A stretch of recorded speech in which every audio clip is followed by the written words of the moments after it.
the end of the month. Hurry up while items are still available.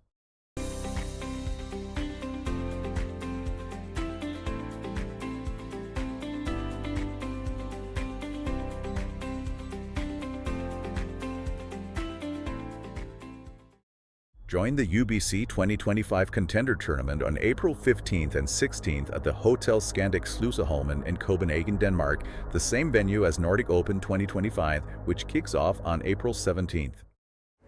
What's up, backgammon fans? Join us at the Nordic Open, one of the oldest and most prestigious backgammon tournaments in the world. It's back in Copenhagen. We negotiated a great deal with the Hotel Scandic Sluseholmen, breakfast and dinner included with your room booking. Compete against one of the strongest fields in the world. Go for glory, win the big prize money. Go to the website for any information, nordicopenbg.com, and see you all at the Nordic Open. Become a Backgammon Galaxy Star member. Deeper analysis, my blunders, higher coin bonus, download matches, monthly free rolls. Only $7.99 a month. Sign up via web on backgammongalaxy.com. Introducing the new Adventure Plus compact luxury boards from Backgammon Galaxy. Choose from 3 different styles: Earth, Monte Carlo, or X22.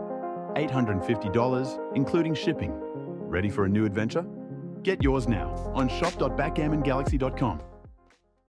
What's up, backgammon fans? I'm Mark Olsen, Backgammon Grandmaster. Are you the next Grandmaster?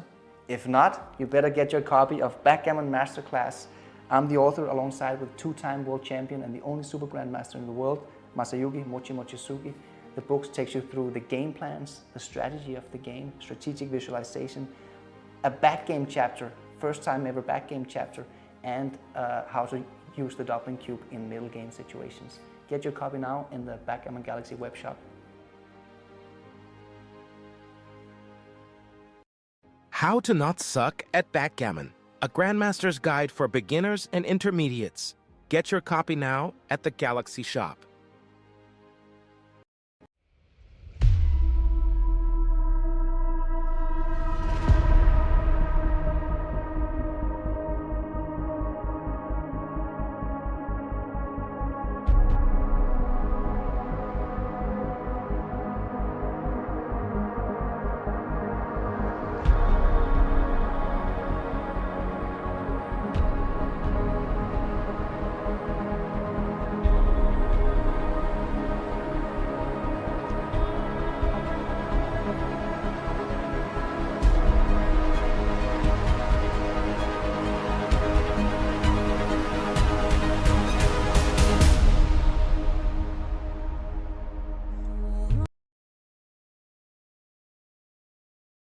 I am Mark Olsen, and we are here for the final day of the UBC 2024, Mochy versus Zizka. So Justin, what do you think about the matchup so far? No, it's pretty good. 6-2 start for Zdenek Zizka, 6-2 day 2 for Mochy. Seems to be his standard, fall behind day 1, catch up day 2, and now we're on to day 3, which seems pretty epic. I look forward to it tremendously. Can't wait for these matches to start. Yeah, look at the average PRs here. It's so close. The score is 8-8, and if the final ends up with a 12-12 score, it will be the average PR to decide the winner. And right now, it's neck and neck, 2.94 for Zizka and 3.16 for Mochy. What is your prediction for today, Justin? Well, one of the players is right behind me and the other one's in the other room, and I like them both tremendously. So all I'm hoping for is a really good battle. Yeah, let's hope for that. It couldn't be more exciting. Let's get a little reaction for each of the players here. We have Zizka as the first one. So I'm just going to give him my microphone, and Justin, you can do a quick interview. We've got a one-question interview. One-question interview coming up. I'll take your chair, Mark. Or no, Zizi, please hop in. Okay. Welcome. Thank you. Hello, welcome. Justin again. I mean, probably one of the best viewing experiences I've ever had. You've got very comfortable chairs. Very much comfortable chairs, yes. much better than yours. Here. I mean, please don't take our chairs. I'll Not that we here. have like 8 more sitting around us unused, you know? I mean, maybe you can take whatever you want. So, day 1, 6-2, early start. This happens to Mochy every single year. you know? And just when I think someone's gonna put the dagger in him, he always seems to come back, and now it's tied. So what are you thinking about day 3? So no problem, no problem. I woke up, I went for my 20 minutes on the sun. I got ready, I got the great support of my friends. So I came positive and I'm ready to win. I'm ready not to make any mistakes, which in the last 2 matches wasn't the case, unfortunately. I got something mixed up a little bit. That's not gonna happen again, so I'm ready to win. If you play the type of game that you played on day 1, you look unbeatable. Oh, it's gonna be better. No, I feel better. So when I'm telling you it's gonna be better, it's okay. I believe it. And I really, really look forward to it. And thank you very much for putting on an amazing show. Justin, thank you. Can I keep this? No, I can we're give never you going to nice need comments. that. I can give you nice comments. You can actually give us commentary from over the board. That would be great, yeah. And maybe you can shit talk Mochy a little bit over Just the board? a little bit. And we can hear it. That'd be great, yeah? Thanks. Okay. Mochi's coming. We've got Mochy on his way. I'll give this to him. Maybe he can hold it as well, or you can clip it on him. Over here, Mochi.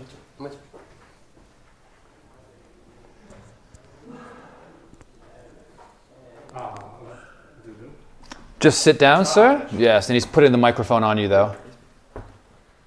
Or you could hold it if you'd like.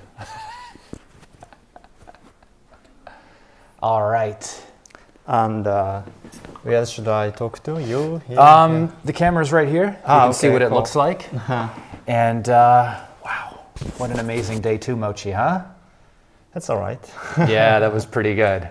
Very well known for your day 2s. We were actually looking at your average PR last year on day 2 and day 3, and it was like a 1.91. You seem to get much stronger as it goes on, and so I don't know, if I was the betting man, I'm kind of leaning your way, but you never know. So how do you feel going into today after your strong performance yesterday? Well, yesterday was okay. I wouldn't say it was strong, but at least I made some comebacks, so I was happy about it. And obviously today is most important, and I don't know, I have so many feelings, you know. One way I'm very happy about to be here, you know, and my opponent is really strong. Very strong. He deserves to win, basically. If he became a champion, I wouldn't mind, because he's very strong. He can. Yeah. You know what I mean? I don't want to lose to players who are not good, but he's good. He is very good. Yeah, I already felt it, and so I'm happy to be, you know, how often I'm giving a chance to play a situation like this. So obviously I want to do my best and see how it goes. So far, I mean, it's been some of the most entertaining backgammon we've ever seen. Every single match just seems very complicated. And we have many back games. And you seem to like weave your way through them. And at the end, like, it's just like, look at the PRs. It's been fantastic. So of course it, you know, it's I don't know. I'm just very impressed, and I'm happy to be here doing commentary on these matches. Yeah. And I mean, you're an amazing champion. Yeah. And I look forward to today. So good luck. The only downside to play the UBC is I can't listen to the commentary. Only afterwards. Yeah. I mean, I can't listen to myself talk. It's a bit too much. But good luck today. Yeah, thank you. We'll see you later, Mochy.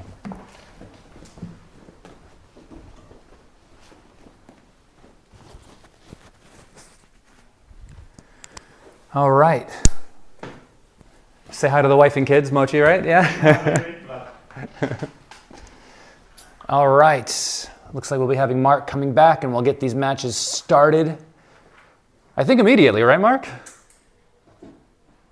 1 minute. 1 minute, he says. All right. Give him the wave. Yeah, okay, this is exciting, huh? Yeah. Interesting pre-game interviews here. Both players seemed at good spirit, and it was interesting to see Mochy showing some respect for his opponent. Zizi's an absolute savage, right? I mean, you saw how he played on day 1. If he can do that today, I mean, he's got a fantastic chance of winning. His overall PR average is lower than Mochy's at the moment. So if he can at least keep that even with Mochy throughout the day, even if they break even on points, the winner is the person who has the lowest overall PR average, right? Right. Exactly. So if you look at those metrics objectively right now, right, ZZ has a head start. He does. So if assuming both players are equally good, I mean, it's being ahead by 2.9 versus 3.1 or 3.0. I think you're like a 53% favorite or something like. It's just really, really close. But obviously, Mochy has the momentum. Casinos make billions on less margins than that. Right. So it could go in either way. I think the matches are about to begin. So let's go to the maybe we missed game one again. No, I'm just kidding. not today. Yeah, here we go. I think one of the narratives that we've seen here is the fact that Mochy is just like a machine. He doesn't really have a C game. He has an A game and he has a B game. And usually he brings out the B game on day 1 and then the A game on day 2 and 3. Which I'm sure is not annoying for him at all. Maybe not. I'm sure that's not annoying at all, actually. But I think what we saw yesterday from Zizka was that he actually went into his C game. So he seems to have a C game. But the thing is with Zizka that his A game is absolutely terrifying. His A game is better than anyone. And that's absolutely better than anyone. I think this is what Mochy alluded to when he said that he felt it. You know, he felt the strength of his opponent. So yeah, let's see. I think a lot depends on whether Zizka can bring his A game here, because he will absolutely need it. Mochy will play like a machine today. He's probably going to average around 2.0. So let's see. We saw ZZ out in the sun earlier, you know, getting the sunshine in, getting his vitamin D. Yeah, that's true. It's part of his ritual, apparently. And we had 4 orange juices, so he's also getting his vitamin C. He has ordered 4 freshly squeezed orange juices for his hotel room. He brought 2 of them down. Yeah. The other 2 are still waiting up there. I hope he doesn't get like a sugar high and then he just like collapses after an hour and a half or something like that. We'll get him some CPR, a little resuscitation, some Red Bull in the veins, maybe an IV. I'm sure he'll be fine. We see something interesting here. The directionality has changed. It has. And the reason for that is that for the first time ever in a UBC final, we had a request for the players, in this case Zizka, that he had a strong preference for bearing off on the right-hand side. And of course, only one of the players can bear off on the right-hand side. So the compromise was that Mochy could choose his side 2 out of 3 days, and then Zizka could choose his direction on the last day here. And I think the reason for it is because of Backgammon Galaxy's computer interface, online interface. You bear off on the right.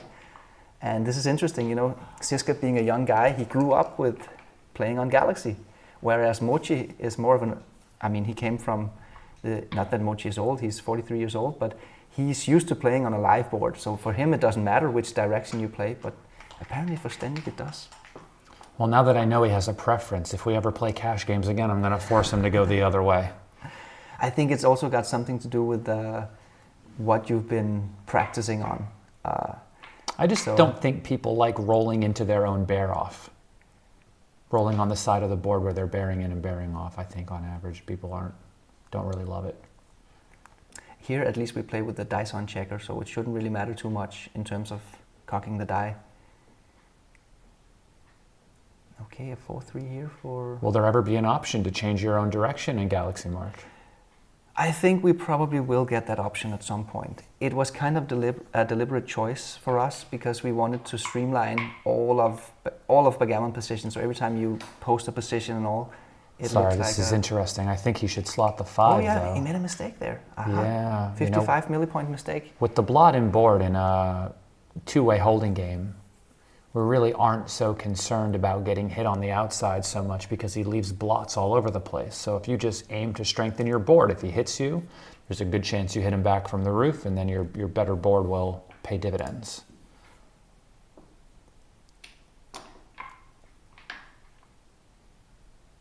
A 5-2 here for Zizka.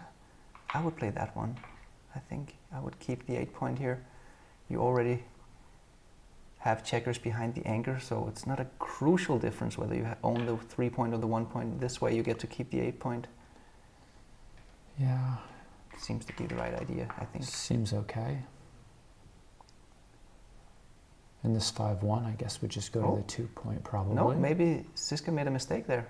We didn't get to see the hint, but his PR went up, so... Significantly. I would have made the same play as Zizka. I think this is the problem, is just the follow-up rolls sometimes end up leaving shots. And 2 down. 2 down doesn't leave a direct shot. 5-2, yeah, that would have only left 6-1. 4-3 was blocked in 5-2. So here, I think the only play that... He's up so much in the race, isn't he? So I guess maybe coming off the 18 does seem reasonable. I think the problem with all these other plays is you're leaving a shot anyway, and you're not really trying to progress the idea of coming home, which is what you really want to be doing, right, because you're up 14 pips in the race. So let's say you even get missed here. What are you going to do next? I just realized that I saw the dice as 5-2. Yeah, so all of your arguments here make complete sense now. I was thinking that he could avoid leaving a direct shot, but of course he can't. He has to leave a direct shot. Yeah, he's going to be up 22 pips after the move. And then even if you get missed, how are you getting home, right? We've got Grandmaster Mochy in the chat. How about 2 men down?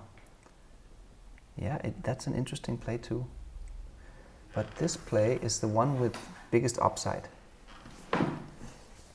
It's definitely the one with biggest upside. And the easiest future, I think, as well. All right? It's like, if you get away with this, you can actually bring this game home. Oh, this is a big blunder. If you get away with this, yeah, I don't know if it helps you bring your game home. Yeah, this is, yeah, exactly. Even if it works, is it even improving your position? Not really, because you still have the largest problem to solve, which is getting the eyes on the 18 home. I guess 5-3, 5-4, numbers like this are really good numbers in this position, because they help you get over the 18 point, yeah. I don't remember in any of the matches we've seen so far that we've had this pay now or pay later. We've had one, I remember, but it went by pretty quickly because they didn't take much time to think about it, because it ended up being pretty clear. Okay. Oh, wow. Zizka is off to a bad start here. And he's hit. 190 or 79 millipoint blunder. Wow. That was a big one, a double blunder here from Zizka. He has to hit, right, Mark? Yeah, of course he has to hit. I'm just a little bit concerned here that Zizka is not in the zone. Well, I mean, it's a tough decision, but he saw the correct play, but didn't pull the trigger on the best one. And yeah. I've had that problem myself sometimes, where you set up the best play, put it back, and make a blunder. Yeah. And I just go, why didn't I just do the first thing I thought of, you know? It was a tricky position, but I mean, to be honest, I think the real decision was between breaking the midpoint or breaking the 18 point. I hadn't even considered this an option. No, it's either 2 down or breaking the 18, but you know, when it comes to trying to bring this game home, I think you just have to work on doing the hardest thing first, and the hardest thing you can do in this position is bringing the 18 home. There was also a blot in White's board, so even if he hits you, it's really not the end of the world. Although it would feel like it in the moment, to be fair. Oh, look at this. The hitting play is not even the best. Seriously. Wow. I would have hit without really... I mean, you do have the weaker home board and a blot in your home board. Okay. And even still. So I mean, I guess I can see why, right? It has to do with him still being on the 18, right? Yeah, and of course it has to do with the gammons as well. It's a lot of extra gammon losses. But it's not the last shot you'll ever get, probably, either. You mean if you don't hit? Yeah. Oh, that's a nice play, Mochy. That's really, beautiful. Really strong play. That's super tough. And properly punished. Aces are joker. Although, I guess you would have been punished even more the other way, had you hit. 6-3 fans. At least he still has his anchor. This should save a bunch of gammons. This is a cube, I think. You're way up in the race. You can Mochy take this, just though, danced. yeah? I think he can still take it, yeah. 5 and the 4 is open, right? There's a gap on the 5, yes, which is pretty big. And still have a guy back on the 17. Okay. Oh, look at that. The analysis of the computer says it's completely borderline. At least we didn't say pass, you know? Yeah, the gap on Zizka's 5 point is making it possible for Mochy to take this cube. So people are talking about ZZ's inflated PR so far, but they haven't really had that many decisions yet. And so your PR is basically, you know, the size of your errors divided by how many decisions you've had. And since this match in game just started, you really don't have much to divide it by yet, right? Yes. So provided this match continues to at least maybe the length of some of the ones we had yesterday and the day before, he'll work his PR down. I'm not concerned with that. Okay, so I think we go all the way from the back. Yeah, for sure. Because you playing 2 down doesn't really solve the problem, does it? It leaves a bunch of shots anyway. So the 5 is clear, and the 4, you just have to come off the 17 and remake the 13. Apparently it's close, according to the computer analysis. Well, the game plans are totally different. One of them is trying to make the 5, and the other one is just trying to come home. Yeah. So maybe 17-8 wins more games, and maybe 2 down wins more gammons. Yes. Possibly. I think that is exactly right, Justin.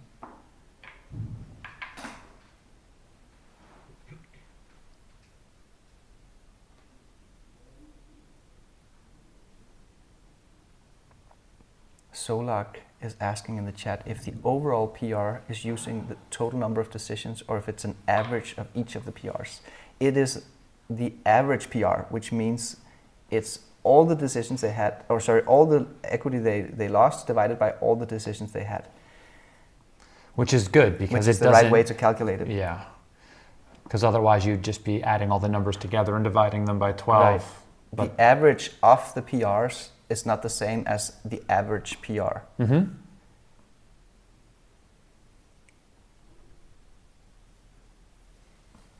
Yeah, which means that shorter matches they don't carry the same weight in the average as longer matches do. So it'll still affect that one match quite significantly, of course, but it doesn't affect your overall PR. So if he plays poorly in this match, but it's a short match, it doesn't hurt him as much as if it were a much longer one. Zizka chose the aggressive play here, bringing 2 men down. Whoa! Yikes. Top of 5. Okay, a very small mistake by Zizka here, hardly an error. And you come out with everybody, right? Or is that not a thing? Maybe you're trying to pick up the other checker, or what? I think you can go to the 6 point here to have a double shot next time. Again, the idea is to stay greedy. You want the double shot. Okay. Zizka is displaying a little bit of game 1 syndrome, I think, here in this match.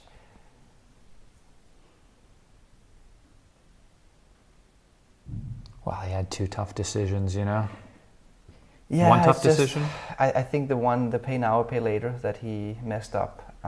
If he was really in the zone, it would have been natural for him to just... You see, this is the play you make if you're just going to try to double on the next roll. Oh yes, of course, that's what Mochy is thinking about here. The low volatility move here. But he doesn't have any threats after this play. That's the problem. I guess the problem also is that you're also still down 46 pips, so maybe you don't get to a cube as often as you might think. This is a very easy take, even if Zizka Yeah, dances. and look, the mistake happens here, right? Because he's thinking that maybe he gets the cube. Look at this. And now ZZ's Five, just up in the race. Yes. That was a mistake by Mochy. But a tough one, very tough one. Whereas he would have had a difficult play. He would have still had a shot at him had he stayed back. Wow, that's tough. Okay, so he just makes the point here then, right? I think so, because Mochy is behind in the race, which means he wants to block. He wants to block Zizka from moving. So I would make this 14 point here for that reason. Yeah, for sure. Okay, there is actually a better play that doesn't leave any blots in the position. But it's very hard to find. I mean, this is the first play that I looked at because I don't like leaving shots marked. Really? You looked at 6 to 5? 100%. I mean, I looked at it for sure. Okay. So but I dismissed it to make the 14 point, of course, because I'm afraid of losing the race. So here in 8 hits, double 1 is not terrible for I want you to know, Mark, that if I was up in the race, it would have been my play. Yes, that's 100% of the time. Completely different story. So of course I looked at it, Yeah. but I dismissed it because I was down in the race. Come to find out. Oh, 6-2 that's an awkward one for Mochy. Why? How are you going to play it? It's awkward. He has to break the 9 point. Yes, of course. You can't get that checker around. That's on the 16. 88 likes. 5-3 hits. Oh, wow. What a shot. That's a joker. Now Mochy needs to perform. 4-4, 4-5 hits from the roof. 2-6 does not. 6-4. This is awkward, but I think you just have to go all the way around to the 7 point. Give him the 4-3, 4-4, 4-5, 4-6. Yeah, but what else are you going to play? There's nothing else. You can't just bury the checkers, let the guy enter with a 4, and then you're just stuck back there on the point, right? Right. You have to take a chance now. That's the best time to take these chances, is when your opponent's on the roof. Yes. A lot safer then. If you wait till he enters and then try to break it, it makes it much easier for him to hit you. I think I don't think Zizka can misplay this position. It's a very clear play. I did notice he had the hotel slippers on today, so and the rings are back on? The rings are back on as well. We just need a new outfit for him after every match, and we'll be right back to day 1. Yeah. That's a great move, Zizka. Very good. Amazing. Oh, 5-2's a misser. Yeah, he badly needed a 4 there. He needs to make the point. He does not make the point. But at least you can consolidate something. You come home and then you consolidate. Which ace is better? I'm not sure. Well, this duplicates 4-3 to hit, which is good. Oh yeah, that's a good point. That's why this is better. That's a great point. The duplication. 3-6. Minimizing the total number of dice combinations. These are the moments duplication's important. Yes. Because in the end game, as we are here, tactics matter more, basically. So, and duplication is a tactical concept. Zizi's hoping to make that point so bad. Yeah, I could feel it. Oh, I mean, should he chase the gammon here? He played it really fast. Should he have taken a guy off? Yes, he should have. Look at but that. it was close. It was very close. But the thing is, when the gammon races this close, it really pays off to get an extra man off. That it could be decided by that one checker that you didn't take off in your first roll in the bear off. It's true, getting that first guy off is pretty important. It gets you even on rolls. So he picks and passes. He's hoping Mochy fans again. Mochy doesn't fan, but at least he's out of his hair now. Yeah, but Zizka was going for a gammon here, and now it's slipping through his fingers, slipping away. Oh, he would have left a shot.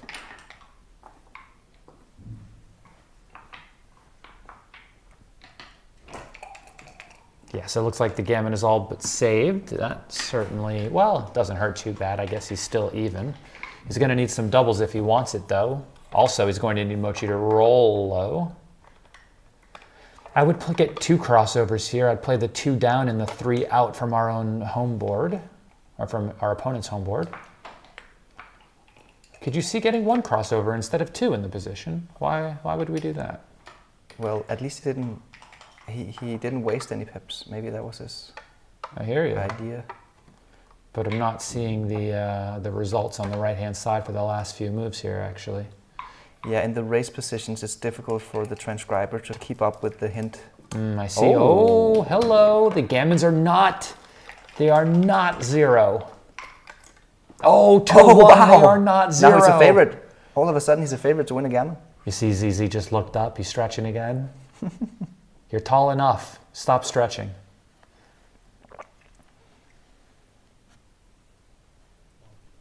That's right. If ZZ wins, you have to get Galaxy bucket hats to start selling on the website, Mark. Sorry.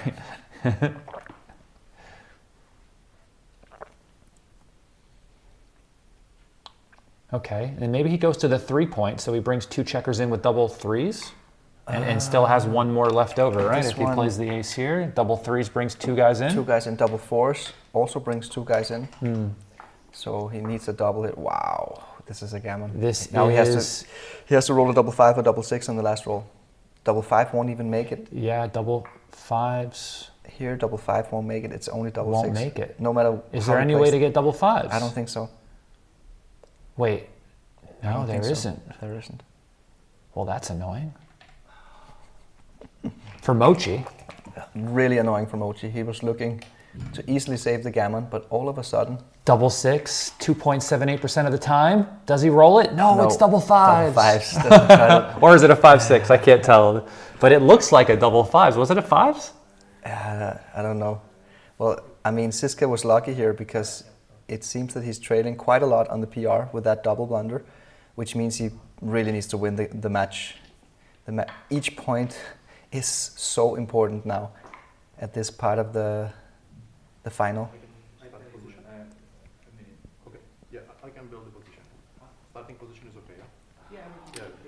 Okay, Mochy is standing up. Download the Backgammon Galaxy app for iOS or Android and see how you rank among the stars. Backgammon Galaxy is the main sponsor of the UBC. This out. Okay. Yeah, so the players are standing up. I wonder... Mate just working on the transcription at the end. Maybe Mate made a small mistake. He can go back on the YouTube feed and reconstruct. It was probably something to do with Mochy's gammon saving moves there. Someone says maybe a gammon is bad for ZZ. It might shorten the match and keep his PR high. I disagree. I think him winning this match is more important because it's going to be difficult for him to win the PR, but as long as he wins the match point and keeps it even on the scorecard, that's most important. I think so too. That's my feeling. I mean, of course you want a longer match to grind down your PR, but that also gives more decisions to your opponent, right? But you also don't want to lose, Mark, and Right, the longer exactly. this match goes, the more likely that means Mochy's catching up, because you've got a 4-point lead right now. Let's go back to the board here, see if the players are ready. The players are ready, but the transcriber is not. Yeah, we're still fighting to catch up. It's Okay, all good. so maybe I can mention our Black Friday month. Do you know what today is, Mark? Today is the 14th It's of the November, 14th. of November, which means that the discount code is now valid. Go to the Backgammon Galaxy web shop, use the promo code BF2024 and get 20% off on all products. All products in the web shop. So if you are in the market for a backgammon board or some backgammon books or whatever, you want to buy your Christmas presents early, now is the time. The code is only valid for 2 weeks. Buy some Christmas presents for yourself. And then you give them to the wife and you go, wrap these up for me. Or if you want to introduce backgammon to some of your friends, I recommend that you buy the book How to Not Suck at Backgammon. It's a rather cheap book. I think it's $35 or something. And you Inexpensive. Inexpensive, sorry. Much better. That's the book you want to give to introduce the game to your friends. Unless Friends you're playing your friends for money, then you want them to stay bad forever, and then that book is for you. Yeah, so we are just waiting. I'm on one today, Mark. I'm on one. Good. Yeah, so what else? We're just watching. Okay, so we just got a message here from the producer that we are ready in 1 minute. Sounds good. Yeah. Smash the like button if you haven't already. Subscribe to the channel. And if anyone's interested in backgammon lessons with me, please feel free to send me an email at justin@backgammonuniversity.com. Yes, Justin has one of the finest YouTube channels on backgammon, in my opinion. So you should definitely go subscribe to Justin's channel as well. Much appreciated, Mark. Do we have any fun anecdotes? Maybe we can tell a little story here. 20 minutes before the first match started, I received a photo on WhatsApp by Zdenek playing in the doubles event. With his mother. I'm not sure if it was with Eva. At the other Cyprus tournament, he was playing with his mother warming But he up. was actually, and then it struck me like he's warming up, Yeah, it's yeah. not bad. So I expected him to be in a good shape here, but he was displaying some game one syndrome here in this very first game. Happens on to match everybody. 3. Ah, yes. Someone's mentioning the cash game videos I have on my channel. Have Mochy playing in cash games, actually. Zdenek Zizka playing in high stakes, couple $100 a point cash games on my channel. Good stuff. Akiko, who's upstairs, has a series coming out whenever I feel like making it. You know. Should be good. Oh, now we're waiting for the champion. Maybe he just left for... He's icing the kicker. Yeah. Let him wait. Let the dice cool off, you know what I mean? He's used this trick before. It's true.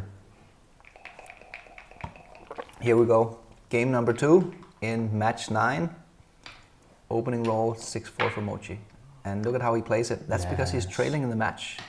Then he wants to create more of a blitz formation to increase his gammon wins. Zizka replies with a beautiful 6-1, because that's exactly what you want to do against the blitz formation. You want to build a pure prime and get your opponent to crunch. I mean, look at Z's PR. It's already coming down, right? Yes, of course. Oh, what a shot. 3-4 hits.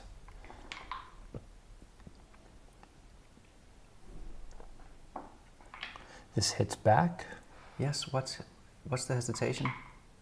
Wow, just being deliberate. Yeah.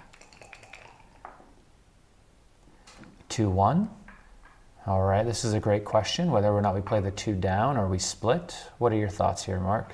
I think splitting is a lot better here because of the fact that Mochy has 3 men back deep, so Zdenek is not concerned about the blitz attack, which means it's rather safe to split. That was before I knew Mochy rolled the double 6s. Yeah, now he gets blitzed on the 1 point.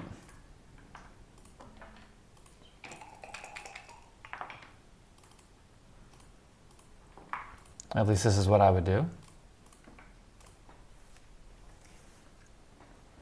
Yeah, and that was the best play, wasn't it? Yeah, it must be. Okay. You have the 2 point made, right? So you might as well make the 1 point as well. If you had like a 6-5-4 sort of structure without the bar made, maybe you try priming. Yeah. Okay, here, oh, that's the wrong one actually. Now you don't have the connection between your back checkers. You do duplicate the 3s, but it's much better to do it the other way around. Look at this other play though. Yeah, huh? okay. Yeah, this also makes sense. Yeah. It's safer. I think I would go with this move. What So- about 13-7? Yeah, that's what he's looking now, at. yeah. That's what he's looking at now. Oh, actually, it is the best move on XG Plus. It's interesting. But of the back, this is the wrong. It's actually a half a blunder. I think the problem with coming out is that, well, for one, he could hit you, right? And it's much, I don't know, it's definitely worse to be hit outside than it is to be hit inside unless he's pointing on you, Yeah. which seems difficult to do. Yeah, look at this one. This one is better. Here you're duplicating 4s instead of the 3. And you preserve connection between the back checkers, which means you're going to get return shots from the bar. Yeah, this is the But worst. I also think you want to anchor on the 4 as well, which you can't really do anymore because you're down in the race. It doesn't matter all that much, I think, which of the anchors that you get. I think it's more a matter of just... But you'd like to get an anchor, and if you run out, the only way you anchor is if you're hit, right? Here he gets more return shots when he gets hit. That's the thing. Great play. He found it. Really cool play. Tough. Mochy doubles with 3 guys back. Okay, interesting. Looks But like a very easy take. Yeah, it is a very easy take. But also a great cube. Yeah, the match score. It's only a double because of the score. Yes, I forgot about the match score here. Is 3 away, 7 away Gammon go light, Mark? We can put it into that category. Definitely. Yeah, it's a great cube by Mochy actually. It doesn't look like much here because he has those 3 men back, but it's gammonish.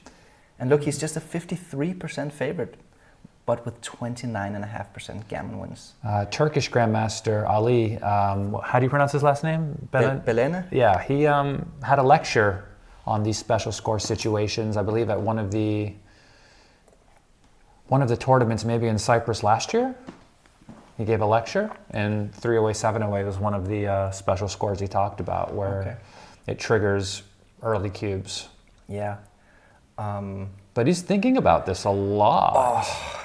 But Mochy still has 3 guys back, 2 of them on the 24, right? He has the 7 point made. My quick heuristic here is that this is not a double at a neutral score. Hence, I can take it at this special score. It usually switches like one Once step. it's a double, maybe it gets closer. If this was a double at a neutral score, then it would probably be a pass at this score. Yeah. Because for money, this cube is just like nothing really. Yeah. It's a big no double. I mean, if this gets passed, this is going to change who is leading the PR of the overall event. Yeah, this is huge. By a actually. significant margin. This is a. You're right. This By is a significant margin. big moment in the final here. Zizka needs to find a take. Do you hear that? The heart pumping from the room next door? Wow. I can feel it. Mochy's feeling really good here. He realizes that Mochy's, there's actually there's a chance. a chance that Zizka is gonna make a blunder here. So you're saying there's a chance, huh? There's a big chance, unfortunately. I thought that, I mean, when he doubled, I was like, there's no way Zizka can pass this cube. I wasn't sure if it was a cube until I saw the score. Right, exactly. But of course, the score is a very crucial feature. The score in backgammon is like a situation in American football, right? Like what's the down and distance, what yard line are we on, right? There are certain things you have to think about before the game even starts as far as your game plan goes according to the score. How quickly you're going to double, how early you can take in gammonish positions, should you be passing early in gammonish positions? Wow, oh, he takes it. Oh, thank goodness. I thought he was putting it on the side. My heart skipped a beat. Okay. Double ones. I bet you he wishes he passed now. Really? No, good decision by Zizka. That would have been an uphill battle from here on out if he passed this cube. Look at this final ace. How interesting is this? That he's supposed to just go to the 21 and not split off of the 24. Interesting, yeah, because you want to be able to leave out with a 5. That's tough. It is tough, yeah. That's really tough.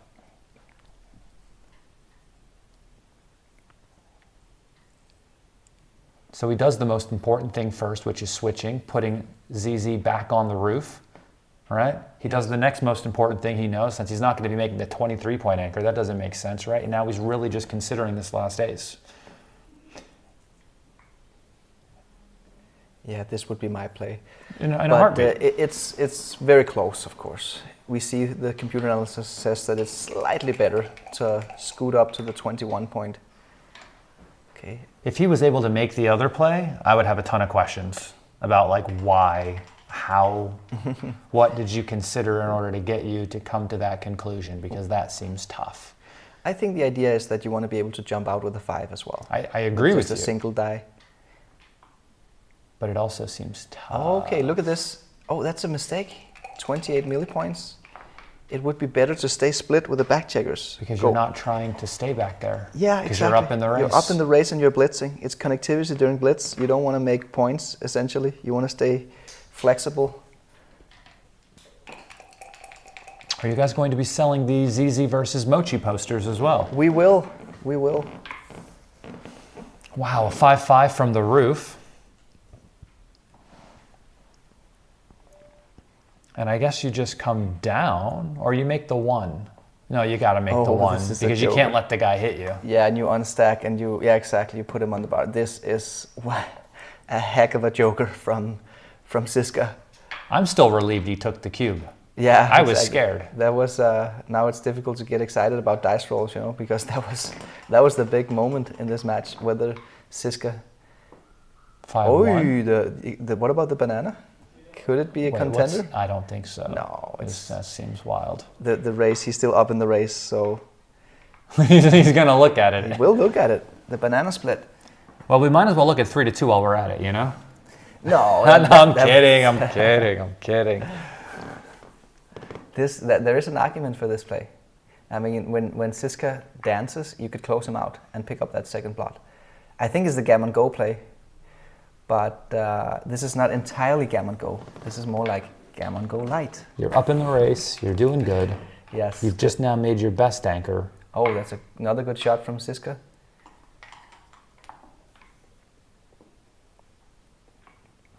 Not ideal. So the 6 comes out, yeah? And now we play 6-5? Or you just break the midpoint and safety the... I don't think so. Nah, I think you're right. I think you're right. It's just annoying to break the board. No. It's close. 26 millipoints. Just seems weird though, right? Because why wouldn't you want to come out? I mean, I think it's to preserve your home board. That's the reason. That's what makes this decision difficult. Coming out breaks the home board. But I think we're just playing for the race, right? So maybe filling in the 5 is okay. Yeah. It's more of in the immediate sequences here where Mochy, yeah, okay, good play Mochy. Another good find. He only looked at the other one just to scare us a bit, you know? 5-3, that's a great shot. 2 down. From Zizka. Yeah. Do you hope to roll a 5 now, Mark? Yeah, that's the problem with breaking the board. Like Mochy would like to hit with a 2-5, 3-5, 4-5, and 5-5. 3-6, okay. Just come out, right? Yes. I think it's a forced play. It's not. It's a 3-4. It's a 3-4. It's not a 3-6. Oh, I thought it was a 3-6. Me too. I couldn't see it. Okay, yeah, then... And look at this, 13-9. Kind of forced too. Yeah. 13-9.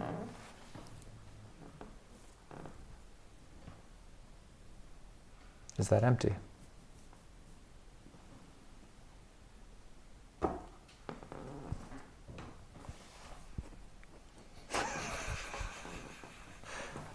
That's pretty crazy again. Caught another fly.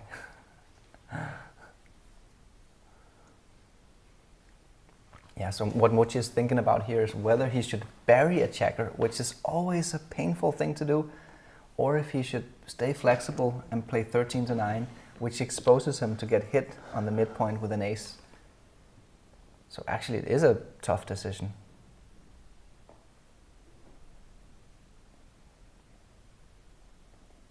Tom Klessens ask us in the chat, they keep playing if the dice are on a checker instead of a full rethrow. Is that a normal rule? Yeah, this is the rule of dice on checker. And it varies from tournament to tournament whether dice on checkers are valid or not. In the UBC, we decided that it should be valid, especially because we live stream it on YouTube. So it's just annoying for everybody to see them re-roll every time a dice is on checker. You might as well just play with the dice on checker. Speeds up the game.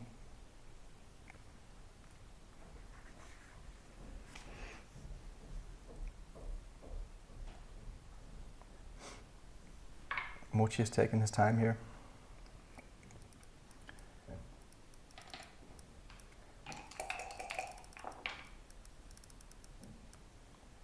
Not exactly a great roll here by Zizka, 6-1.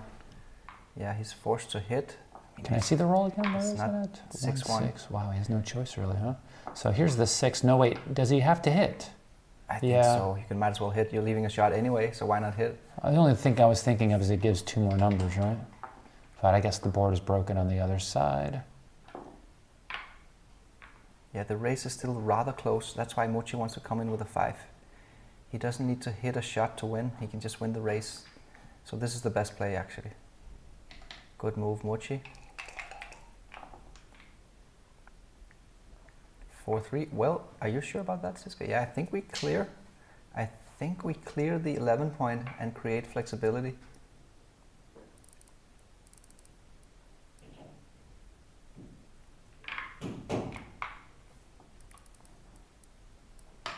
Okay, he chooses not to. I hope we get to see the hint. Okay, he made the best play. Cool. Okay, I might have been making a mistake there, but actually now I see why this was the best play, because you want to keep the 11 point for priming purposes. I think that was the idea. So it's good to keep structure. What a shot, 5-4. Doesn't do much. Well, he clears the outside point, right? He's up in the race by 11 pips. Seems pretty reasonable to get rid of the outside point.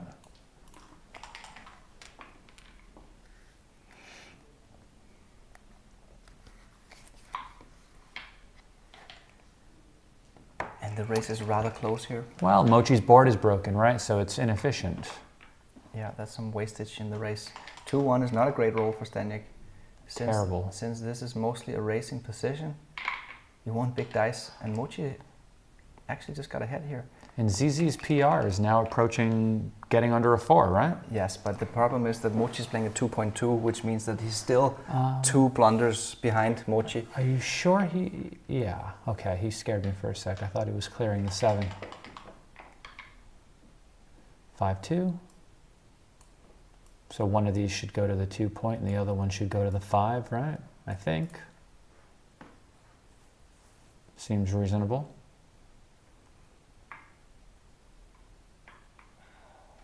Looks a little prettier this way to me.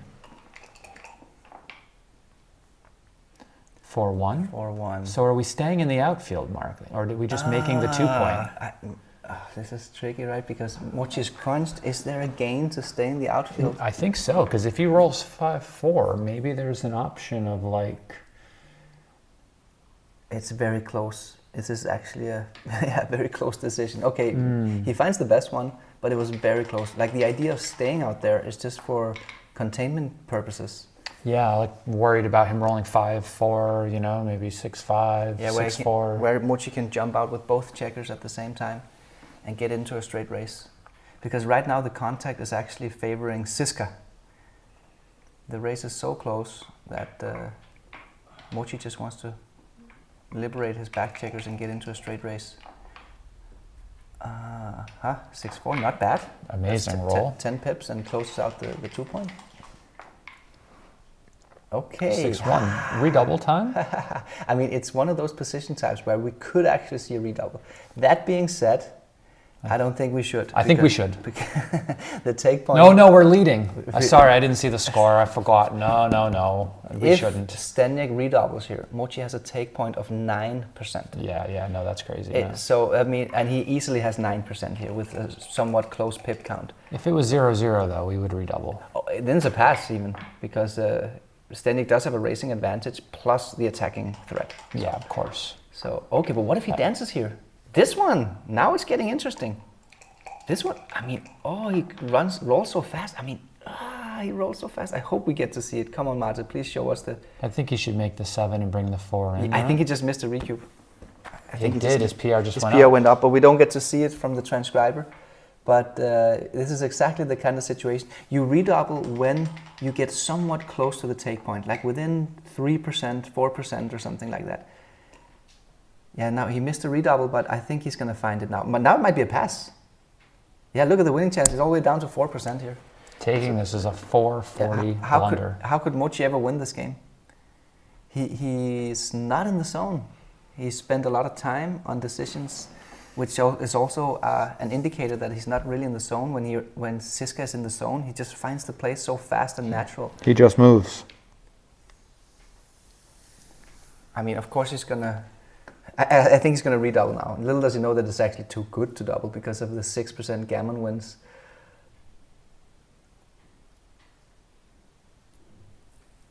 Yeah, he redoubles and Mochy is looking to see if he can find 9% here, which he can't. He's down to 3.5%. It's almost impossible to win this position. Is there a chance that Mochy could take this? No. Well, how much time does he have on his clock? There you go, he passes. There you go. Download the Backgammon Galaxy app for iOS or Android and see how you rank among the stars. Backgammon Galaxy is the main sponsor of the UBC.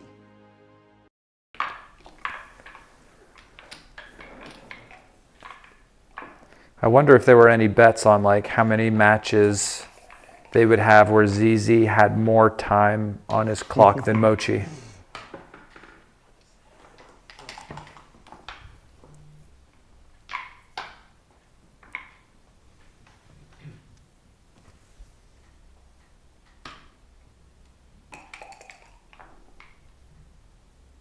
Double 6 fans. Yeah. Since this is the Crawford game, we're not going to see any doubles in this game. 6-4. I think Mochy makes the anchor here on the 18 point. That takes priority. And then you come down from the midpoint.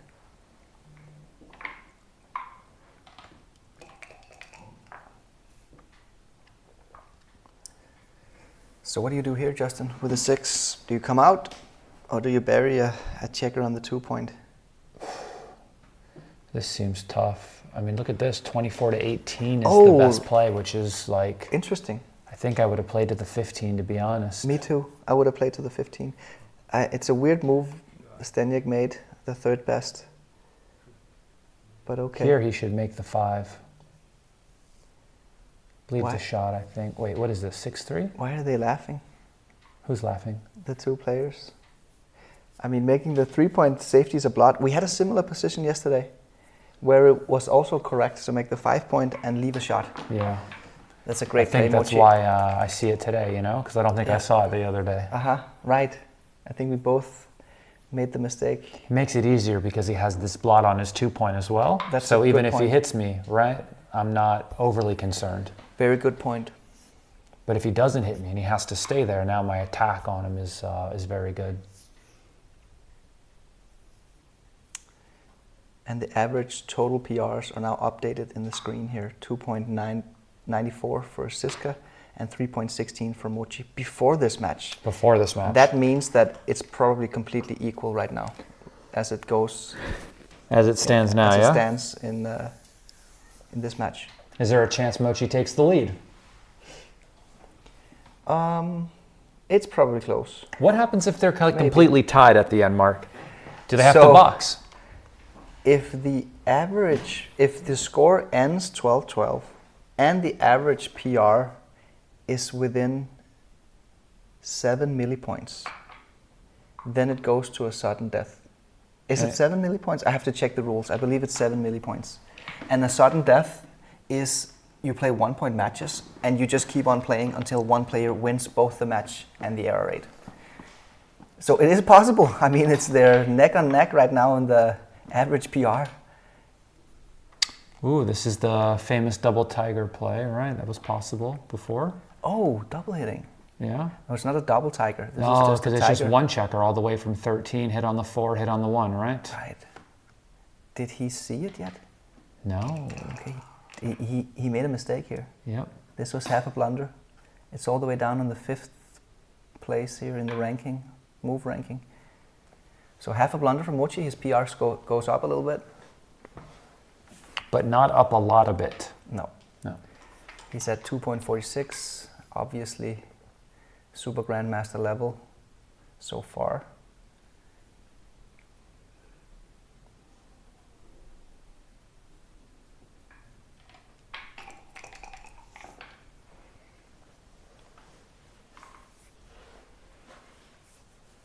Yeah, you just play 2 down then, right?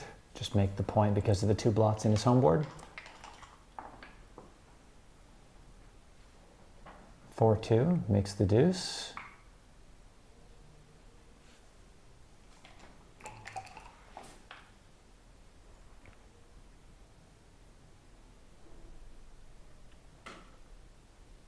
Whew.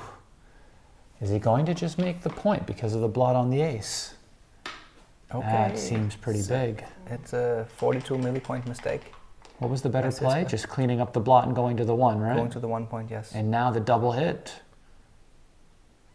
Wow. Surely you must, right? How am I passing this up? Okay, good. I was scared for a second that, that maybe there was a way you could not do that, you know? It was a great roll for Mochy. He's now a 66%. Oh, when he rolls an ace! Wow. Huge. Comes in with both and hits. He came in like a wrecking ball. Smash the like button, guys. We're at 155 likes. We got to break the record from day 1. That would be nice. How many likes did we get, Justin? Oh, over 1,000, I think. Well, Around 1,000. around 1,000 we have today, yeah. But by the end of game 1, I believe we had over 450 on day 1. Yeah, that's going to be tough to beat here. And so because of that, we got excited. I started playing people in DMP matches that were in the chat.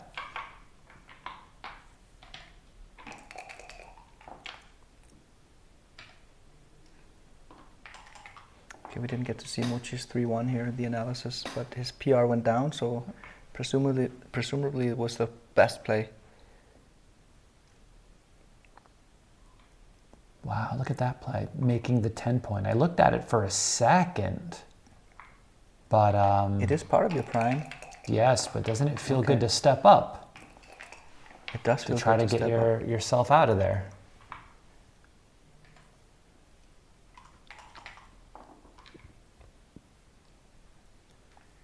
Not the best for Mochy here. How is he gonna play the? Is he gonna hit?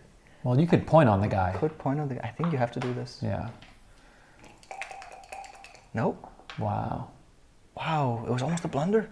Wow. What a tricky play. You're supposed to play 10 to 6 and then 20 to 18. Oh, that was a tricky one. And Mochy, is he in time trouble? This No, is he's an got- amazing roll. You get to hit and cover. Please put the guy on the roof. I'm scared. I don't know what's happening right now. I'm sure that he is not going to make that mistake. Okay. I'm just saying. If I ever did that, I would hit the clock sometimes. Like there'd be like a 2% chance I would hit the clock before picking the guy up. And this makes the outside point even more, right?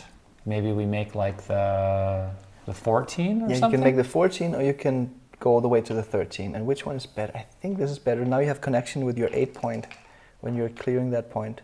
And it's also easier to clear that point in the future because it's closer to home, right? Yes.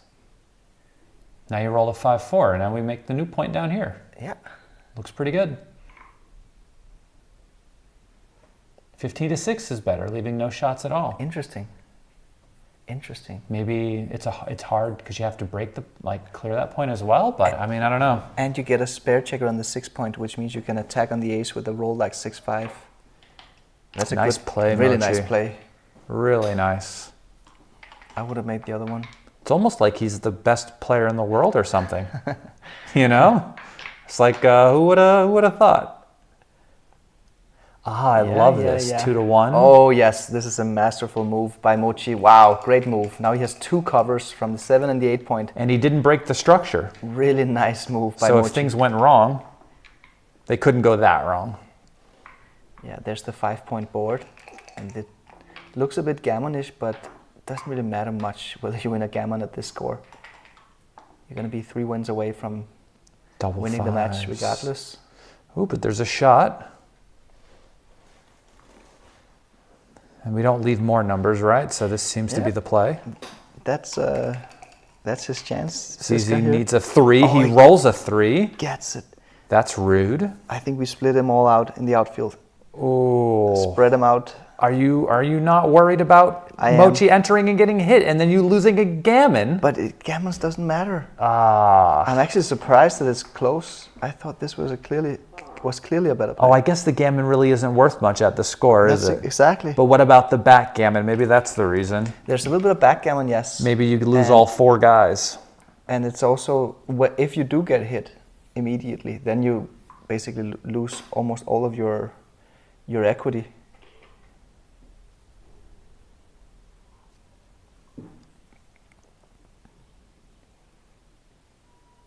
Huh. Okay, so there are many variations here. He's a little bit in time trouble. He's got 1 minute. That's okay. 25 millipoint mistake in a tricky tactical decision. All of a sudden, it's looking pretty good for Zizka here. He was almost drawing dead a moment ago. I still don't love it. Still an open game. Okay, it's getting better. 4-2. Come out, and then you make the 11 point. Yeah, and the 11 point is the cousin of the 5 point, as Hossein Pagnahat likes to say. Yes, if time runs out, you lose the whole game and you get a resign error with PR, yeah? Exactly. And the resign error, it will kill your entire week. Yeah, if you get a resign error, it's that could be like a 2,000 millipoint blunder or Well, imagine or worse. you're up 6 to nothing. Wow, that's a 7,000 millipoint blunder. Yeah, imagine you're up 6 to nothing, Yeah. cruising home in this thing, and you run out of time That's just when you were something- guaranteed to win, like almost guaranteed. You know what I mean? Yeah, that The, cannot happen. The size of that error. That means you can only win by points, basically, because your average PR is going to be completely destroyed. And you will also lose 2 points in that game because you lose the Because match. you've lost the game, you've lost the PR, Yeah. and you might as well go home. but I think it's highly unlikely that one of the players are going to lose a match on time. Oh. This steps up and makes the 6, yes, yeah? Yes, it does. I would have done the same. It doesn't? Wow. Interesting. These are tough, man. It was, yeah, really, really tough. But look, the only number that misses, 5-2. The only missing number. Yeah, I guess, you don't want to play... Even 5-5 hit. 3-1. Wow. 6-5. Whoa, what a play and move. So Mochi got Look rewarded, at that sequence. Yeah, by stepping up. He was a bit lucky there, Mochi, getting dodged. 5-2, like what other number misses? Was it only 5-2? Yeah, double 2 hits. Double 5 hit as well. Everything hits. Double, yeah. Isn't that crazy? Mark, live dice are rigged. And interesting that Mochi made a mistake there by stepping up. It would have been better to just break the board. I think it's because he's ahead in the race, but not by so much that he can tolerate to get hit. So he should have stayed back for safety. It's tough because it looks like it does everything you want it to do. Right. You get to step up to try to get out, and you get to remake the 6 point, right? The problem is any deviation from that just seems like not something you want to spend time thinking about. Especially in a situation where he only has 12 seconds left anyway. What kind of time are you going to spend on a play like that? If I had 12 minutes left, I don't know if I would spend time on a play like that. But maybe that's a personal problem.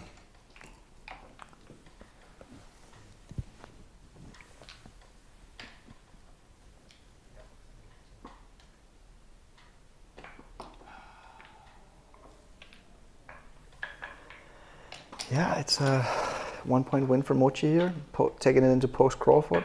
We're gonna see the automatic post Crawford cube coming. According to the rules, you're not allowed to wait in the post Crawford games.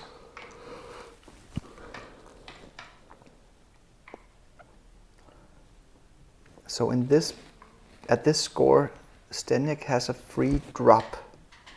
He can drop the cube when Mochi doubles, but now he's not going to, because now he's just became a favorite. But if he was an underdog, he would be able to drop the cube without really losing much, because in the post Crawford games, all games are being played for 2 points essentially, so it wouldn't bring Mochi any closer to victory. But of course, after 6-4, you're a favorite, so of course you take.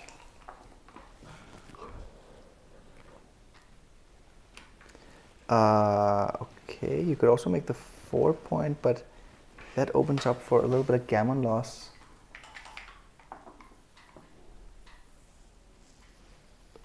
Oh, 6-5 is blocked.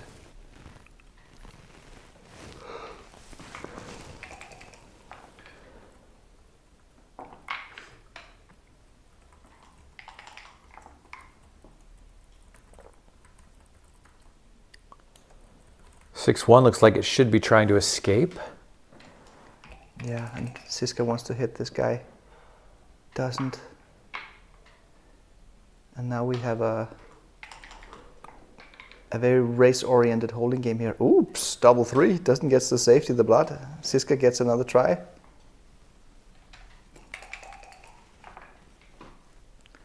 Again, he misses.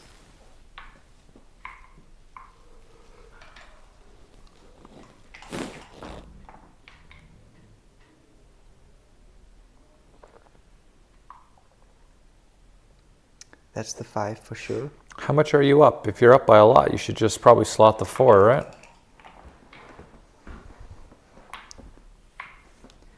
Yeah, now Mochi has a nice structure here with 2 stripped rear points ready to be cleared. 5-4. You could make a pay now.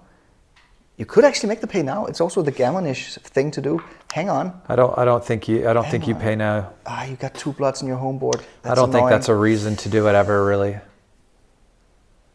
You can't in these do it. situations, it's about your timing, and you still have plenty of time. Yeah, but and blue might break their mid, and you might never have to leave a shot directly, you know, because they're running out of time there on the outside. It's not a crucial feature, but the match score is tilting the decision over towards the pay now moves because it increases gammon rates in the position for both players. But of course here it wasn't the right idea. This you should come out to the 18 for sure. Yeah, the 18 point is the best place to be right now. That's why your holding game is the strongest, and he knows this. Well, Solark, you can't never like paying. You just have to understand the situations where it's okay to choose to pay now. And I think it's generally about the timing in the situation, your timing versus your opponent's timing. I have a folder of these positions on my computer where, like, oftentimes the 2 blots really doesn't mean much. And it's really just about, like, are you running out of time? Does your opponent have a lot of time? That's the crucial feature. Yeah. Timing. I would add inner board strength as well as one of the crucial features. It's a lot easier to make a pay now move if you're the one with a stronger home board. But if you're outboarded, it's almost never correct. I don't know. It depends on the time. It depends on the timing. It depends on the if timing. If timing is optimal for paying now, you might do it even with a weaker home board. Because sometimes your opponent's position is only getting better and yours is only getting worse.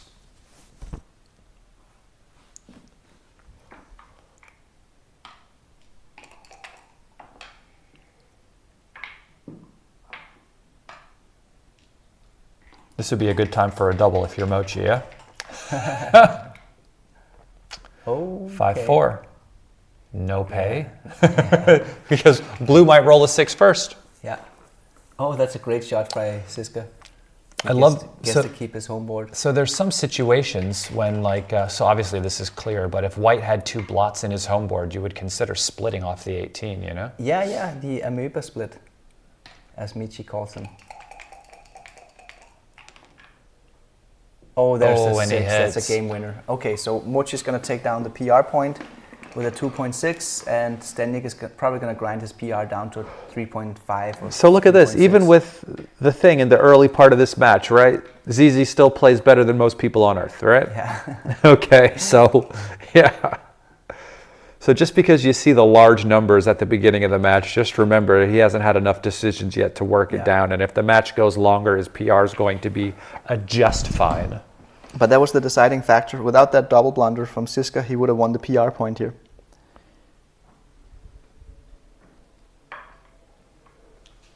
Okay. The double blunder was when he didn't come off the 18? Yes, exactly. He made an inner board point behind Mochi's anger instead. He could have cleared the midpoint as well, which would have just been a minor error. No need to chase a gammon here for Zizka. He just needs 1 point to win.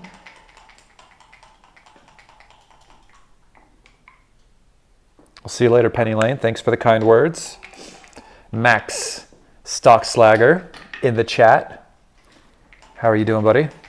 Max says, is asking, do they see the updated average PRs between matches? Yes, they do. They can have access to it for sure. Between matches, they can have access to the data, but not during one of the matches. I think Max won a ABT event this past year. Oh, wow. Congrats to Max. Former student of mine. Very proud. Very proud. I was watching the live stream from my house in London, just going, let's go, let's go.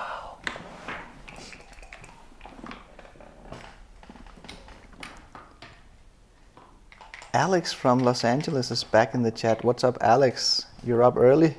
Good to see you.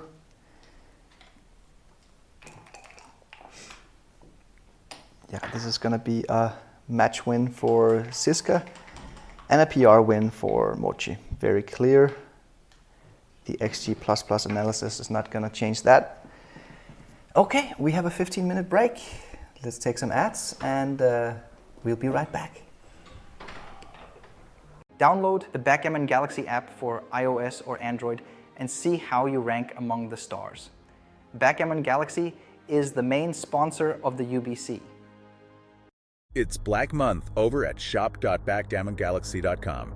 Get a massive 20% discount on everything. Use code BF2024 at checkout. Offer runs from November 14th to the end of the month. Hurry up while items are still available.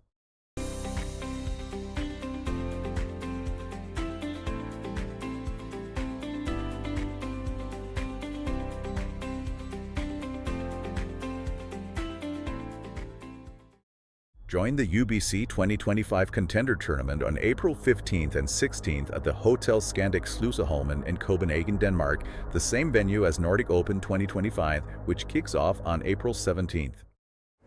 What's up, backgammon fans? Join us at the Nordic Open, one of the oldest and most prestigious backgammon tournaments in the world. It's back in Copenhagen. We negotiated a great deal with the Hotel Scandic Sluseholmen, breakfast and dinner included with your room booking. Compete against one of the strongest fields in the world. Go for glory, win the big prize money. Go to the website for any information, nordicopenbg.com, and see you all at the Nordic Open. Become a Backgammon Galaxy Star member. Deeper analysis, my blunders, higher coin bonus, download matches, monthly free rolls. Only $7.99 a month. Sign up via web on backgammongalaxy.com. Introducing the new Adventure Plus compact luxury boards from Backgammon Galaxy. Choose from 3 different styles: Earth, Monte Carlo, or X22. $850, including shipping. Ready for a new adventure? Get yours now on shop.backgammongalaxy.com. What's up, backgammon fans? I'm Mark Olsen, Backgammon Grandmaster. Are you the next Grandmaster? If not, you better get your copy of Backgammon Masterclass. I'm the author alongside with 2-time world champion and the only Super-Grandmaster in the world, Masayuki Mochizuki. The book takes you through the game plans, the strategy of the game, strategic visualization, a backgame chapter, first time ever backgame chapter, and how to use the doubling cube in middle game situations. Get your copy now in the Backgammon Galaxy web shop. How to Not Suck at Backgammon, a Grandmaster's Guide for Beginners and Intermediates. Get your copy now at the Galaxy shop. Download the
Okay, we are back.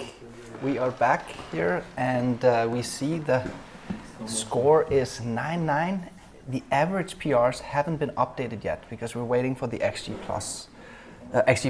analysis to finish. But I think it's right around now that we have the result. Maybe in a minute or so we will have the updated average PRs, and I think it's gonna equalize with the last match. Mochy taking the PR win with the 2.49 versus 3.49 on the 4-player analysis. So it looks very close to me. If we're heading into match 10 here, 3 matches to go, tie in the score, and basically a tie in the average PR as well. Definitely coming down to the wire. The last 3 matches really seem to matter a lot. I really look forward to this. I can't wait to get this going. Yeah, we're just waiting for the players to take their seat. What's happening in between the games is that the players are rushing out of the room to go to their hotel room to study the mistakes of the game they just played.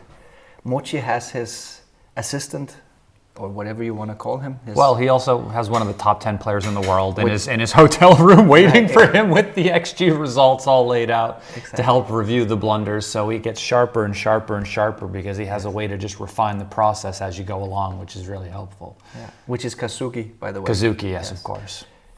What do you call it when you have like a training partner or assistant? In chess, you would call this person like a second, maybe. You know, you've got like a whole team of people that are kind of helping you out, looking at lines, different moves going here and there. Oh, all right. Okay. I see Zizi there. 1 minute. You need? No. No. We We're can ready start. to go. We can Yeah. ready to go. As long as you have a Mochy in there. Yeah. So it seems that Mochy is just picking up a cup of coffee. There we go. And now the players are ready. I don't think Zizka has a second with him. No, I don't think so. He's on his own, but for sure he's doing the same thing. He's going up to the room, quickly scrolling through all of the Do you think moves. so? We haven't asked him that. I know for Mochy for sure. Definitely Mochy is doing it. I mean, Zizi might be going out for air and orange juice. Yeah, it could be. So this is orange juice number 3, I think. My feeling was, interacting a little bit with CC before the match, that he had a very high level of tension, like he was trying to like energize himself, like, yeah, I can do it, like have a positive mind, but I'm not sure if that's the right approach here. I have no idea. It works like, for some and doesn't work for others, Yeah. you know? Some guys have to eat proper nutrition. There's a guy, top-level athlete in the NFL, likes to eat Skittles and McDonald's, you know? Okay, yeah. Some people are built different. You never know what works for someone. Yeah, and we have the match 9 PR result confirmed. Mochy does indeed take the PR win. But the interesting thing is the updated average PRs. And as we can see, Zizka is still ahead with 2.98 and 3.11. Has that been updated? I don't think that's moved, has it? Hasn't it? No, because he was 2.98 at the beginning of last match, I believe. Okay, if it hasn't been updated, yeah, I think it has. Really? It has been updated. Mochy dropped from 3.16 down to 3.11, and Zizka increased from 2.94 to 2.98. Really? So That's Zizka, only moved that much? That's not much, right? That's not much. I thought it might move a little bit more than that. Wow. So that gap in PR difference is more significant than I thought. But we have 13 millipoints of difference here in the PR, or millipoints. Well, if one PR difference in a match is only dropping it by 0.04, Yeah. Yeah, because they played 9 matches. then it's significant. That last match wasn't a short one, right? Was it? The last match had 85 and 83 decisions for each player. 85 for Zizka and 83 for So that's the lowest we've had except for game 2, right? We've had, I mean, game 1 was insane. The match 1 was the longest match I think we've ever had in the UBC final, which was 191 decisions for Zizka and 153 for Mochy. And we had 3 out of 4 matches with over 100 decisions for each player on day 1. On day 2, we had 2 out of 4 matches with over 100 decisions. So I think that's why the game match 9, which was a somewhat normal match, it didn't carry too much weight. Oh, we have a good double here by Mochy. Yeah, it looks pretty standard. Does double take Of course. Yeah, pretty standard double take. So Zizka apparently made a mistake here in the first couple of moves. I didn't get to see it. I was looking at the results from yesterday. So it looks like it was a, wow, I don't know. Yeah, easy take here for Zizka. But also a good double by Mochy. 6-5 doesn't do much. If I were to recreate it in my head, it would look like 6-5, 5-3, 5-3 double six, something like that. Maybe it was a step up decision by Zizka. Yeah, but of that's course, what it with just a appears few to be. decisions in, so it wasn't even a blunder or anything. The error rate is going to come down really fast. 4-2. Ooh. So we hit here. We hit, and now the question is, do we play pure like this, or do we make the 2 point? Because of the 2 blots, I think we make the 4 point. Oh, yes. If those guys weren't there, we might just make the 2, right? Right, exactly. We got to look at the other side of the board and realize that Zizka has 2 weak blots over there. So It's not many times in backgammon where you can get hit and then be doing better because you were hit. Right. This could be one of those moments. It could be. Of course, Mochy prefers to not get hit, but Yes, of course. it's not that bad to get hit. You're probably going to hit back and could even gain in the exchange.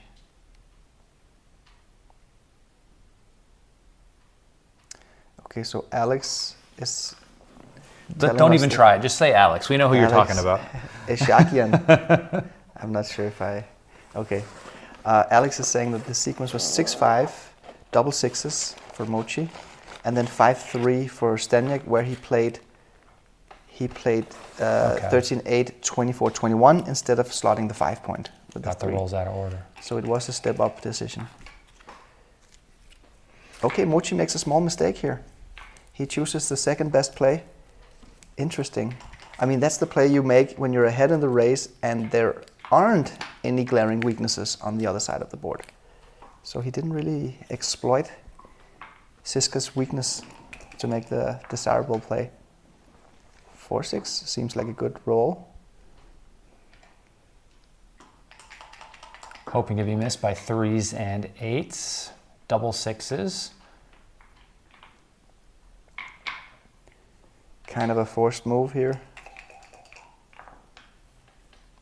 6-3 covers, I think. Or do you play safe? Are you too I mean, it is pretty bad to get hit with an 8.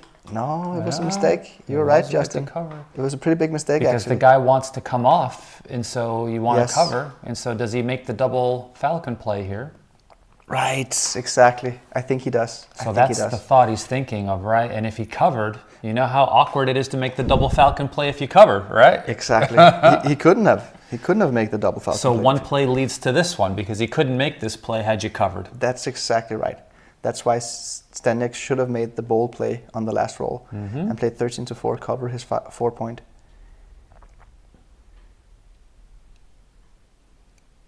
The thing is like you have to be thinking about what your opponent can roll and what their game plan should be and what they're likely going to be thinking about doing, right? And if you see that, like, hey, if the guy rolls a number like this, he's gonna just come off if I don't cover. You have to think one step ahead. And At least. This is what Zizka is usually extremely good at, and was one of the topics of his book, The Zizka Method, which, by the way, is in the Backgammon Galaxy webshop. And it's now 20% off with the code BF. But I heard something. Look at this great play by Mochy. Yes, the play seems very clear, and he's missed. We've got Hannah in the chat. And he's missed. What's up, Hannah? Which one? There's 2. Hannah's Gammon. So Hannah, please share your YouTube channel in the chat. We'll give it a shout out. You have a great YouTube channel. Been doing some good content lately. 4-1 for Mochy. I'd bring the 4 in, to be honest, but Yeah, that's the I detail. think you're doing well in the race, but maybe he's just trying to hold on to an extra 6, just in case. Yeah, yes, there we go. It's basically a gin position It's here. not going to make much of a difference. With this pip count, 46 pips before Zdenek's roll, it's close to 100% win here for Mochy.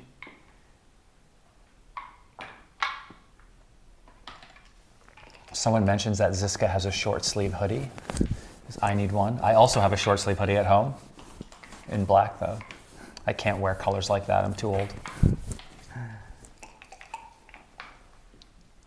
Could you see me walking around wearing something seafoam green, Mark? And a hat like that No, as no, well. no, I can't do that either. Yeah, Gigi says he's a fashionista. Certainly is.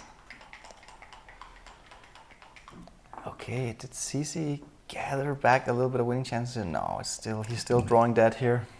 Looks But like about 0%. No, a little bit more than that. Getting some easy decisions here. Basically impossible to make a mistake.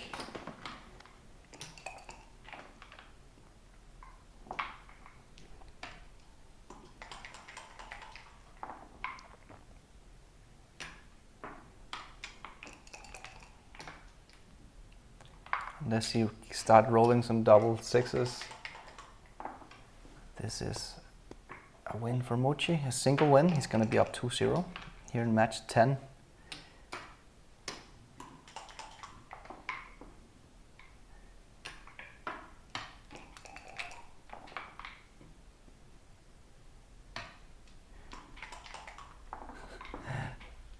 The cork says, turn the board, bro. Well, as I explained earlier, it was both players' preference to bear off on the right, probably because they've been practicing on Backgammon Galaxy, which meant that we had to compromise here. And the compromise was that the champion got to play 2 out of 3 days bearing off on the right, and the challenger got to play 1 out of 3 days bearing off on the right. So today on day 3, it is Zizka's preference that he's going to be bearing off on the right. That's why the board is, that we swapped the direction of the board compared to yesterday.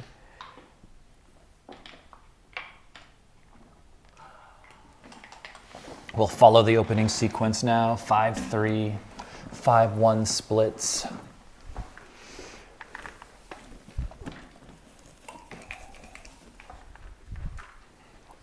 The 6-4 makes the 2 points.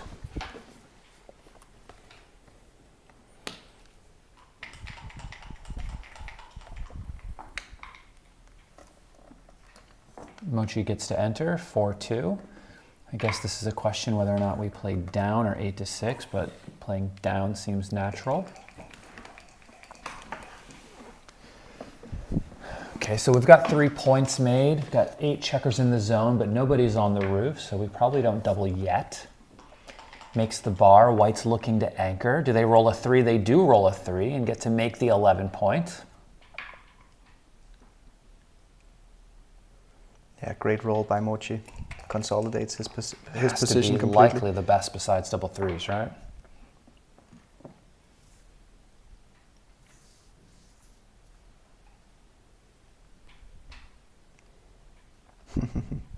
He's just counting the race here. Counting pips. That's what the hesitation was for. Okay, make the 5. The golden point. Yeah, you can start with the 2 and then think about playing 13-7. The 2 is coming up, but are we coming like out? running. Okay, yeah, it was the best play. It was close though, but it was the best play. You got missed. Let's go. And Mochy can't really... could he leave the blot there and make the 3 point? Oh, I don't think so. Is it too big? What does the race say? He's going to be down 14 pips after the move, so he does have a little bit of race equity. Yeah, you can't get hit here. You don't want to do that. Yeah. Perhaps if he was further behind in the pip count, he could make the 3 point here. But with 14 pips behind, he does have some equity in the race, which means it's annoying to get hit. Yeah, great play by Mochy. He finds the best play. Also, they could roll like 2-4, 2-3, 2-6, and you would get direct shots instead of Okay, so now indirects. Mochy is contemplating whether he should double slot, which will increase his value, the value of his position in the future, or if he should just make the 3 point, which gives him immediate strength. And great play by Mochy here. He recognizes that he's probably not going to get a shot on the next turn, so he's going to go for maximizing long-term strength. He did get a 7 fly shot here though. Anyway, now Mochy is ready.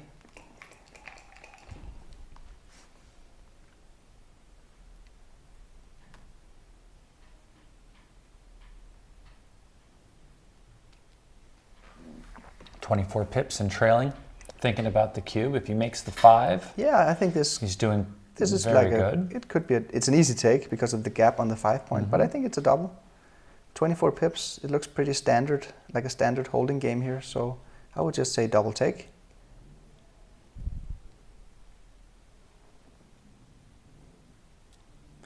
Yeah, the computer engine confirms it is indeed a double.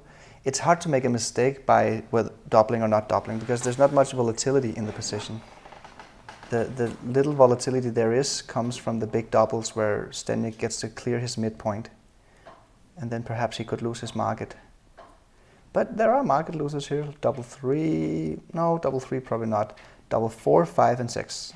So 3 out of 36 dice rolls are market losers, and that's just about enough here. You're already a 71.5% favorite by being up 24 pips, having full freedom. And as long as there is a gap in the structure, then it's basically always a take from the holding game player's point of view. In this case, Mochy. Okay, he chooses to roll. Oh, which is one of the best numbers. Okay, not really, doesn't really matter whether you double there or on the next roll. This time, however, he must Make it and slot the deuce. Now Zdenek must double because Yeah, now double 2 is also a market loser here. This is a clear cube now, though. You're Very up clear. And more than 15% in the race. You've got 4 or fewer checkers on the midpoint. You have the bar point made as well. You've got no gap, exactly. So it's not even the easiest take in the world. But it is a take, nevertheless. Those are the 3 things I'm looking for when I have holding game positions. Like, what is my race lead? Generally, I want it to be like around 15%, 13 maybe. Want to have 4 or fewer checkers on the midpoint, and I want to have a point, 8 point, 7 point, whatever, in the outfield, just as a landing spot for some of my numbers.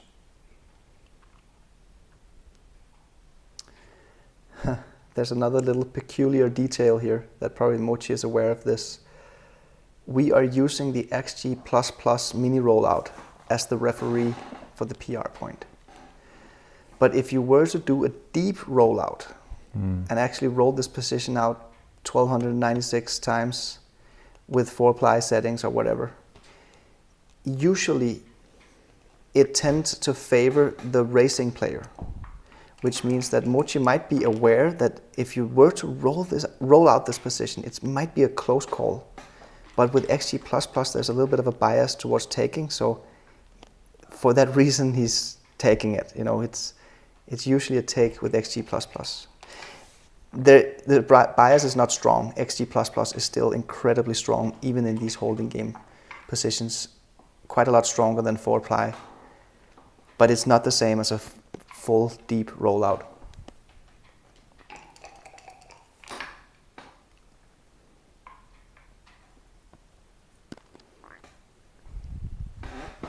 There's no way you can pay now here because Mochy's home board is too strong.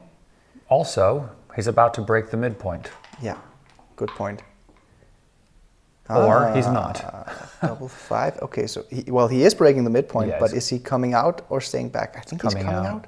Yeah. And then you're playing the holding game in the outfield. You just come out and come down. Seems clear. Oh, he's going for the dragon with the tail? No, he's just looking at it. You would do this sort of play if he didn't have those builders on the 6 and the 5 point to attack you. So if his position was already like he burned those builders, you would do that for That's sure. exactly right. It's the main condition for this type of play. We call it a dragon with a tail, and without any buried checkers, it's usually not the right idea. It's too dangerous. You're just going to be hit a lot of times, and if you don't perform, and there's pick and pass numbers as well. He just hits and makes the 1, which would be brutal. And this keeps enough contact, right? Yeah. What gets by? 6-5 in doubles? It's a balanced play. You're optimizing your racing chances while still preserving contact value here. Good play by Mochy.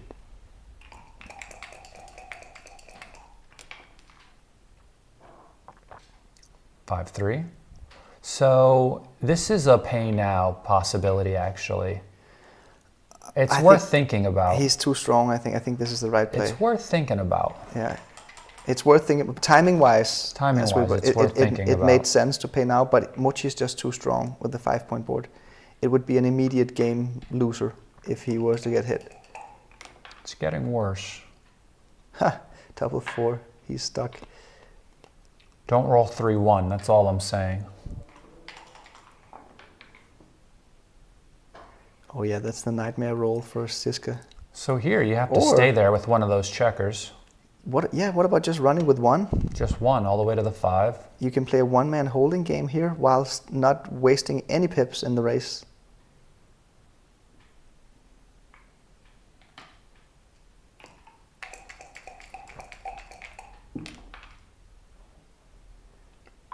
Okay, so here we go. Now he's given the ace. He has no choice. 11 numbers here, hit and win. And the ace is the worst racing number, so actually... 5-2, misses. Yeah, there's a lot of wastage here for Zizka, so Mochy is not trailing as much as the pip count is indicating.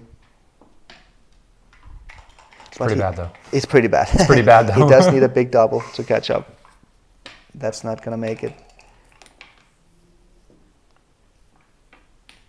Yeah, what is Zizka here? 95% favorite or something? It's not 99. Mochy can roll a double 6. 6-3. Slightly unlucky roll because he doesn't get a decision. 6-2 is better for sure. Yeah.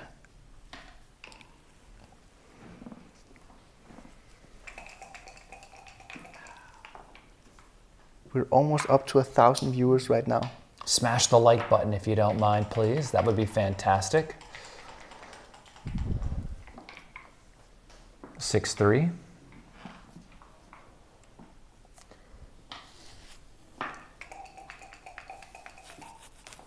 Mochy is playing at a 0.7 so far in this match, and Zdenek is down to a 2.0.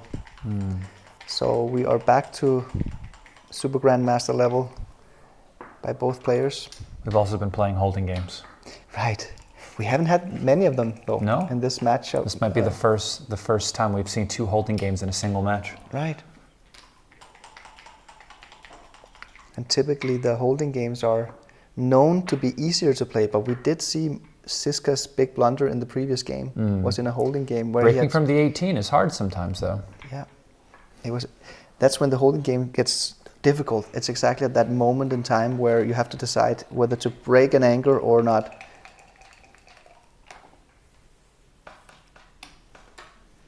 Okay, so Mochy needs to take at least 2 men off. 5s or better would be fantastic for Mochy right now. But he has winning chances. Double 2s as well. 5-4. It looked like a double 5. He has winning chances here. 12%. 6-3. Oh, actually a little bit less than 12%. Probably more like 10. 2s or better. Oh, he doesn't get it. Okay, 2 points Zizka, and the score is 2-2.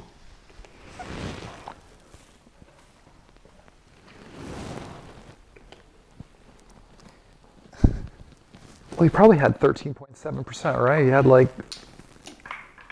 had he had 5 numbers, right? Yes.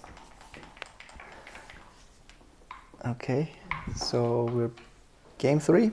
The score is 2-2. Oh, Justin's belly was out there. Nice of them to show that. Stretching.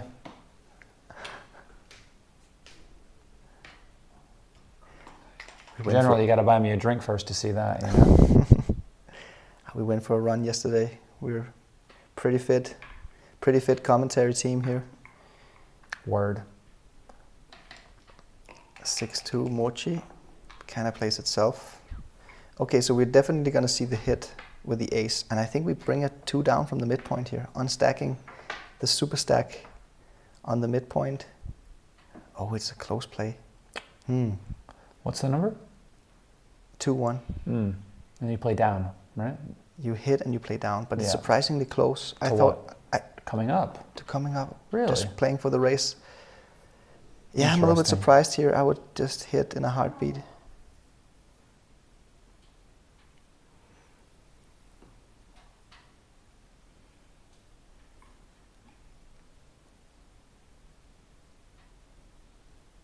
I mean, I think he's really considering not hitting here.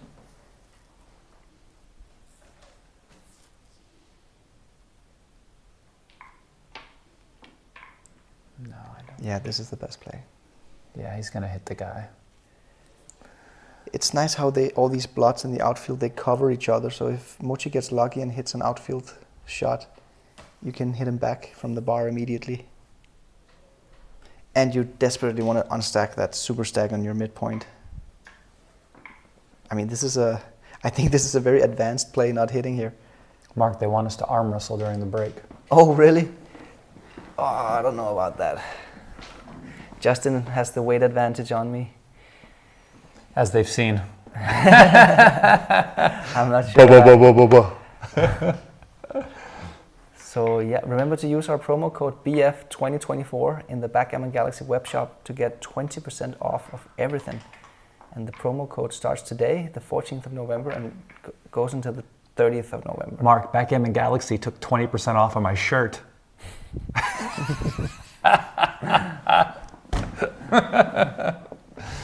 Oh, man. Yeah, so Zizka does play the best play. Mochy comes in here with a 1-3. Are we stepping up into this? Well, the 3 down feels weird because of the stripping of the mid, right? But you don't really want to get pointed on either. I can understand. Yeah, that was a tough one for Mochy here. So Apparently 13 to 10 was second best, right? Yes. Oh, that's a cool play by Zizka, making the 5-point here, volunteering a double shot. And he gets away with it. Gets away with it. Now his position is really good. Really nice play by Zizka. Does he have anything? I think Zizka is finding his way back into the zone. Oh, maybe yes. Maybe yes. Oh, wait a minute. Decent. He's got 9 in the zone. That's not a lot. 2 on the roof Okay, now. It was a double It was take. a borderline double, yes. I mean, he's facing an open position, so the market losing sequences were there.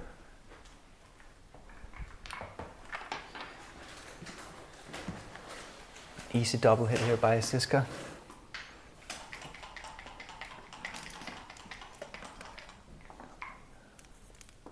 Big swing. And now he Not cubes. hitting. Easy cube by Zizka here. And now he's actually giving Mochy a tough decision. I think it's still a take. I think it's still a take, but I agree with you. he is giving a decision here to Mochy when he doubles. But he doesn't give a decision if he doesn't double. I tell you that right now. Yes. Very easy double with all this volatility. It was a cube before, but he doesn't know that. Yeah. Your opponent is on the bar. Which is one of the big triggers. The big triggers, yes. Zizka has to find his groove. He's playing too slow. He's playing like Mochy plays. He needs to play like he plays. I'm sure he's going to find this cube. Like, look at the market losers. 5-point match. Well, the guy could just fan again. That's a market loss for sure. That's why when your opponent dances, that's the biggest threat of all. You know, he could dance again. It's a 5-point match. You really want to win a double gammon. There he goes. There he goes. Great play, Zizka. Mochy Okay, Mochy. takes. No. I'm rooting for a fun number like 1-4. No shivering. Ooh, double 3 is a what a powerhouse. Wow. Perfect number. Gets to hit and cover. Oh, wow. This could be a 4-point win for Zizka. But Mochy hasn't made a mistake yet. So he's playing at a 0.7. Well, getting gammoned every match today is a pretty big mistake, if you ask me.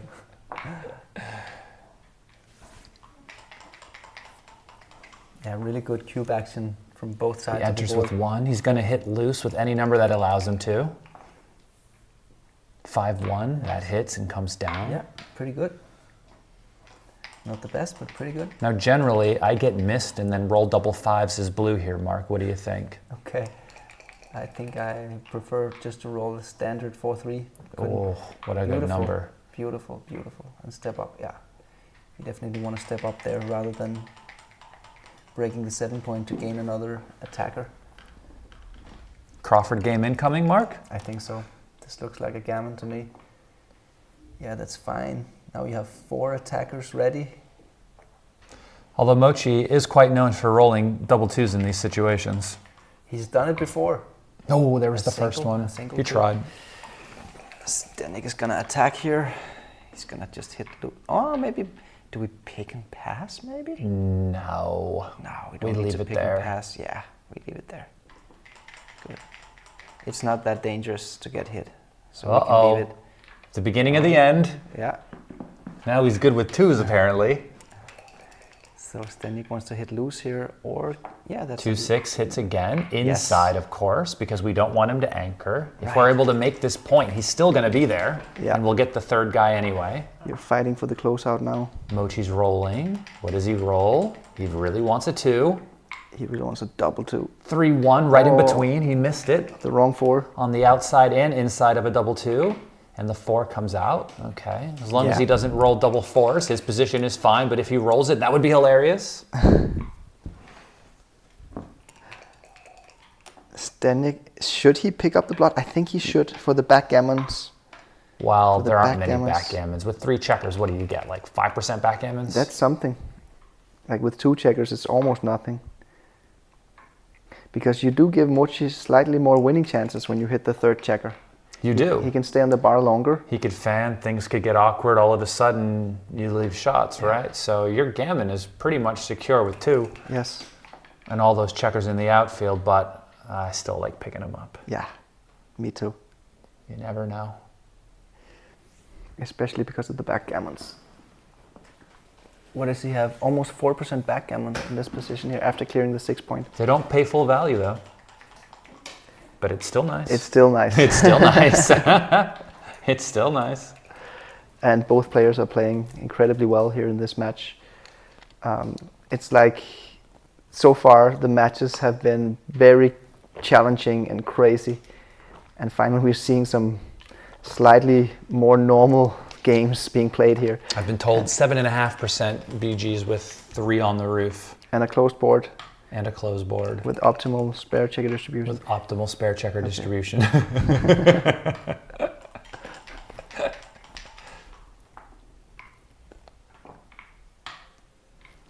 So ZZ does not want a big double here.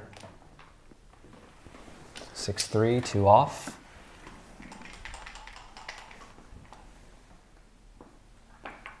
And this looks like Gammon City, population Masayuki Mochizuki. If I pronounced that correctly. I think you did. I think you did a great job. Well, you are the second best Japanese speaker here, just after Mochy. After Mochy. I did put a little bit of my skills to use the other day on stream just for fun, counting.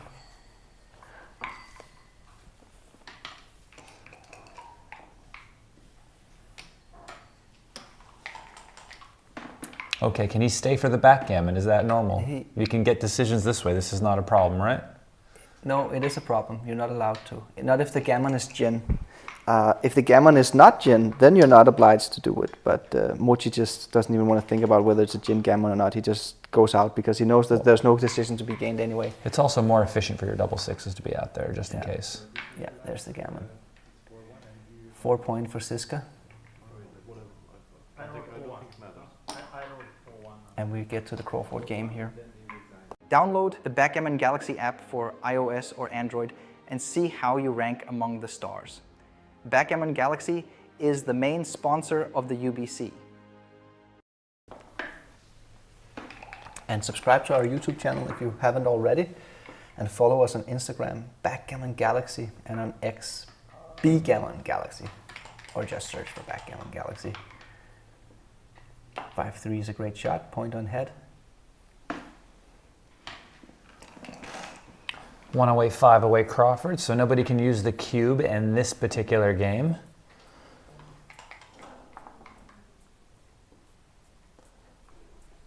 Also, ZZ isn't concerned about losing a gammon at this score either. Right. The Crawford 5 away, 1 away. It doesn't matter whether he loses 1 or 2 points. Mochy still has to win 2 games.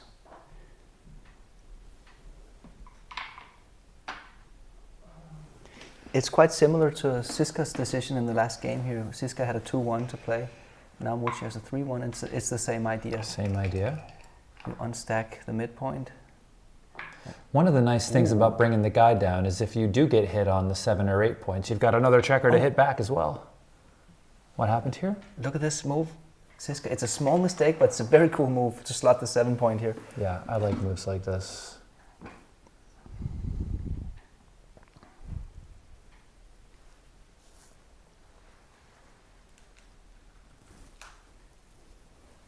It's the play to win. It's the best play at DMP.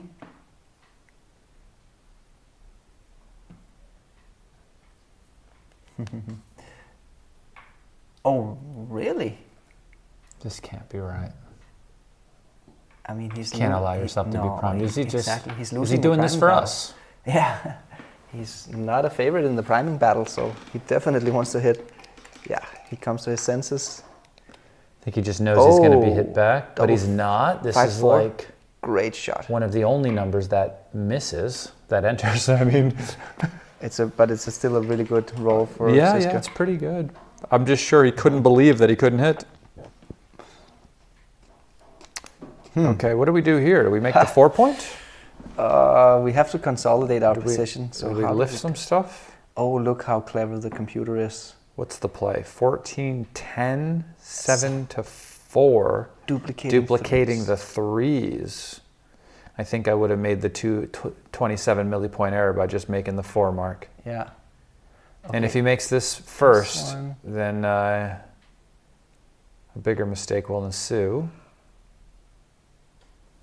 But it's a very cute play. Wow, by the he way. sees it. Oh, He he sees sees it. What a brilliant play. I mean, think he's smiling right he's now smiling. looking at it because he sees how cute it is. Yeah, but it is a legit idea. It is. This gets hit more, for sure. I love how he smiles because he sees how cute it is. Yeah. Puts it back and then goes, but it doesn't make the 3 point, you know? Yeah. Little did he know that it was the right idea. And look, the PRs are Do we getting come really close. up or do we come down here? I know we're down in the race by a lot, but coming down doesn't look good. The problem is the ace, right? Then you have to play this one. Well, no, it's just that, like, if he starts laying blots in the outfield, do you really want to break your anchor to hit him? Yeah, exactly. You could put, It's you know, so useful to have that that spare checker on your 20 point. but it's hard to do when you're down 30 pips. yes, yes, it was a tough decision. Tough decision for Zizka. I've seen a few that's things a like this recently where, like, it kind of popped into my head as a possibility. 3-2? He really wants to come in with a 3, but he can't because he has to can't. use the 3 to cover. You got to make the 10. It's more important.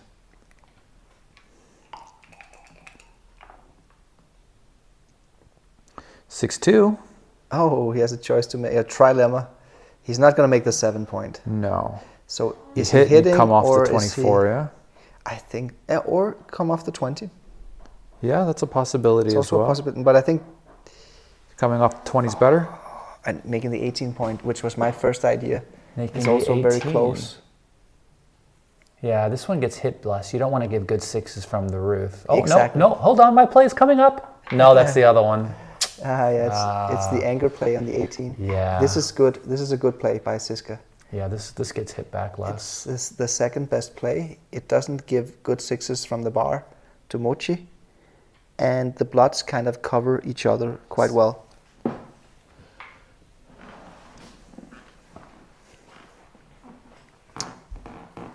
Yeah, giving 6s back from the roof is generally not a great idea. And you have another checker to play. It feels a bit loose, but it's dynamic. And that's kind of what you're allowed to make dynamic plays at this match score. Because At you're not Crawford. worried about getting gammon. Yeah, you're not worried about getting gammoned or doubled or anything. You just gotta play the move that wins more games. He hasn't taken a look at making the 18 point at all yet, so I think he's gonna hit. And then this is the best variation. Yeah, that's a good play, Zizka. Pretty good All find. the 2s and 1s are duplicated for entering and hitting. He rolls a 4-1. This enters and hits. It hits, but you get return shots. That's the idea here. Just an ace, not too many. And he can hit with a 4 and a 5 on his 4 point. Oh, that's not good. 4-2. Definitely putting a second checker on the bar. And what about the 4? Slot the 7. Yeah, that seems right. Puts pressure on the 1 point, which is what you want to attack if you can. Trying to keep him from making a double anchor game if he doesn't roll a 1 right now.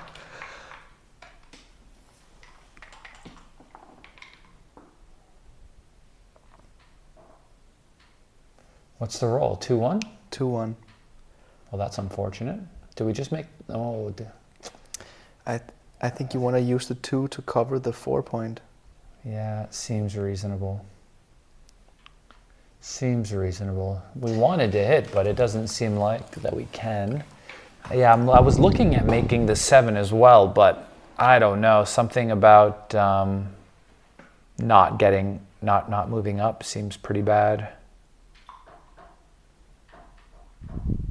And I know we could get hit back, but we could get attacked on the 4 as well when he enters, right?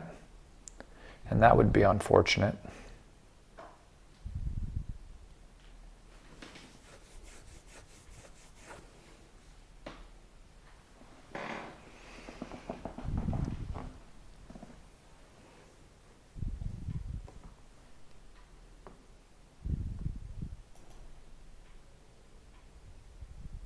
Ten to 7 is close, though.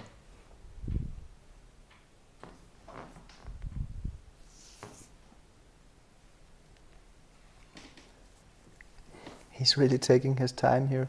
It's not a big decision, but it's a difficult one. Because both moves make sense.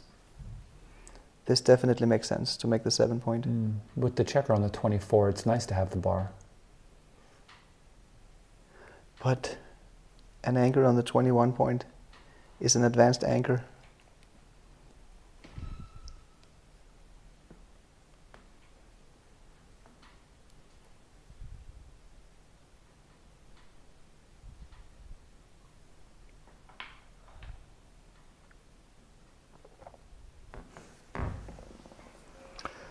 Yeah, lifting doesn't look great because in an ideal world, you'd like to make the 7. It would aid coming home a lot, I think.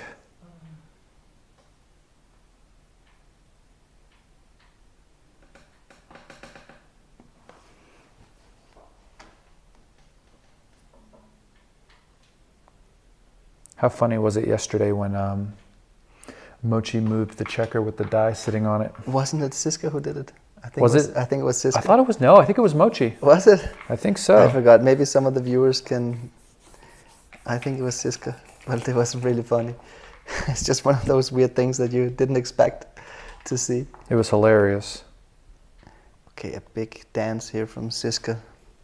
Mochy is taking the momentum now of this position. That seems like the right play. Yeah, good play, Mochy. Oh, double 5 for Zizka. Huge swing. What a shot. And we hit the other guy. I think so. With all those blots laying around. Yep. Wow, what a roll that was. A destroyer. Mochy. Destroyer right double back. 4s, the destroyer of Wow. worlds, huh? And he gets to make the deuce point. Oh, that's just nasty. Where's the next one? We go to the 8. Duplicates the 3s to hit us if we go to the 8 from the roof. So 1, 3, 5, 3 is all kind of duplicated, right?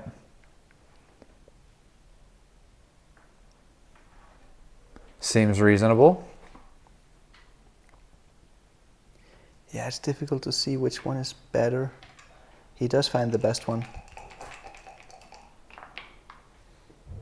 Okay, Zizka comes in with a hit again. He can even choose which one to hit. I think we hit on the 13 point, just to not leave too many direct shots from the shots from the bar.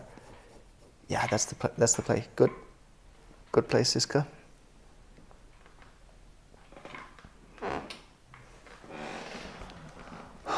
I mean, this has been 3 jokers in a row here.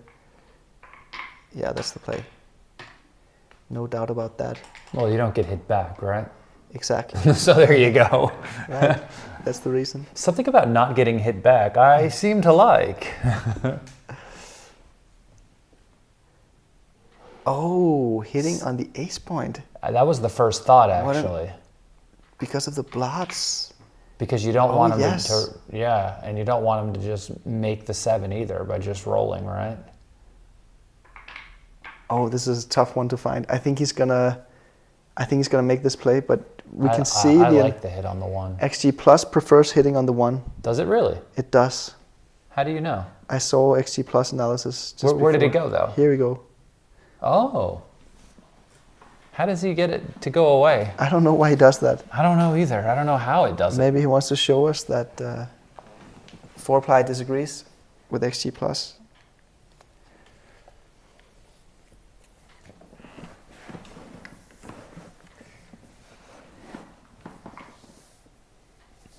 That's pretty rare. You get to see 3 jokers in a row like this. But 6-1 is not a joker. It is a tough roll, however.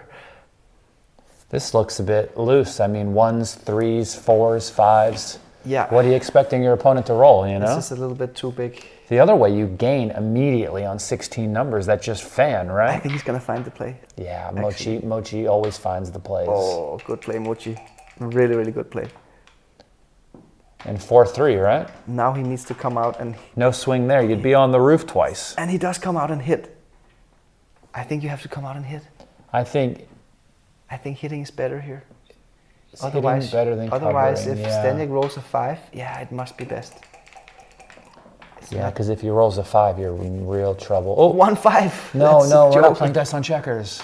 Re-roll, please. Imagine if he Huge roll. fans here. Huge roll by Zdenek. 4-2. Oh, what a disaster.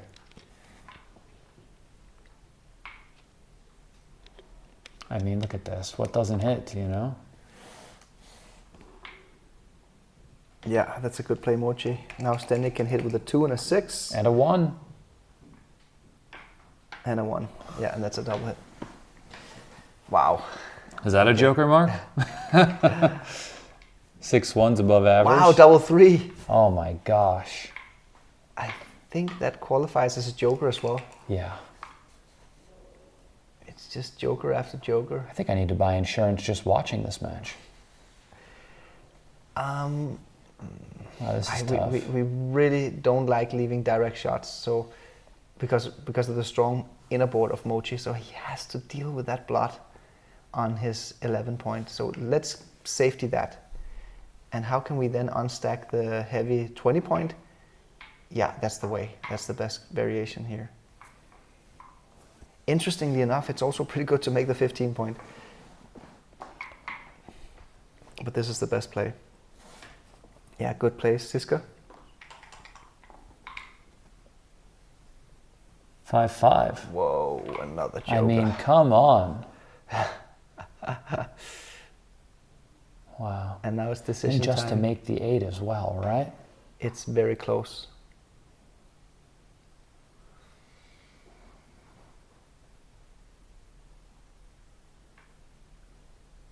He doesn't know it's this close, so he's going to burn some time here.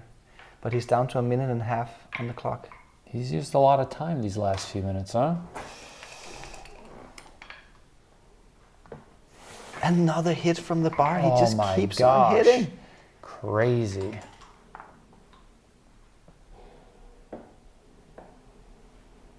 Four, 2.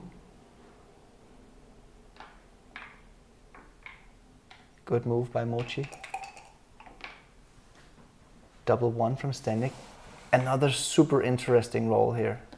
Okay. Really interesting. You can make the rack, Wait, what? but that leaves you with 2 No. blots in the outfield. We just have to clean up the blots outside. Look how close it is though.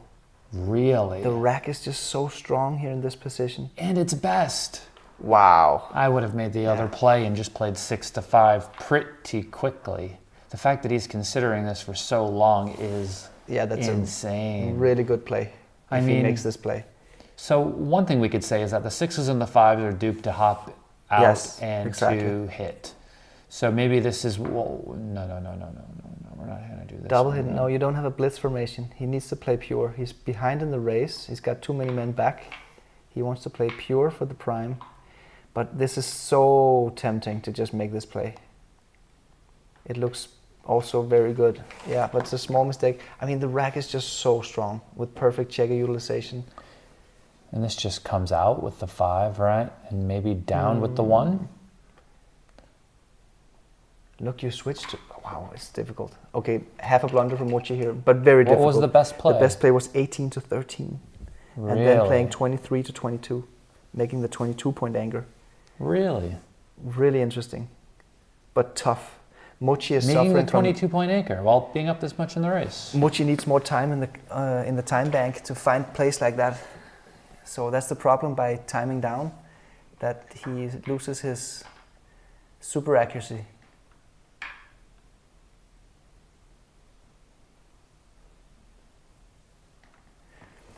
Yes, Zdenek wants to play pure, but he can't really do anything else with the 5-4 than this. 6-3, good roll by Mochy, gets to anchor up in the outfield.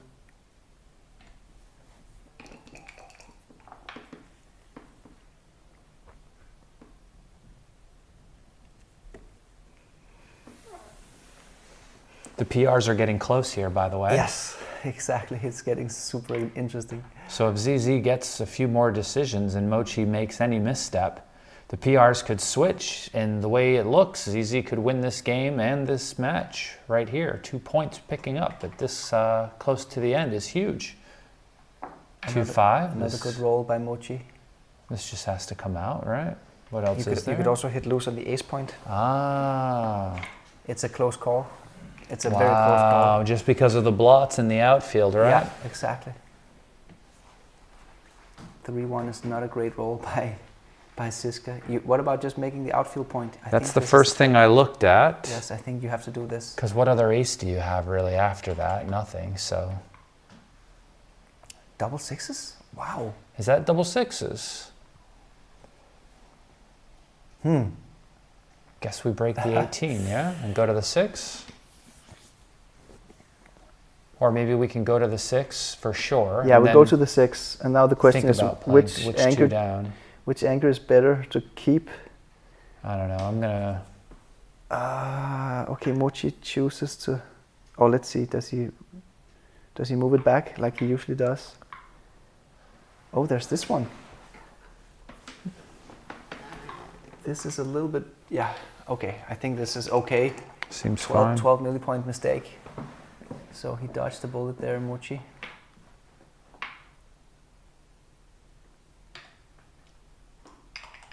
He's down to 48 seconds on the clock. 5-3. This comes out. Comes out all the way. A really good running roll. Zizka wants to hit him here. Oh, look at that, 6-3. I saw this right at the last minute because it left more shots. Oh yeah, he couldn't hit. It left more shots. Yeah. Yeah, that was a sneaky play, staying on the 18 point and playing 6-3. Switch. Oh yes, lovely little roll here. How do you play the last? Oh, that's a good play. Yeah, we don't want to make that point because it's 6 away from the other point, and once he enters, we're going to have to clear it, right? Really so good we're play not by Mochy. looking for more contact here. We're looking for less contact. And this makes the point, right? That being said, you said you were looking for less contact. I think we want to make a point here. Here, yeah. I think we want to make the point. But it helps bring that outside point home. Yeah. 3-1 fans. Zizka keeps dancing. Aces.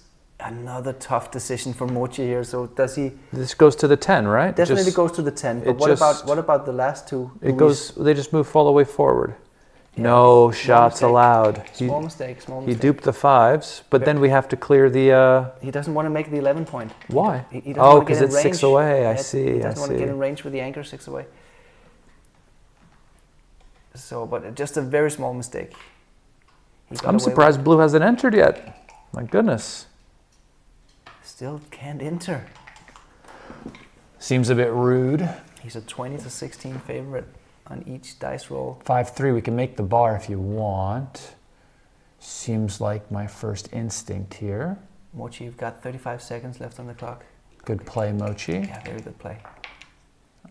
Does he enter now? 2-6. 2-6. Does it hit anybody? Does it hit anybody? It doesn't. Doesn't. You have to stay back. You can't come out. We Can have you? to come out, I think. Just because 8-2 is so bad. It's quite annoying to get hit here. But I guess 8-2 If we is stay just- back, we could also be pointed on. That's a good point, actually. And that's not, it's actually quite a few numbers that does that. So it's a distraction slot. Ooh, double three. Double threes. This is not ideal. Zizka is very happy about that roll. Yeah, for sure. I'd say so. Yeah. Zizka is now ahead in the PR. 1.45 versus 1.5. They've each had tough decisions in Yes, this game, yeah? yes, yes. But it's going to need to be looked at deeper. Yes. No. Just lift the ace and play 8-6. Why are we leaving shots, right? Wait, it's 2017. Oh, it's a blunder. Wow. That's a big That's blunder. a huge blunder That's a right big at blunder. crunch time, Yes, too. yes. Oh, you don't want to minimize contact there. Oh my gosh, you're so right. There was the blind board. If he rolls some of the sixes, he might get a double shot, right? Yes, Oh. exactly. Now it's just a single shot. No one has time to think about these things, right? Zdenek he has 4.5 minutes left. He has 4.5 minutes. Yes. Maybe So why is he rushing? he's getting hypnotized by Mochy's fast moves. I mean, it's still close, the PR, but Mochy is now ahead. Wow, 4-1. He can't leave a shot yet. What's there to do? He has to just play to the ace. Double threes, and you can come out with the other Yeah, ones. you do come out because you don't want to break your board. And it's not even Wait, bad hold to on. come out You come out with two. both, yeah. I was looking at this No, as well. here you just die if he rolls an ace. Yeah. No, You but don't want to do that. No, he's not going to make it.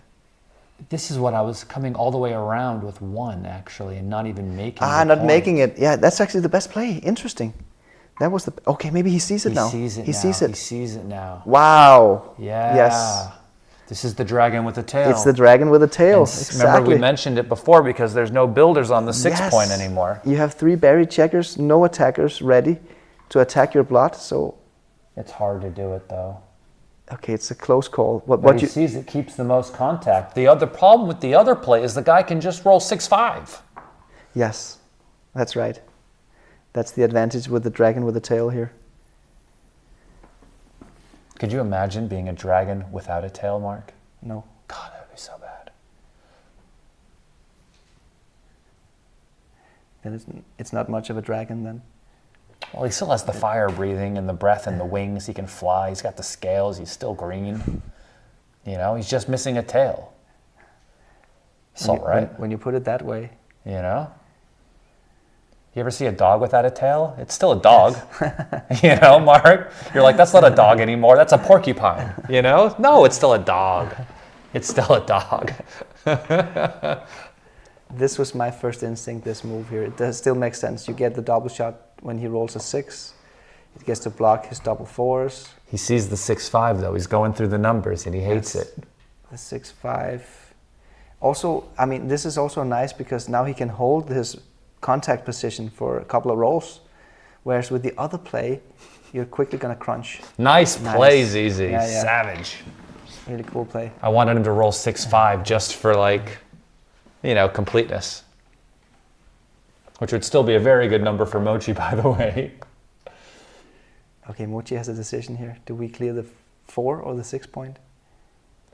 I think we clear. Wow. Wow, that's a not- really good play. Is it? I think that was the best play. Going to the ace with both off the 4, right? Ah, okay, he played 2 from the 4. Yes, okay. Yeah. No, he played 1 off the 3 to the ace as well, I think, or something, right? Okay.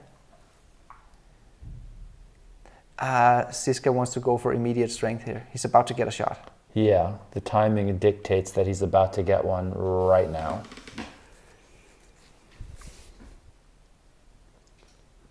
Yeah, this is the play.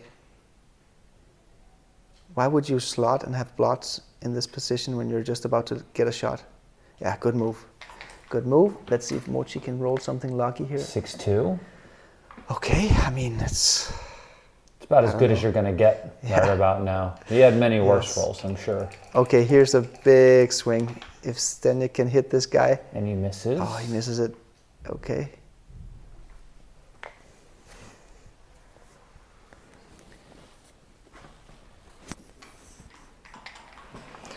Can Mochy get by? He does have a 6 with a 5. Wow, 6-5. Big roll. CZ still gets to stay there. He gets shots with 6-1 and 5-1. 6-4 clears it, okay. So we get another game. Get another game. I mean, Zizka made a double blunder in the first game with that pay now, pay later decision. And then he's basically just played flawlessly from there on out. I was thinking there should be another name instead of pay now, pay later when breaking from the 18, because for me, pay now, pay later is something I normally think about when it's breaking the 13. Yeah, it's more like a stay or go. We should ask Mochy to make something up. So we can differentiate between pay now or pay later positions. I agree. Maybe we can call it the sunflower on a summer day. I'm not even gonna attempt to make something up there.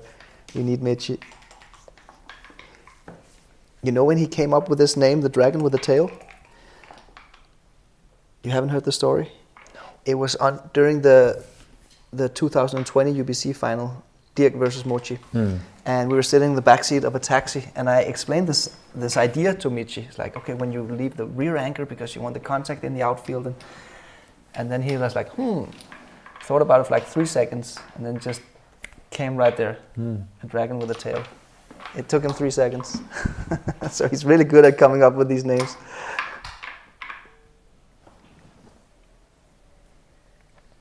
Download the Backgammon Galaxy app for iOS or Android and see how you rank among the stars. Backgammon Galaxy is the main sponsor of the UBC. So here we are in the post-Crawford game. Mochy will double immediately on the next turn.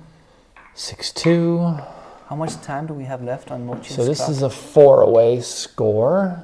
So, well, he can pass this. He should definitely pass. Yeah. Why on earth would you take it? You have a free drop? You have a free drop and you lose many gammons here actually, so you should get out of this game. Yeah, good pass by Zizka. But the next score is an automatic take. Yes. So if it were the same exact position, but at this next score, it would be a very easy take. Yes, exactly. Okay, here we go, double take. 3 away, 1 away post Crawford.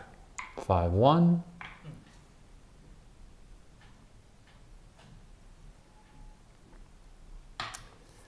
This is really exciting because Zdenek has a lead in points, but Mochy has a very small lead in the PR.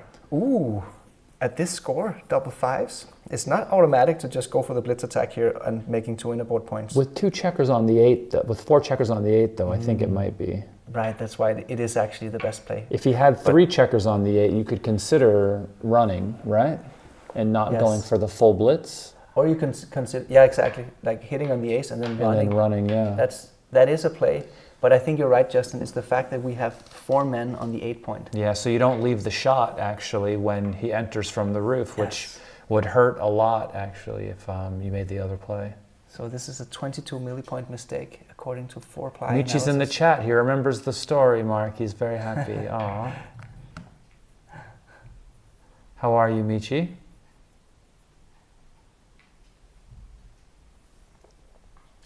I've got matches, me playing Mochy on the channel as well. Cool. Hopefully you gained a lot of subscribers during these days, Justin. Yes, we'll see. Your wonderful YouTube channel. Justin Noel Plays BG on YouTube.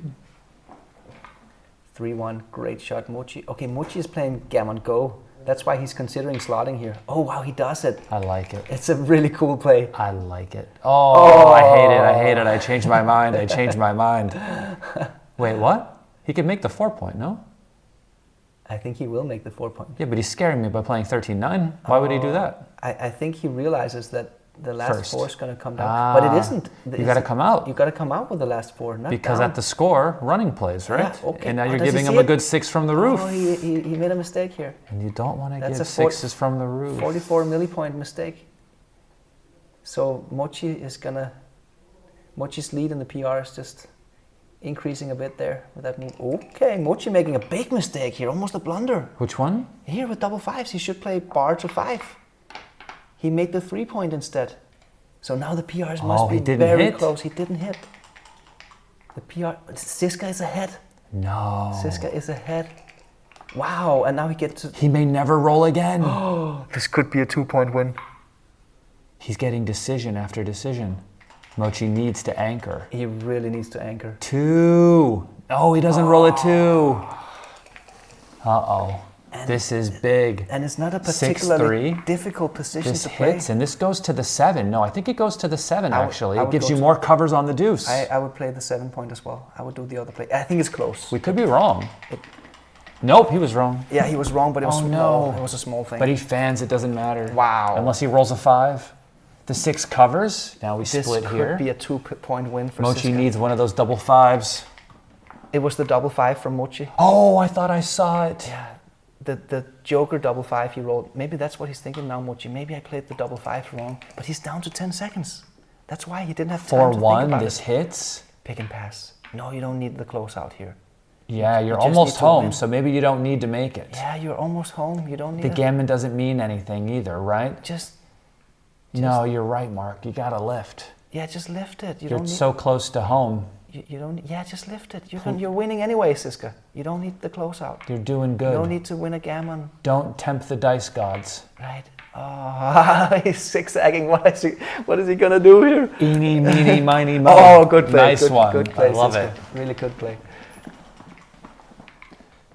Oh, he would have been Okay, hit. He can still pick and pass this guy till the cows come home. Exactly. I mean, even if he double 3's a little bit awkward, but even if That'd be fine. Mochy rolls a 5, It's not the even- end of the world. No, he's still winning. He needs 2 5s, Mochy. Yeah, that's And true. That's his joker here. He doesn't get it. That's the wrong 5. Wow, this could be a 2-point win for Zizka. That would be huge. 6-4. Well, we need to make it because we don't want to get hit with double 5s. Oh yeah, we could bear in. This gets hit with Yeah. double. No, it doesn't. That's a really nice. Yeah, I like by this play Zizka. better actually. Really nice play by Zizka.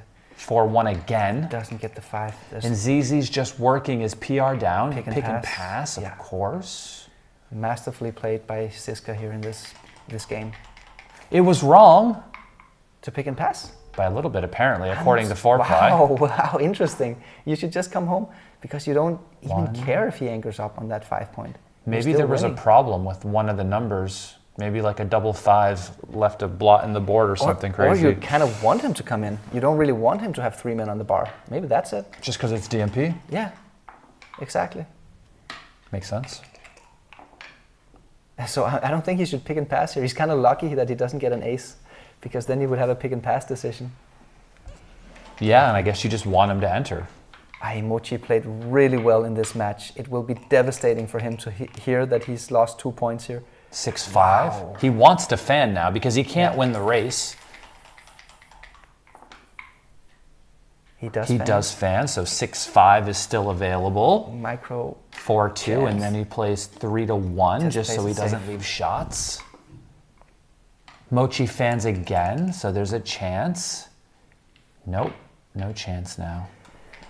Oh, this is going to be tough for Mochy to find out that he loses 2 points here. He played really well. He played really, really well. Wow, But this so is an did Zizka. incredible game. Wow. Yeah, I think it's So a cheap Mochy decision. has to win a match and a PR just to bring it close, and even then, I mean, it it's could- very difficult because ZZ's winning the PR battle. Yeah, right. He's winning the PR battle, CC. ZZ played a 1.98 to a 2.27 on the preliminary. Wow. That makes it possible but highly unlikely that it's going to swap the PR point. It could, but it's probably like a 95% probability that Zizka wins this PR point. And this is the worst in this format when you're just sitting on the roof and you're just counting your opponent's decisions one after Yeah. another after another. Mochy did everything he could here. He played truly like a UBC champion. But so did Zizka. That is for sure. Very interesting. In 20 minutes. So 5:35. Mochy always comes in and asks us. We have a group chat where we share all this information, but he always comes in and asks in person. It's faster. It's just we're right next door. Right. You know? I don't want to be texting you and waiting for a reply when you're right next door. Okay, so let's see the results here. Do we have it? Okay, it's not updated yet, but this is going to be a 2-point win for Zizka, which means he's going to be ahead 11-9 and ahead in the average PR. That's amazing. Wow. For Zdenek Zizka. For Zdenek Zizka, he's a big favorite now. I mean, we still have 2 matches to go. Even the reflection on this, they said it looks like I look like a Catholic priest. It does. Hi, the kids. Mochy needs to at least one of the 2 last matches. He needs a 2-point win. Wow. But even if the next match goes 1-1, it's not over yet.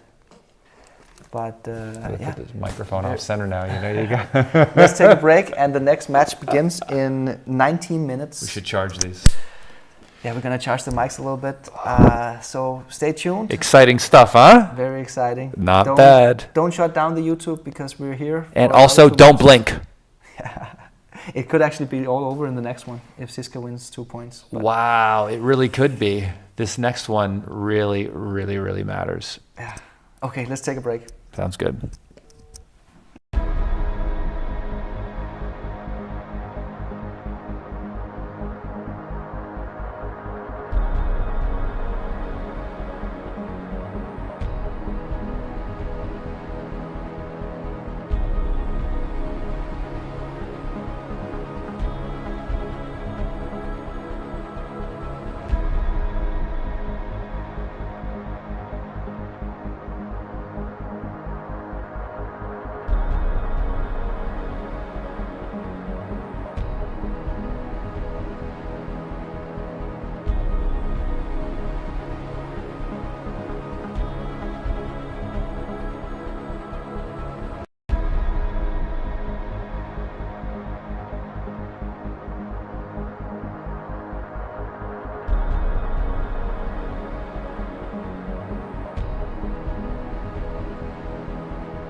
get into position.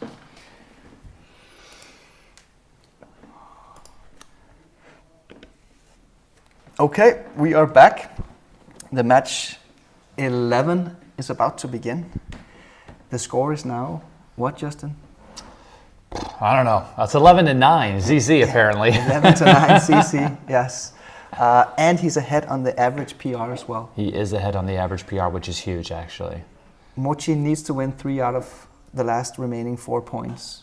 Otherwise, Zdenek Zizka will be the new UBC champion. Well, he needs to win the next match, or at least win 1 point out of this one, for sure. Yes, he needs to get at least 1 point. Otherwise, it's all over. We're not going to get into match 12. And, I'm just getting the notification that the players are ready. So let's see. Yeah. Okay, Mochy is looking concentrated here. Okay, so remember to follow us on social media, on Instagram and X. We are posting from the event with some some interviews and backstage photos and videos. Great roll by Zizka here.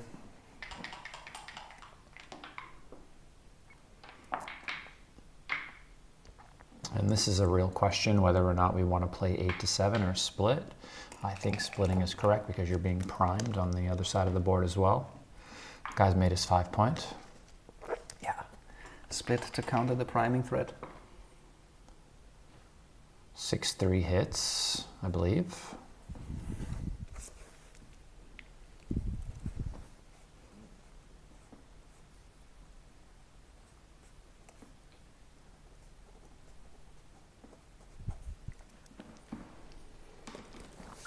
What else would we be considering? I'm not sure.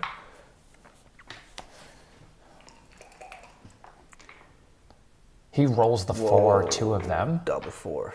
All right. Oh, he has a decision here because he could actually make the 2 point as well. Yeah, I think making the 2 point is pretty clear. It's not exactly clear because you could also hit loose on the 2 point and make the 4 point. Going for a more pure priming formation here. Yeah. But this seems to be the right idea. Going for the blitz. He's going to be up in the race. He's going to have how many men in the zone? 10? You might get to a cube faster, just making the deuce as well. That's a good point. Because you don't get hit. And then if he only enters with one guy, maybe you have something. Maybe. Maybe not. But I know one thing, you can't ever get hit. And that sounds good to me. So that's the other variation here. It's very close. This looks good long term if you get missed. The problem is, sometimes they roll a 2. Yeah, and then you lose your initiative in the blitz attack. Also, Zdenek just regained the pip lead, which means that it's actually okay to play impure. Great roll by Mochy, obviously. But how to play it? It's a little bit ugly to play 2 men to the 5 point here. Do you want to leave another shot though? That's the thing. He doesn't.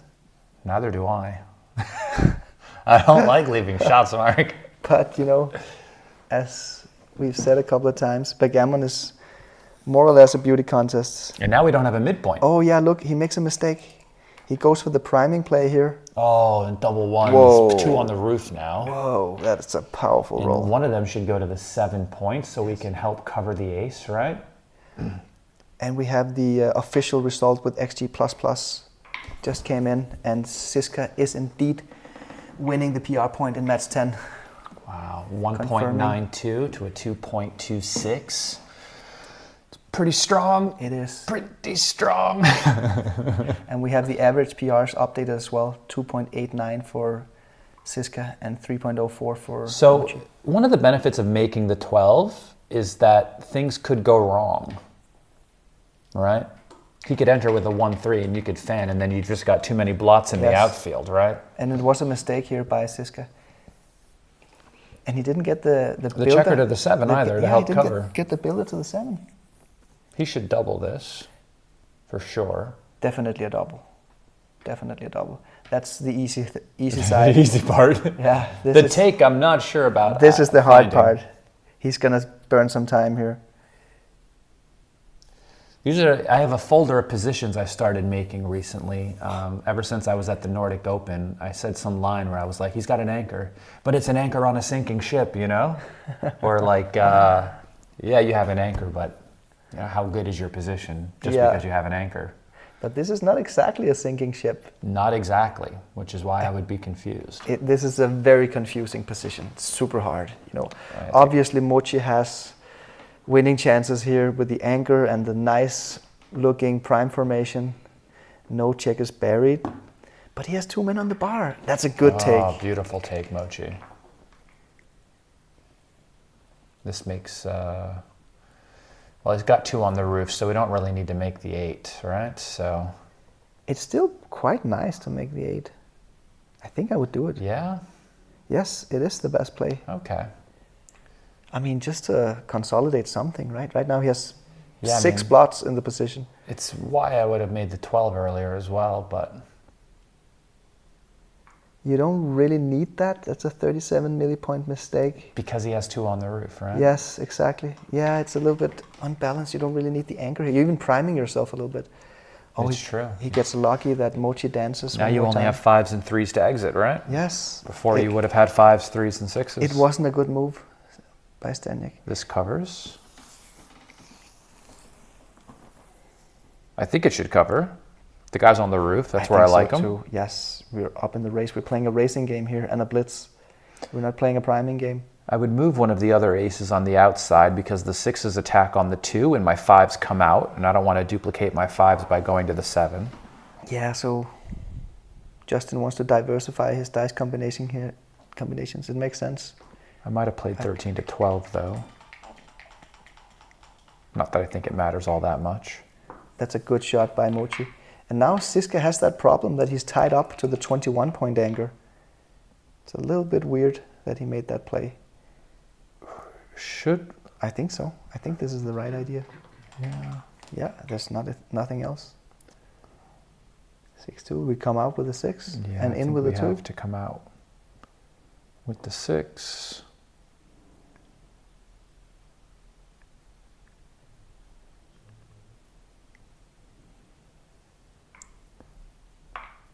I mean, if Mochy can get missed here, Zizi might have problems getting off the 21-point anchor. So this was my initial idea, and I see now that it's actually a mistake, this play. My idea was that you stay connected with the back checkers from the 16-point to the 22. Why is this not good now? I mean, I guess here it's slightly safer. You get hit less. You get hit less, and you don't get to play that 8 to 6, which is slightly destructive. What a shot. 5-3 runs all the way to the mid. Right? What other 3 do you have? I'm also curious if that's your 5. Wait, what? Oh, the double falcon? No. No, that can't be a thing here. Not 1 blot is better than 2. Yes. Good play. Good play, Zizka. We hit. This has to hit. I think we hit. I think he has to play it aggressively here. I mean, if he plays it passively, he gives... If we let him out, okay, so if we let him out, what happens? Wow, hitting is actually a big mistake. Is it really bad? I got to stop agreeing with you, Mark. Yeah, I had bad instincts here. It's too many gammon losses after hitting. Yeah, that is the problem, is the other blot on in the outfield, right? That's a good point. We have that blot out there. If you get hit and you fan, you're in some deep trouble. If we had the midpoint made, so we didn't have that weakness in the outfield, we could probably get away with hitting. But this play wins the most. But it's too loose now that we have a blot in the outfield. I think I would have found the right play here over the board. It was just my instinct to hit was slightly off. But after analyzing it, you don't want to be loose on both sides of the board. Yeah, now he kind of realizes that, Mochy, that it's a little bit loose to hit. This is not the best ace. Because you can still get gammon by getting hit on the deuce. And Zizka's 6s, they don't play particularly well, but they do if there's a blot there, because then he can just hit loose on the 2-point.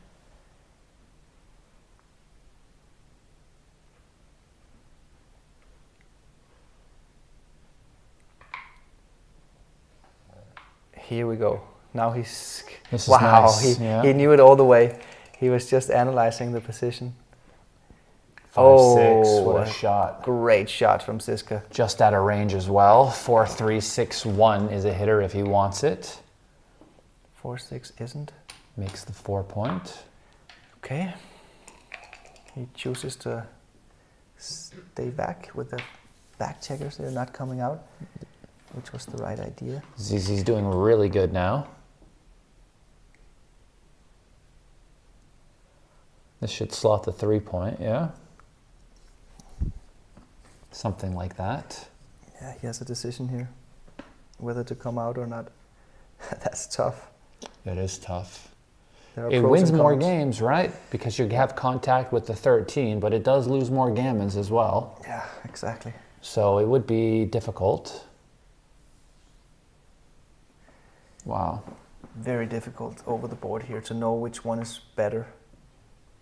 Okay, that variation is a little bit weird. Why not slot? Are you going to get any shot? I mean, the best thing he could get here is a fly shot on the midpoint. And that's just a 6-4. So I would just go for this. Of all the variations where you don't come out, I would just go for the slotting play.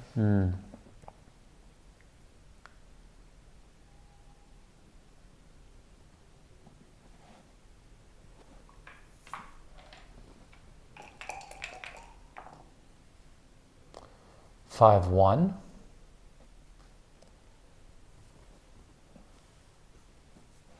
So it's just 4-6, right? So this seems okay.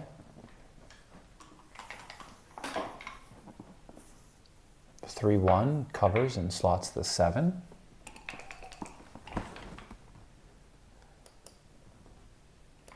Five, 4 just brings the checker in. I can tell you one thing. Blue does not want to roll a 6-5 next roll, I can tell you that. Oh, I saw the 5 in the window. He plays it this way. Yeah. Just to psych Mochy out, you know? Double 4s. It's a pretty good roll. Gets that guy out and around. Yeah. Gains 16 pips in the race. Not that he's going to be winning a race anytime soon. No, he's dead in the race. But at least he makes it very unlikely to lose a freak gammon in the race.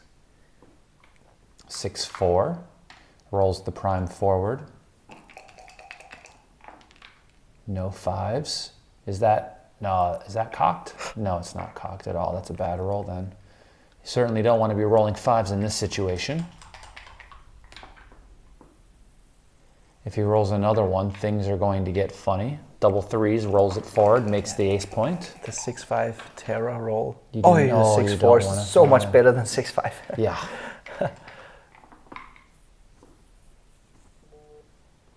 4-3. I think we should go, actually. And the reason I think we should go is because you might break your board next roll if you roll something like 2-3, you know?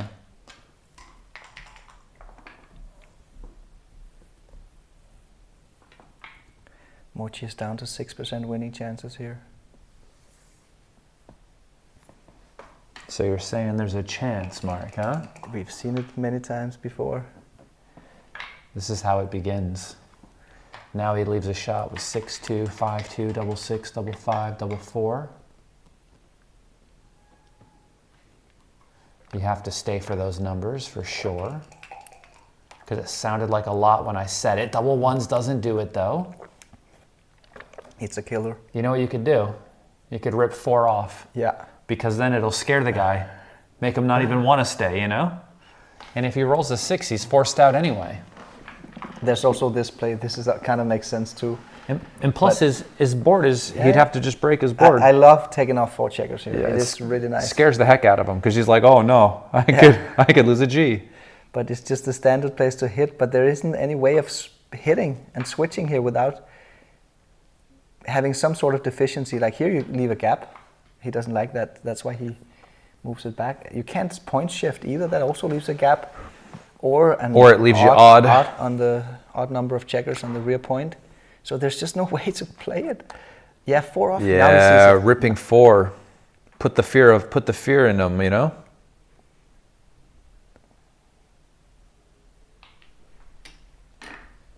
Okay, that's Anytime two. I'm a little bit at a loss what to do in a situation like this, 4 checkers off makes me feel a little bit better. Because even if I get hit later, He does it. I've got more checkers off, right? Wow, well played, Zizka. Really, really well played. And he has to go anyway. He has to go, so he's happy. A shout out to Eva Siskova, Zdenek's mother. It's her birthday today.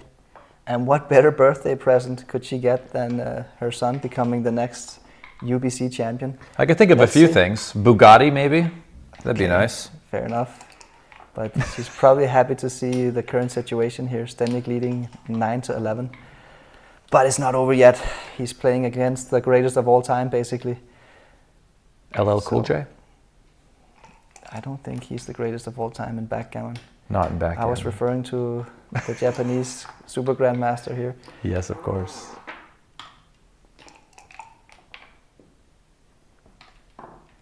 That's a 2-point win. I mean, and Zdenek is very happy to just take at least 1 point here, right? Well, if he can win the match. he's- Exactly. If he can win the match, he's doing good.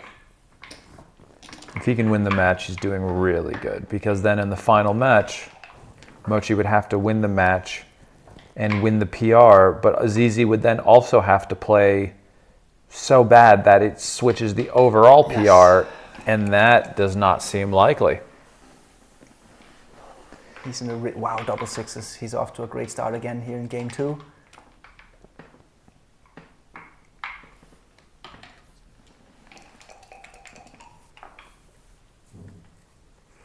Double 2, is it almost? No, it's 2-1. 1-2, 2-1, oh, yeah. sorry. So Okay. 13-11, 6-5. I mean 7-6. Preserving the race. Set it backwards. We're not leaving a double shot. I don't even like leaving single shots. I think Mochy has to anchor up here because of Zdenek's front-loaded position.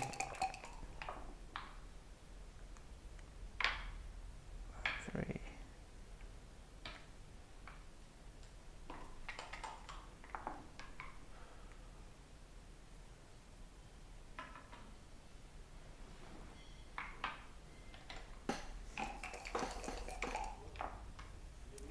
Thank you all for joining us. We have 1,087 concurrent viewers, but only 400 likes on the video.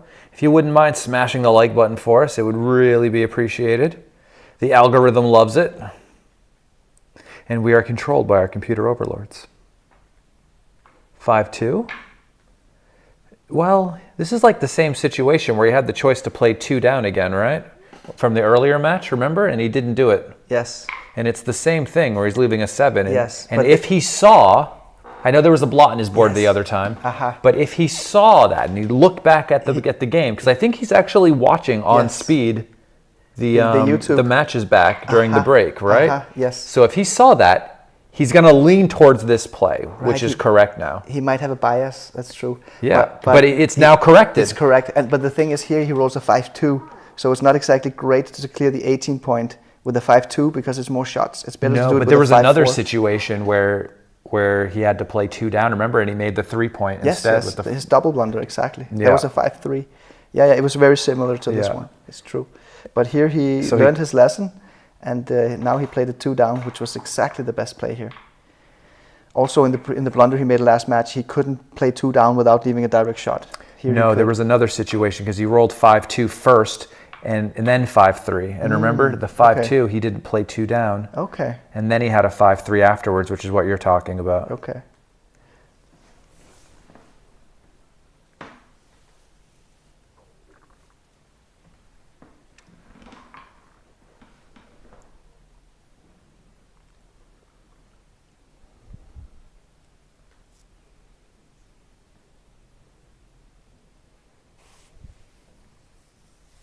It would be a mistake if you make this play, Mochy. But just because he's looking at it doesn't mean that he's going to make it. Coming off the 4 point doesn't have as Okay. much value as coming off of the 3 It's slightly, or the 2. yeah, it's slightly incorrect, but okay, it's not a bad move he just made there. Small inaccuracy. Double 2 for Zdenek. Awesome roll. Really awesome roll. Look that he could actually make the 5 point here, but he chooses to go for freedom instead, which is the I right think idea. this is better, yeah. He's up 19 pips in the race after the move. Doesn't really want to get stuck back there.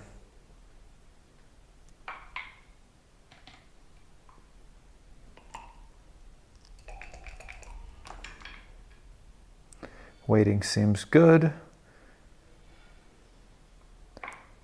And then maybe we slot the 3. I like this play. Me too. Looks pretty. 2-4. What is the pip count here? Are we getting close to a cube? He's up 20. He's up 14, I think, after the Is move. it 14 after the play? It's 14. That makes it close, but it's just not there, I think, because the point is on the 14 point instead of on the 13 point. But it is a close call. Take is really easy. It's a really easy take, yes, especially now after the double 4.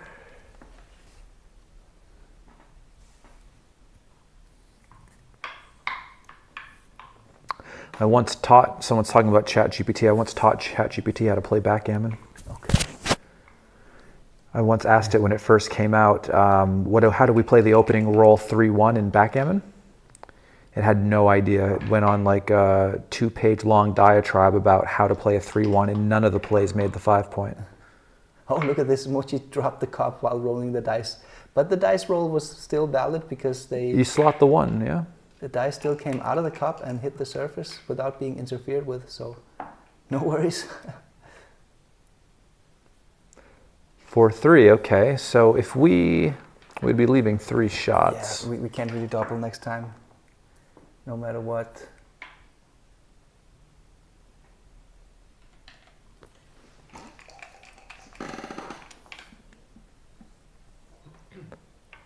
Six, 2, okay. I think we come down with 2, right? Well, we come down with 1 for sure. This is not good. This is not good. 0 shots, but... So we come down with 1 Oh yeah, for come down with sure. 1, that's better than coming down with 2. And Fewer then we shots. think about it, Of course, yes. because then 6-2 and 5-3 and double 4s, so it's... He's not going to make that play. Yeah, that's the 6. That's the 6. And the other way, it only leaves 3 numbers, right? Yes, that's what he's doing now. He's counting the shots. This one just leaves... This leaves just 3 numbers. That's it. If you were to come down, you would be leaving 4. 5. No, yeah, 4 numbers. So it's 1 number less. Double 6. Pretty good number, huh? Very good number. Now Zdenek has a problem here in the race. Can Mochy double? What's the pip count after this terrible 3-1? He's up 5. He's up 5. Then it's not quite a double. Yeah, I mean, it's close because of the gap. Less crossovers. So for money, this... Yeah, it's actually good. It's actually good enough. Look at that. Oh yeah, of course it's good enough. Our race formula here, the modified trice, this is the one I teach in How to Not Suck at Backgammon. You remove the last digit of the leader's pip count. So here Mochy has 71, so that's 7. And then you subtract 2. That's the number of pips you need in order to double in a straight race. So even without any adjustments, this is actually a borderline double. And when you then add that Zizka has 1 more crossover, a big stack on the 6 and a gap on the 4, that makes it a powerful double, and it's not even clear whether he should take it. Match score consideration-wise, when your opponent is at an odd points away, you can take a little bit deeper because it's just a little bit more efficient to be even points away. But it's not a big concern here in this race. I think Zdenek is going to find the take here, but it's actually not a big mistake if he were to pass.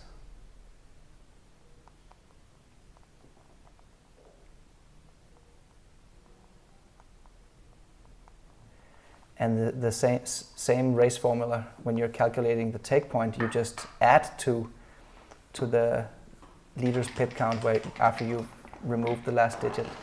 So usually Zdenek can take it being 9 pips down, which means that he was right on the borderline here with just being down 5, which means that Zdenek actually had 4 penalty pips in terms of the deficiencies he had in his position. But good cube action on both sides. 2-1 another. 2-1 is not ideal. Horror roll. But at least he won't get gammoned. Yeah, and both players are getting easy decisions here, which is actually not a good thing for Mochy. Mochy wants to have complicated games here with lots of volatility, where the blunder potential is high. There's virtually 0 blunder potential here in this position. unless Zizka rolls double sixes, and maybe we can get into a difficult cube decision or something. But other than that, it's basically... It's going to take double sixes for sure, and maybe not just one of them.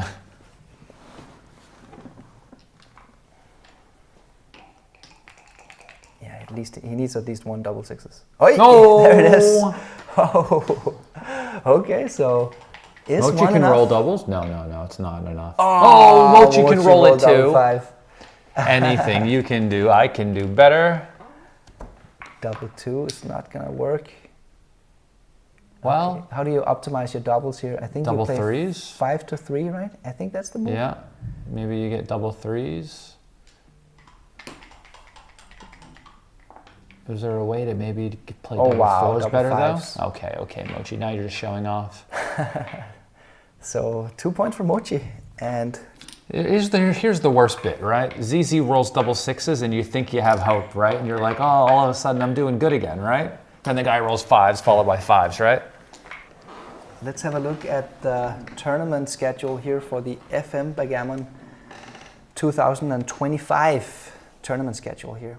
The Cyprus Open, Grand Pasha, the big tournament in Istavta, the anniversary feast, Cyprus Open, and in November, Grand Pasha Open. You'll be in Miami, what, in a week's time? I will be in Miami in a week, yeah. Also, Texas tournament coming up, week of Super Bowl. In February, yes. In February, yep. I'll be there doing commentary full time. I think he has to hit here, Zdenek. And play 13-11, I would. Yeah, so his safety's the blot, but we've seen it so many times that stacking the midpoint is quite nasty. Nevertheless, you have to do it because otherwise you have too many blots. Oh, I want to see the Good play. plus mark on it. Yeah, it seems to be a good play on 4-ply at least from Zizka, but I agree we should have a plus even, the mini rollout. Ooh, double fours. 1, 2, 3. Those the easy ones. Yeah, and you unstack the heavy midpoint. He's got 6 checkers there, right? So the distribution dictates that we should play down despite the risk of getting hit back with 2s. Oh, double 4 from Mochy. That's pretty bad. This is a double. This is a powerful double. And he's putting Mochy on the spot here. The take is pretty easy though. I think the Because doubling... there's only a 2-point board. I think that it is a rather easy take, but I think the doubling decision is also rather easy because it's... We know all the references, the early references, the double 2, the double 4 blitzes, the double 5 blitzes. Your opponent just danced. You're going to put 2 men on the bar with the vast majority of rolls, so I think the doubling decision is also pretty easy here. Well, you've got 8 checkers in the zone, which isn't ideal. Your distribution isn't particularly great, but you are split as well, which is a huge improvement. You're split and you have pretty good priming chances as well. Mm-hmm. If you pick up that second guy and they roll another 4 from the roof or something, you might lose your market, right? So yes, exactly. It's not just a blitz, this position, it's also a prime. And then you have the... Oh, I'm getting distracted by people in the room here. You also have the factor of it being a 5-point match, 5 away, which means, oh, there we go. And in a 5-point match, we are doubling slightly more aggressively in gammonish positions than we are in, let's say, a 7-point match. So again, tilting the decision over to a double. But he does find the cube. Good play, yes, and Zizka. Mochy will take this pretty easily, though he wants to think about it for a while. Yeah, he is going to take, of course, with just 8 men in the zone. But, I mean, for me, this was easy to find the cube, and at least I have to think about it on the take side, you know. But yeah, this is the same for Mochy here. Took him about 15 seconds, and that's it. Oh, wow. What a shot. Double ones. Whoa. It's to make the 5 and hit. Perfect roll. This is a market loser unless Mochy rolls one of those doubles from the roof. Oh, it was close.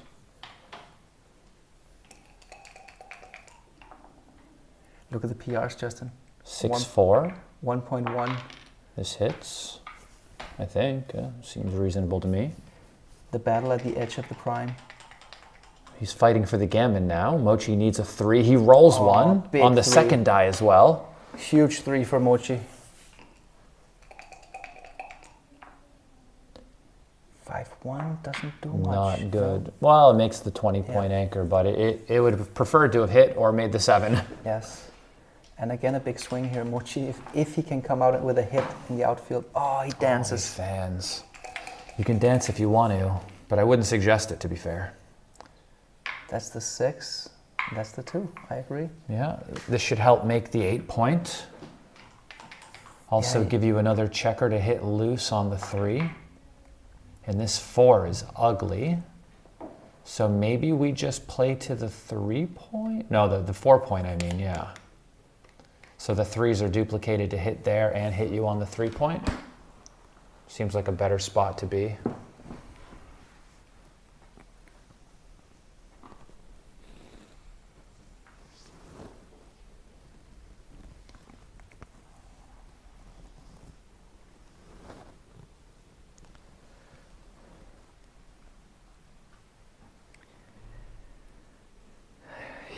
I mean, if he had more men on the midpoint, he could consider coming down. So you put your blot in front of Zizka's anchor, but he doesn't want to strip the midpoint. That's the problem. There's not enough checkers there. You have to play it from either the 8-point or the 6-point. Little does he know that it's actually a very close call. Or maybe he does know that actually, that it's a close call.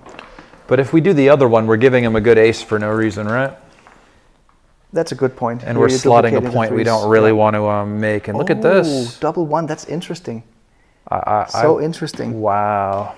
So hitting loose, double hitting loose is best, where you keep your prime. It's better than switching twice. If you switch twice, it's too much of a blitzing play to switch twice. Yeah, that's the play. Also notice the blot and Mochy's homeboard. Yes, but that'll still be there even if he switches. Yeah, but it's still inducing him to make this play, right? Because maybe there's not enough material there yet to follow up with a blitz in the open points. You have to end up... There's not enough material for sure, so he wants to play pure. And you have a discount. If you can make the lucrative play here, because if you get hit... It's not a big deal, you still got the 4 prime. Right, you have the 4 prime, you can hit him back. Whereas he might anchor high here and that's a big mistake. It's almost a blunder. Yeah, it's the wrong game plan. Although... It's doing pretty good. Yeah, but he just got set back in the PR race here. 5-4. Maybe we just play 2 down? Now he has a decision. Do you want to hit loose on the ace point? I don't think so. No, I think we play 2 down. Yeah. I agree. 2 down looks pretty solid. Because then whenever he lands in there, we can continue the attack, which is what we need. Now that we created those gaps on the 4 and the 3-point, right? Yes. Yeah, it was a little bit of a bad play by Zizka. Oh, whoa. Double 1s, but it doesn't even play that great because of the anchor. Zizka is so sad that he gave up his pure prime structure now. But he can regain quite a lot of prime value here by making the 3 or the 4-point. And what do we just play 4-2, trying to be missed? This is a cute duplication play. Duping the 3s, but you are playing with 2 blots, which is not great when he hits the first one.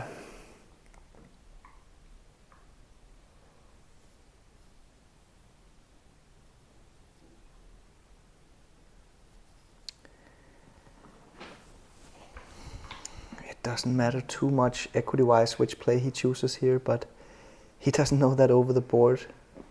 It's a little bit of a confusing roll, this one, because you have many variations to choose between. We've got 501 likes on the video now. It's fantastic. Thank you, guys. Anyone out here watching who hasn't hit the like button yet, please do so. We have 1,149 concurrent viewers, which is great. That's great, yeah. I think it's because of how exciting it is right now. If every play matters. Every play matters. If Zdenek wins 2 points in this match, it's all over. He will have achieved 13 points, which is enough to win. If it's a 1-1, we get to match 12, and Mochy badly needs to win both points. 4-5. I liken this. Whoa. Oh yeah, the 5 can't come out. This is like basically forced. It was forced, yes. 6-2. Also kind of forced, at least by logic. 6-1. Not good. Not good. It's pretty terrible to have 4 men stuck on the 24-point. Awkward roll by Zizka.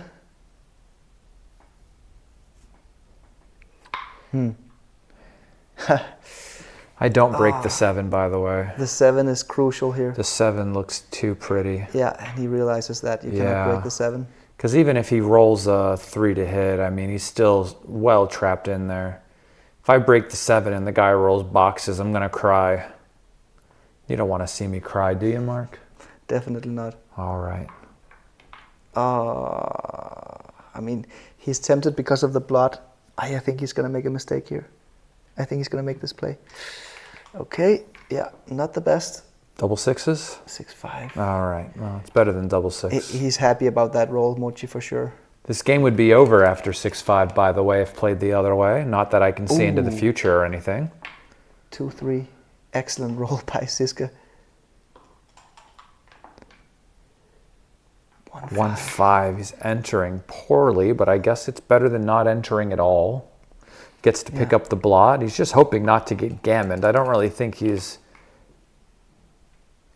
6-5 makes the point. Oof, it's a dangerous looking inner board for Zizka. 5-2? 5-2. And how does Mochy play this? Go to the 1, no hit, right? Is he gonna just play it safe to just not lose more gammons and backgammons, or is he gonna try to make a move here? There is no way to win this game, by the way. That's like double slotting, but you can't do that, right? So there's no way to win. You just don't want to be gammoned. He's trying to find a play here. Is there a play that gives me a chance?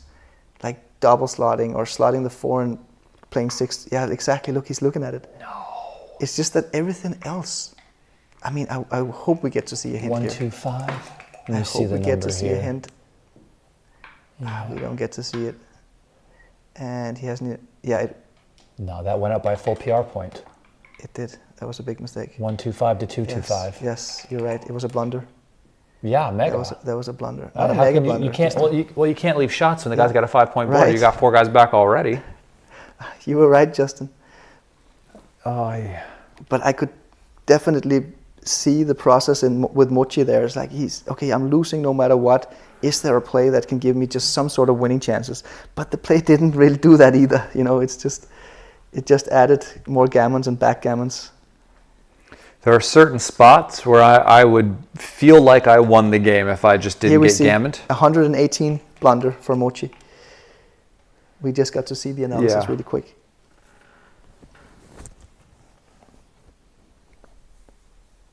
Yeah, that's pretty big. Okay, so here he doesn't really want to anchor up, right? Why would he?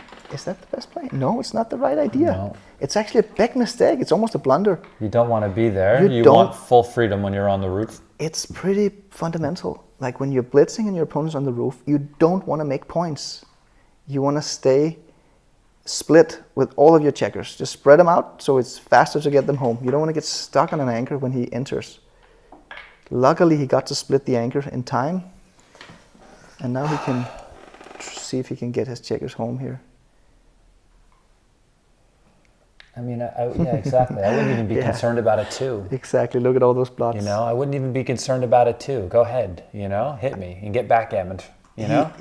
Exactly. Hit me and get backgammoned. See what happens. That was a mistake. He missed out on making a great play there, Zizka. A great exploitative play. This should make the 3. Don't think it's close. He will make the 3. Zizka will now break the 15 point. We hope. But it's not going to be as effective as it was last turn. Wow, leaving the blots out there is better. 15-9, huh? Okay. But I guess it was a small difference, wasn't it? I mean, don't you just have to come out here with a 6? Can you afford to come out with a 6? I mean, I think everything else just loses you the game. Yeah, I think everything loses the game, and I think the problem with staying back is that you're losing a gammon anyway. Yeah, exactly. Right? You have to come out. And since you're losing a gammon anyway, you might as well come out. Give yourself a chance at least of good play by potentially getting off of it. You don't, though. How do you play a 1-6, Mark? You have to hit, of course, but it would be annoying. I'm not even sure. You have to. Yeah, probably. Yeah. But Zdenek's error rate went up a bit with that sequence there. Oh, here we have kind of a similar situation. Yeah, Mochy has to hit and come out. I think it's probably one of Mochy's best rolls, to be honest, but it's still looking very dangerous. Whoa! Boom, boom, Oh, there's backgammon in this. A lot of backgammon. Even though Mochy is going to win the PR point here, Zdenek will be happy to take the win and just win 1 point in a short match. Oh, double ones. Whoa! And he hits. Whoa, it's not over yet. But it's not looking good for Mochy. I don't think we hit. Can we hit? Just come in with a 4. Leave the blot down there. You can hit it later on if you get hit again. Yeah, you just don't want to be primed. It's still a liability. No need to hit it. It does increase the backgammons though. Look at the backgammon rate from 18 to 27%. That's a lot of backgammon. That's a lot of extra backgammon. To be fair, I thought we've been playing backgammon all week, but 6-1, he doesn't get in trouble. Just gets out easily. There's a lot of backgammon in this position. I wonder what the backgammon rate is now, 33% or something? sure. Maybe higher? 27, apparently someone says. No, that was previously. Was it? That was before, that was when he made the hitting play. The hitting play with 4-1 gave him 27% backgammons, which means he must be higher now. Significantly higher. But Mochy is winning the PR point here with a 2.1. But as I said, Zdenek will happily take it if he can just win a backgammon here and get to 12-10 in the overall score. 46% backgammon now. 46% backgammon. Seems like a lot. That is a lot. How many games does he lose? Yeah, good question. My guess would be 15% or something. 14.2% winning chances for Mochy.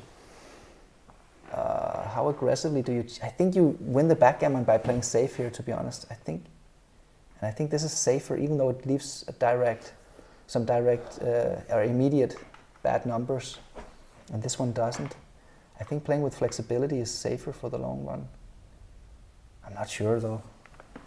Do you have an opinion on this, Justin? I'd rip 2. Probably. Does look pretty good to rip. This does look flexible, but I don't know. I'd probably just take it off. It's actually a pretty clear play to rip 2 men off. You increase your backgammons with an extra 5%. Okay, half a blunder here for Zdenek. I mean, there's a good chance that I would have made the same mistake. So I can't blame him. Double ones clears from the rear. Nice. But you... Yeah, I like this better, actually. You don't I like wanna- going to the 4 better. Yeah. Okay, I'm not entirely sure. I don't because like leaving that little we don't want to weak spot there. We don't want to let the the backgammon slip away here. That's a little bit the problem when we just keep clearing. Well, you got to take one off there, no? I don't know. I would have taken one off there. I don't know, but I like winning backgammons. What do you... Yeah, now it's not that easy to win a backgammon. I think he's a favorite to win a backgammon, but I'm not sure. I would like to see the winning percentages here. Well, he's certainly a favorite Oh, now. wow, 3-1 is, yeah, it's terrible for Mochy not to liberate one of the back trap checkers. 40% backgammon. Yeah, he made some plays here, Zizka, where it feels like the backgammon is slipping away from him. But let's see. It's pretty close now. He's probably a favorite now for the backgammon. He needs to not roll a 1 or a 2, I'll tell you that. He needs to get 2 guys off of there. Well, at least this one comes all the way out. Good 6 for Mochy. Is he a favorite to get off it? I don't No, know. I think he's double wow. 2s. That's He can't get off the 1 point fast enough either, can he? No, he can't. But yeah, and split off Yes, as well. Yes. Gets more shots with aces, Yes. 4-2. but no shots with deuces. He's a pretty big favorite to win the backgammon here, Zizka. Oh. So Ha! Do we need the second anchor? I don't think so, because No, then we he can't don't, play an because ace. then he can't play an ace.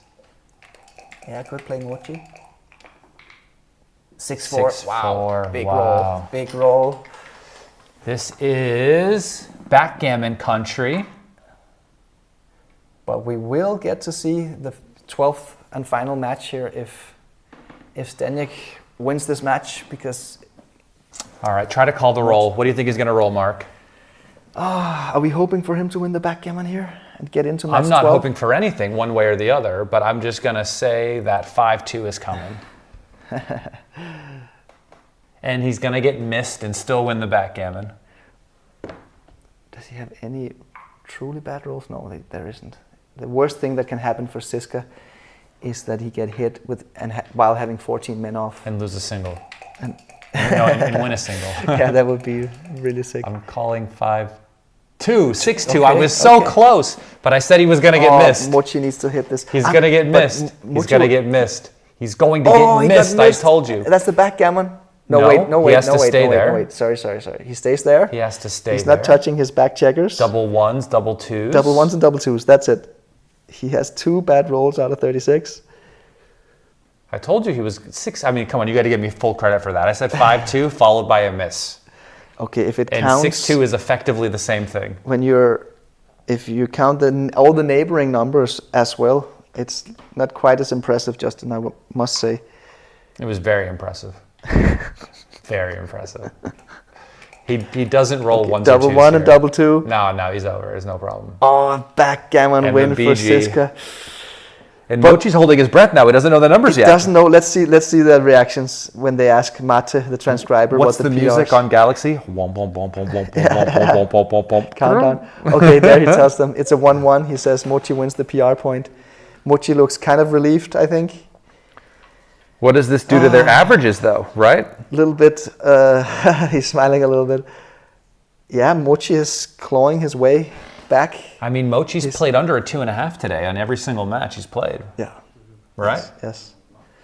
So, I mean, it's not enough to catch Zdenek in the average PR, but Not with this match. not with this match. But if he wins the PR point and the match in the match 12, it might be enough. It to might swing. be enough. So we have a very exciting match 12 at hand here. I guess it couldn't really be any more exciting, to be honest. Like everything has to be decided now. In Somebody match goes, 12. Justin wants credit for being a prophet of doom. Doom for who? From Zizi's perspective, I've been a prophet of grace. For both players' perspective, we're very graceful here in the Yes. commentary room here. I'm the nicest guy there ever was. Okay, let's have a break. So stay tuned, guys, for match 12. Don't shut down YouTube. This is really, really close and exciting. It's the greatest backgammon match of the year, basically, in terms of prestige. Mochy, considered by many to be the greatest of all time, Considered by me. playing against the prodigy, Zdenek Zizka, Falafel's apprentice. So, yeah, The apprentice. pretty You're fired. Pretty exciting stuff. Let's take a break and we'll be back in 15 minutes. 15, 20? Download the Backgammon Galaxy app for iOS or Android and see how you rank among the stars. Backgammon Galaxy is the main sponsor of the UBC. It's Black Month over at shop.backgammongalaxy.com. Get a massive 20% discount on everything. Use code BF2024 at checkout. Offer runs from November 14th to the end of the month. Hurry up while items are still available.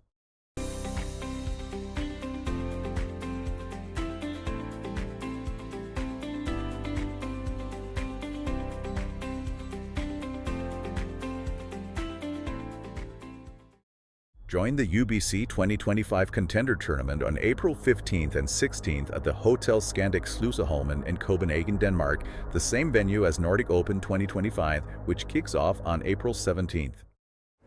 What's up, backgammon fans? Join us at the Nordic Open, one of the oldest and most prestigious backgammon tournaments in the world. It's back in Copenhagen. We negotiated a great deal with the Hotel Scandic Sluseholmen, breakfast and dinner included with your room booking. Compete against one of the strongest fields in the world. Go for glory, win the big prize money. Go to the website for any information, nordicopenbg.com, and see you all at the Nordic Open.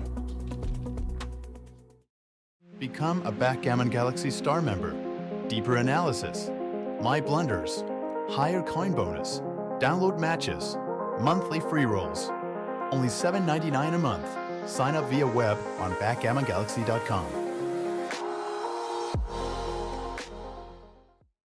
Introducing the new Adventure Plus compact luxury boards from Backgammon Galaxy. Choose from 3 different styles: Earth, Monte Carlo, or X22. $850, including shipping. Ready for a new adventure? Get yours now on shop.backgammongalaxy.com. What's up, Backgammon fans? I'm Mark Olsen, Backgammon Grandmaster. Are you the next Grandmaster? If not, you better get your copy of Backgammon Masterclass. I'm the author alongside with 2-time world champion and the only Super-Grandmaster in the world, Masayuki Mochizuki. The book takes you through the game plans, the strategy of the game, strategic visualization, a backgame chapter, first time ever backgame chapter, and how to use the doubling cube in middle game situations. Get your copy now in the Backgammon Galaxy web shop. How to Not Suck at Backgammon, a Grandmaster's Guide for Beginners and Intermediates. Get your copy now at the Galaxy shop.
came in.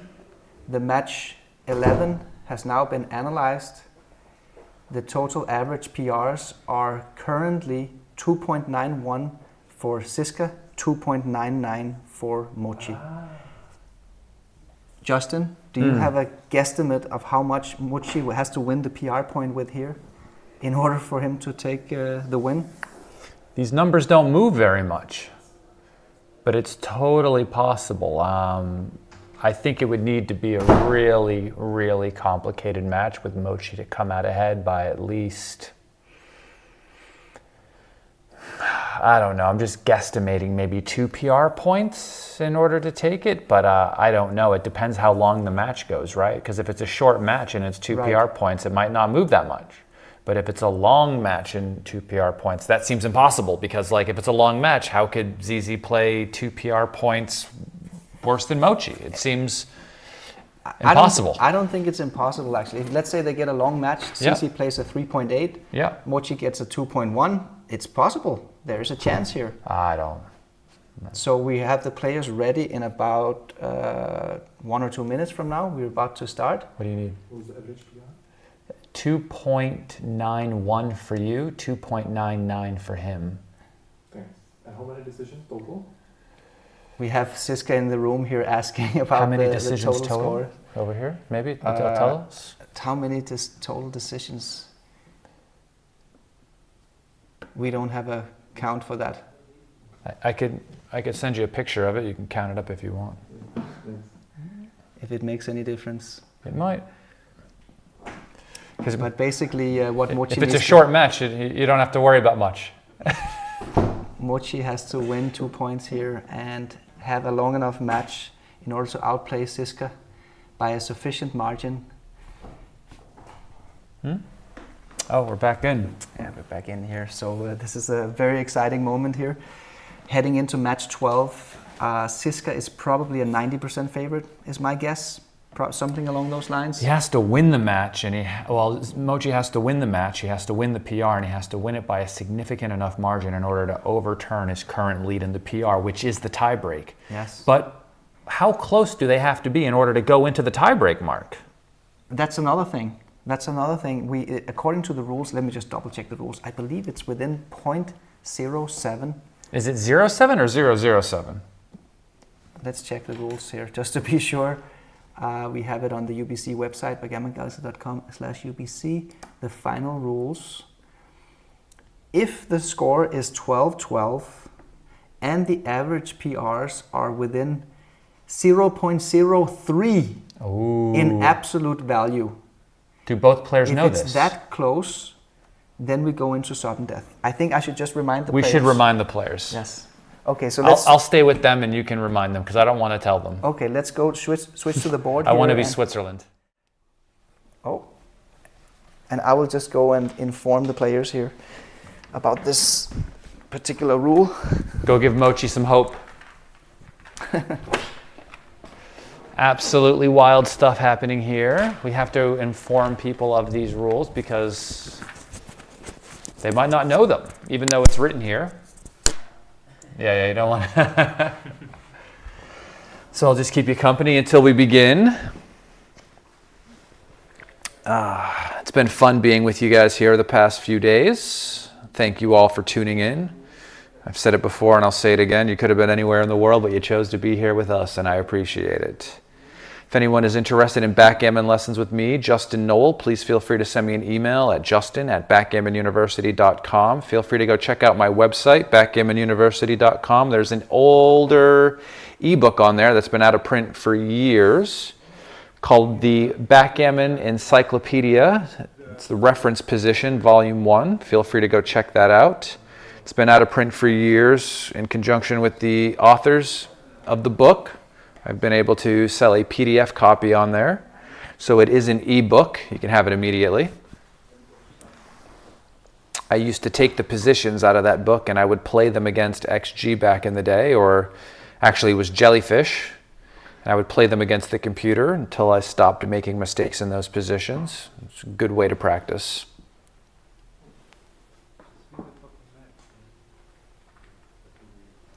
Everyone know? Mochy is missing. Well, luckily we're not on a cruise ship, so we know he's not overboard. But maybe he's not coming down until he knows the numbers. So did you message him the numbers? We did. Okay. We did message him the numbers, didn't I? He called you. Maybe you told him.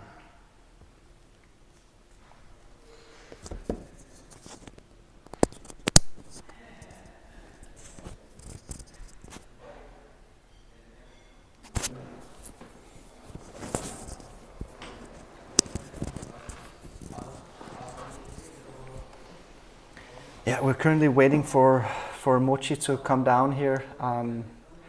Let's just have a quick ad break here, but we are ready to begin in probably a couple of minutes. The second Mochy gets down, we're going to begin. We have to just let him know the rule, make sure he understands.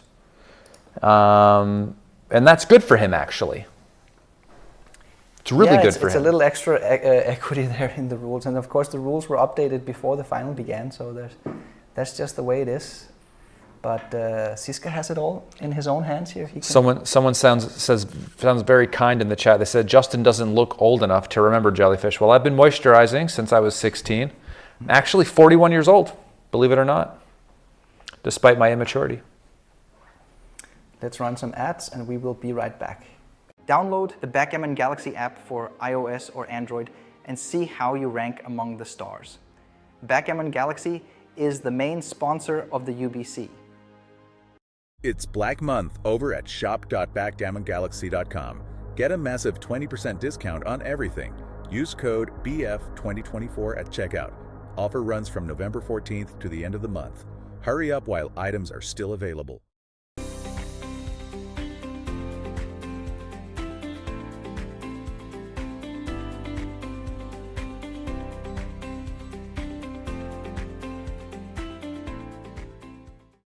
Join the UBC 2025 Contender Tournament on April 15th and 16th at the Hotel Scandic Sluseholmen in Copenhagen, Denmark, the same venue as Nordic Open 2025, which kicks off on April 17th.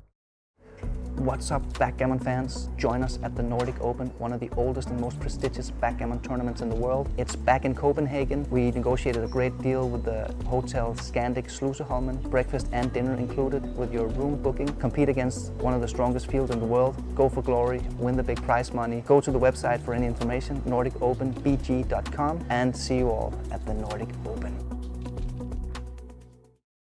Become a Backgammon Galaxy Star member.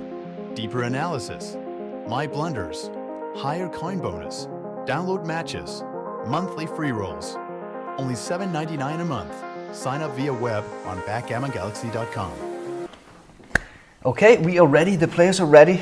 They have both been reminded about this peculiar rule to take into account this super edge case scenario where it's so close that we can hardly decide it. But the players should be ready, so let's go to the board cam here. The players are ready, but are we ready, Mark? Are we ready at home? Couldn't be more ready. I couldn't be more ready either, actually. No, I am ready. I was thinking about it, but no, I'm definitely ready.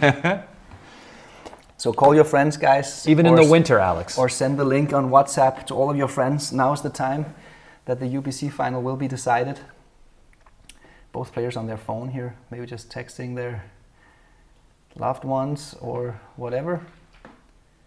Mochy has his little book out. They're putting the nets outside of the windows on the hotel tonight for whoever doesn't. It's like we're working in an iPhone factory, you know? Nah, I think both players are at good. Feels pretty good, at least at the moment. Even Mochy was feeling a bit cheerful here. He knows he has a chance. Maybe 90% is too much, actually. Because now that the rule. This little rule gives some extra percentages to Mochy. Imagine playing for 3 days straight, then having to go to DMPs. Yeah, that's tough. Oh, kill me. Tough for the production team as well. But I mean, that's what we got to do, right? Let's see. Zizka I'm just imagining, like, yeah. Zizka has it all in his control here. He just has to play basically the best backgammon match he's ever done, and he will be the new UBC champion. Is that all it takes, Mark, to play the best backgammon match you've ever played in your life? I mean, that would certainly do it. Wow, he didn't play 2 down with 5-4 after making the 2 point. You can't split against the 2 point. I mean, No, it's a mistake. Isn't it like a 5 millipoint mistake or I something? have no idea, but I just know that, I think it's a quite clever move actually, because he's going. It's not clever in the finals. Yeah, but think about it. He's going for a holding game. He's going for a holding game position rather than a priming or a back game position. Okay. He wants to play simple games here. Ah, so you think he's doing this intentionally? I think so. Yes, he must be, because there's no way he doesn't know the play. That makes sense. Sacrifice 2% here to save yourself 200% later. Exactly, and Mochy wants to do exactly the opposite. He wants to play volatile games. That's another level. He needs to outplay Zizka here and get lucky enough to win the match. The tricky part is like, how do you make these adjustments without giving up too much equity along the way? Yeah, I would just play normal if I was easy. I wouldn't intentionally make mistakes, but I guess he's trying to avoid the trap of a long match. Yeah, and in the opening game, maybe that's exactly where you can steer the game in one way That's or the very other calculated. I love it. Without really giving up too much equity. The game inside of the game. It's like one of the first adjustments we see for the situation that they're currently in.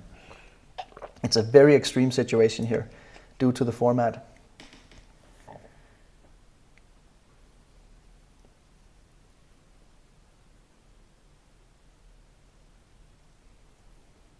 So 5-4 for Zizka here. He has to leave a shot. This is the best play. Yeah, that's the 5. Yeah. Well, I mean, the problem with going to the 2-point, so it gets hit less, which is nice. But then your structure kind of stinks, right? You end up making the 2-point. You then just have the 2-point, right? And then all of a sudden, some of your larger numbers, as they come home, still fall in that gap between the 2-point and their anchor.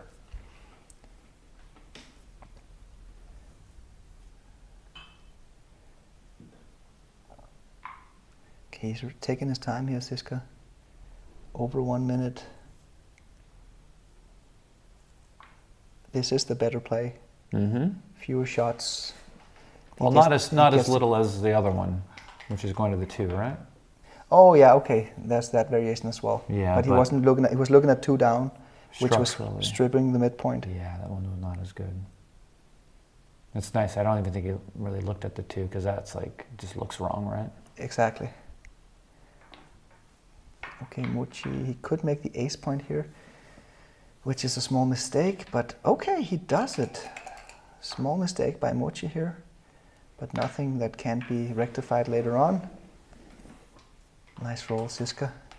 Gets that goalkeeper out of the way. Mochy wants to enter deep here to maximize the contact zone. Hoping that blue rolls something awkward and gives him a shot. Something funny like 6-3. Double 2s is not awkward. Double 2s is nice. We do this, and do we just clear the 15? Seems like a problem we'd like to solve, right? We do this and then make the 4-point. This is also a contender. I mean,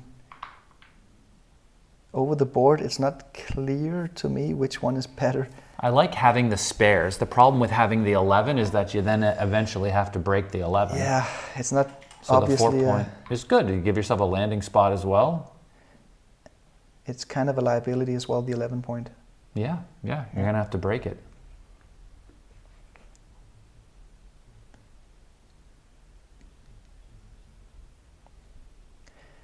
Mochy doesn't have much here.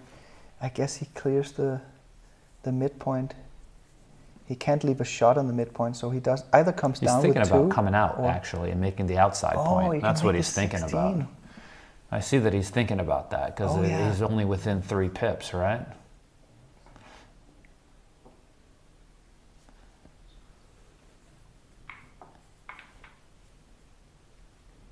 That's the other play he's considering.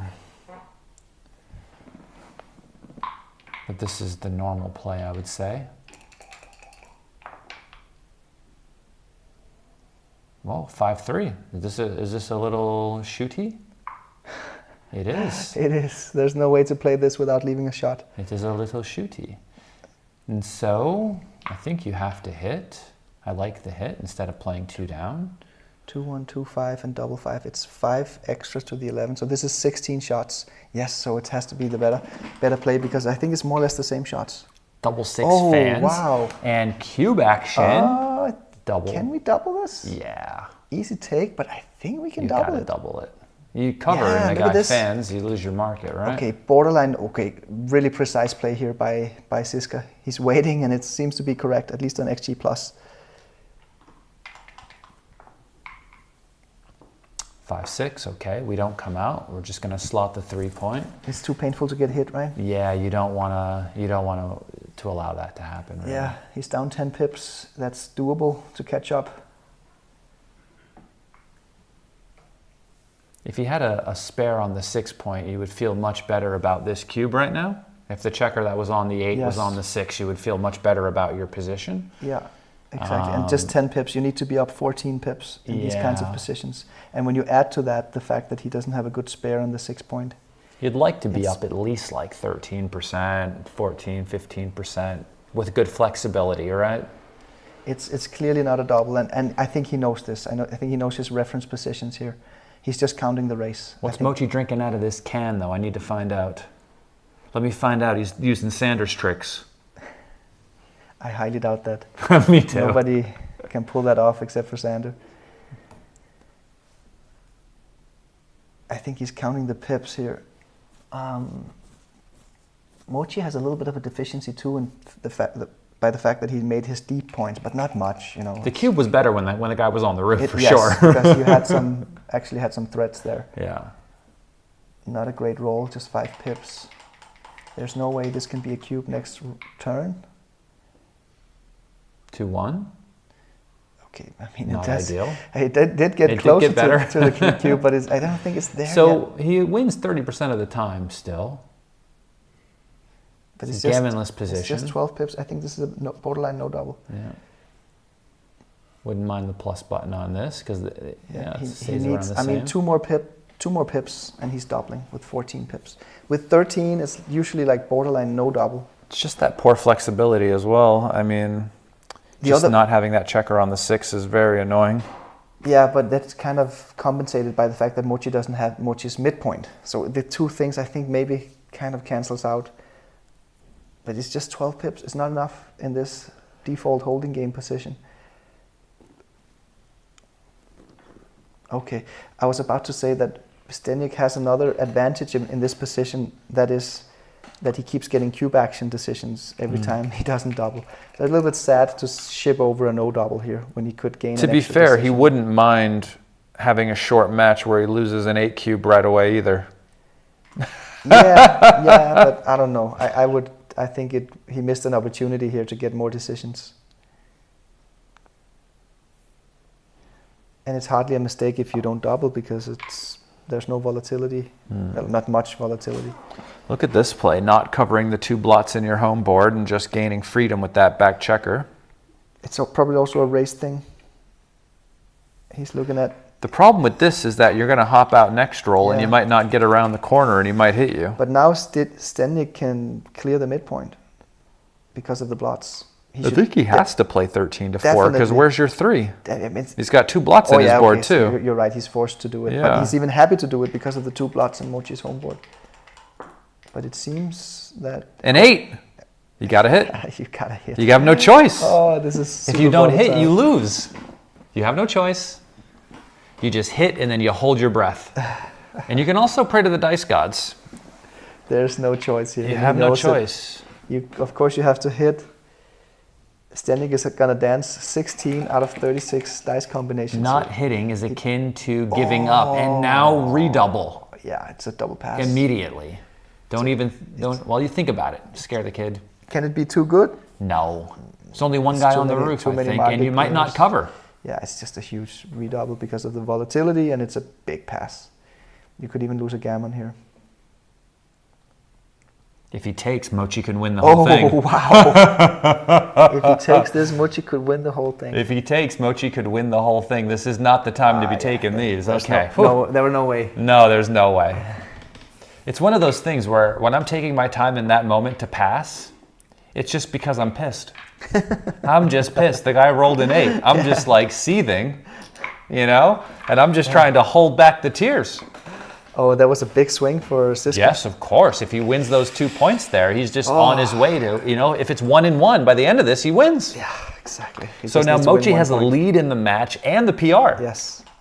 Of course, the PR is still very close.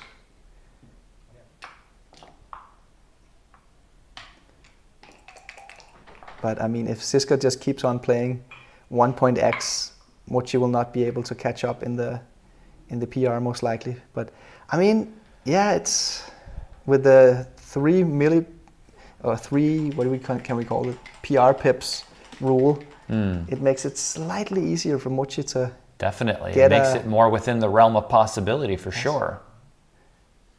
Before I thought it was like not a chance, but then actually with that rule in there, he doesn't have to win by that much. It's a significant amount maybe, but not that much. Yeah. All it's going to take, to be honest, is one bad cube. Yeah, exactly. One bad cube and it can happen. And those things we've seen, they can happen. So Mochy is considering what here? I mean, don't you want to split the back checkers? Generally. Your opponent has split, so why wouldn't you split? Maybe it's because of the attacker on the Zizka's 11 point. A little bit nervous, I can see, but I think it has to be done. You know, it's not going to get, you know, if he makes the 5 on you or in front of you, it's not good for you anyway, all right? So you might as well split and try to fight for the advanced anchor. Because if he makes the 5, you know, you're in trouble to begin with. Here he's going to hit you loose, you might hit him back, and you might come out ahead in the ensuing battle. I think, well, yeah, that's a good play, Mochy. The rule here is that when your opponent splits, then you want to split as well. It's a really powerful rule. Ooh, double 5s. Zizka is ready for the blitz attack here. It's pretty strong. Mochy needs a 5 to anchor up. He needs a 5, otherwise the cube will come. Otherwise the cube is flying. 2-4. Is the cube flying? I think so. The cube I think so. He's going to lift. At this you score, can't play with more blots, right? I think this is a cube at the score, Yeah. and Mochy has to take it. Of course, he's not in the bar. But you have to lift because if the guy's going to attack you, the last thing you want is to have more blots in the outfield. Yeah. Right. You know, it's like, oh, you know I'm going to get robbed today. I think I should go out with more money, you know? It's like, no, you don't want that to happen, right? But look, So he's looking at the tempo hit. if someone's going to rob you, Mark, do you want to leave the house with more money or less money? What do you think? Definitely less. Unless you're feeling generous. But he's looking at the All right. he's looking at the tempo hit. Yeah, but the problem is the guy gets to roll. Right. He did come to his senses here, made the best play. Zizka is now thinking of cubing, and at this score, He's got to do it. You got to do it. You have a 4-point board. Yeah, there you go. Great cube by Zizka. Really good cube. We have the volatility present here, the market losing sequences. White has stuff to try to balance this out, though, right? He has the 3-point. Good take, Yeah. Mochy. Yes, you cannot pass this. 2-1, not a great Didn't roll. even get hit. Terrible roll, actually, for You Zizka don't here. really want to anchor up, but what else do you have? You got nothing, so this is what you have to do. It's a forced play. It's not ideal, Mochy though. wants a 3 or a 5-2. There's the 3, and then we slot the 5. The Yes. anchor's the most important thing you can do. Definitely. Now if he rolls a 3 to hit you, you still have your anchor. You're not going to get blitzed off the board. He rolls a 5-1, which is awful. Bad roll. Just play 13 to 7, I guess. I think so. You don't want to break your structure here from the 11 point. You wouldn't mind trying to get off your anchor, right? If you rolled a 5-2, you'd love to get off your anchor, but you have no ace to play afterwards, right? That's it. Okay, good find by Zizka. 3-2. All right. That hits and covers. Yeah, we have to do it. It's a little bit scary, but we... Okay, it's a mistake. It's a big mistake. It's a big mistake. Why do they have to tempt us with such good numbers, Mark? The dice gods have a sense of humor. I wonder what Dirk would have to say about this hit or no hit decision right now. I mean, I know the swing with the gammons, with the loss, And you're leading in the match. You really don't want to lose a gammon. So here's the thing. You don't need it. You are a favorite. Yeah, that's right. You are a favorite. You're winning the anchor war already. You don't need to try to win this. He needs to try to win this. You have a high anchor versus a deep anchor. You don't want to open up for I think Mochy's going to find the best play. Of course he is. When you recognize that you're the favorite in this position and that the other guy's the one who needs to be trying in order to turn this around, if you can tell yourself that, you convince yourself it's true, you can find this play. That's a good point. And Mochy is not chasing a gammon here. No. That's the gammon go play. That is to hit and cover. But there are too many dice combinations that hits. The problem is it looks too sexy. Oh, big blunder from Mochy. Oh, big blunder. 1-5. Zizka is way ahead now in the PR. Though. The 5, you just come off the anchor, right? Was is this what you're going to do? My gosh, you have no choice. Every other 5 is just worse, and he does it fast. He knows it's the best play. Some people would be scared. Double hit time, right? But which one? What do you mean? You have 2 different variations of double hitting here. I guess you hit both inside to prevent the anchor. Yeah, but then you have less covers. It's very interesting. My first thought was hitting the 7 and the deuce, but then you showed me that you could hit both inside. Very interesting decision here. I'm not sure which one is better. Yeah, the 7 and the deuce. Well, that was my first thought. Here you have much more covers here. Good play by Mochy. I mean, that blunder Mochy just did could be the deciding. That could be the deciding factor. I mean, does he really want to gammon him here and then have this be the final PRs, right? He wants to win the match, but he can't have this be the final score. But they don't know. They don't have the running PR count like we do, so he doesn't know that. Well, he has to cover, and then the only 6 he has is 13-7. The play is basically forced unless he wants to make the 1 point. But the 1 point leaves a blot on your board. Yeah, or the 7 point, but that's the same, leaves a direct shot. Oh, he's looking at it. Oh, this is not the right idea. No. It's a big blunder, this play, because you don't want to leave a direct shot. Direct shots slow down your momentum in your blitzes, right? Yeah, and Zizka has a strong home board. Yeah, that's the play. Just play it like that. No direct shots.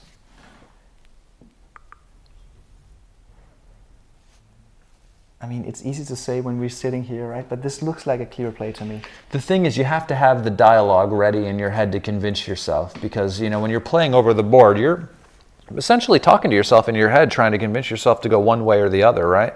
And if you're just not on the correct path with your thought process on that day, you could talk yourself into some crazy stuff, man. Oh no, it's a 200 to make that mistake. You can talk yourself into some crazy stuff. If he blunders this one, I think it might be all over. It's over, yeah. Swan song. Smash the like button. Oh my God, he's going to feel so bad. I smashed the like button like we smashed the 1 point, and the 2 comes up. He'd still be on the roof. It's the first time we see weakness, except for that one blunder where he made a 400. Mochy is showing some weakness here, and he's going to be so unhappy. Gutted. Absolutely gutted, as they would say in the UK. He's going to be gutted with himself. That's the thing with Mochy. He gets upset with himself, nobody else. And when he sees this later on YouTube or when he's reviewing the game, he's going to be absolutely gutted. This might be all over.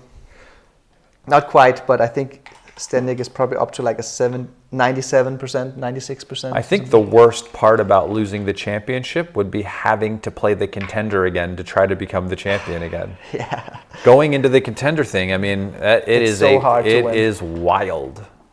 It's so difficult to win the contender. But he did it in the first try. Mochy, basically, he won the championship title 4 out of 5 years. And the year he lost, he came straight back and won the contender tournament and won his title back. Which is also pretty impressive, actually, when you think about it. Americans love the, lose the championship, come back, go through the ranks again, get back to the championship title, right? Yeah, it's harder, especially in this format. Okay, it's not over yet. I mean, Mochy's chance is to get Zizka into complicated... Oh, Zizka just made a big blunder. What happened? We missed it. We were talking about Mochy here and we missed a blunder for Zizka. His PR is up to 5. I'll rewind it on my thing here. Take a look real quick. I don't want to miss it. It's not over yet. Whoa, Zizka just made a big blunder. It must have been like a 200 blunder or something because he was at 0.8. Okay, we still have excitement. It's not over yet, guys. Oh, he entered with. He didn't just make the 4-point with this 4-2. He entered on the. Oh, he did something. He weird entered with on the 4-2. 2 and hit with the 4 instead of just Oh, coming it was all the way also up. a hit or not I problem. think this must be it, right? Because he was playing fine before then. Yeah, he was playing like a 0, and then it went up to a 5. So the 4-2, when he hit on the bar instead of just coming all the way up. Yes. So they've both committed hit or not blunders in this game. It's a good thing we're streaming this, Mark, or else I would have missed it. And it's also good advertisement for Dirk Schieman's new book, To Hit or Not. It's also good advertising for Chouettes. What do you mean? They show that you're human, right? Then all of a sudden you get to that- play in okay. Chouettes. Let me tell you, winning this thing, you don't get invited to the Chouette anymore, huh? Yeah. You played a what? A 2.9? Get out of here. Okay, this time it is correct for Zizka to hit. I think he will hit with a 3. Now we are in a mutual holding game where both players have an advanced anchor. So for that reason, we're back to where hitting is good again. It's not a situation where one player has an advanced anchor and the other one is on the ropes. 2.5 is a hitter. I If you want it, be careful, be you careful know. what you wish for, but this time it's a pretty clear play. Yeah. It has been a long, wow, 2-1 from the roof. That's a great roll. It's been a long week for these guys, huh? Yeah, it's day 3, final match. 5-1. Good entry from Mochy.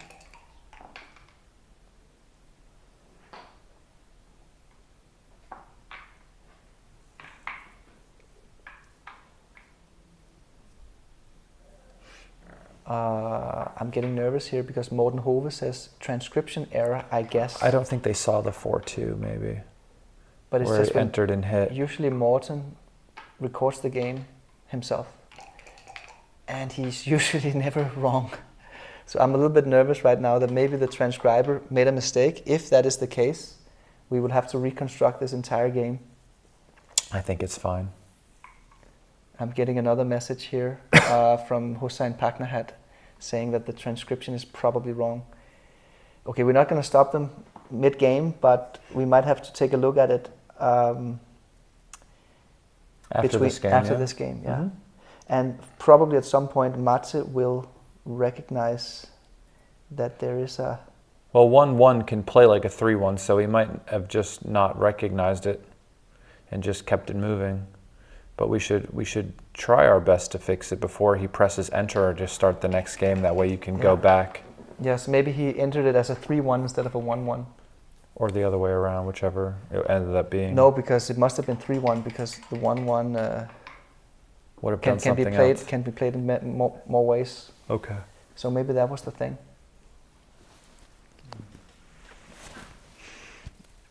We don't know yet if it was a transcription error or not, but I've received 2 independent messages right now that it could be.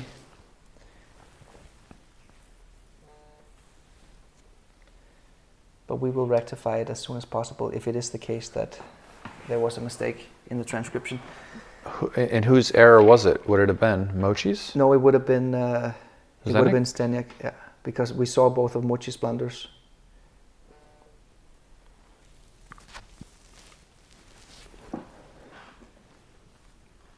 Okay, a decision here from Mochy with 5-1, another hit or not. So he could just play it slow by playing 15-9, or he could make this play. And this time it's very close, actually. Both plays have merits.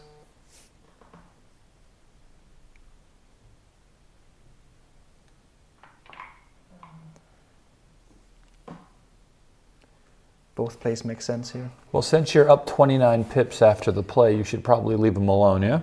Yeah, but at the same time, if you put him on the bar... Oh, this is a little slightly weird. Is that a contender? I think the idea by hitting is that you put him on the bar and then you have time to just bring your checkers home if he stays there. Yeah. But you pay the price when he enters quickly. When he enters, it's a problem, though, yeah? So it seems like a pretty close decision, this one, especially over the board. I could see myself hitting sometimes. Maybe one of our viewers can go back in the stream and find out exactly if there was a mistake or not when Zizka's error rate went up. And let us know in the chat.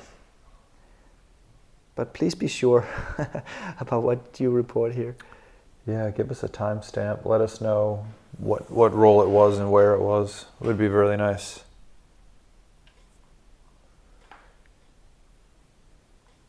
If we gave Mate any more caffeine, he'd be acting like me. I think we've got Hossein Paknahat on it right now. He's reviewing the game transcription.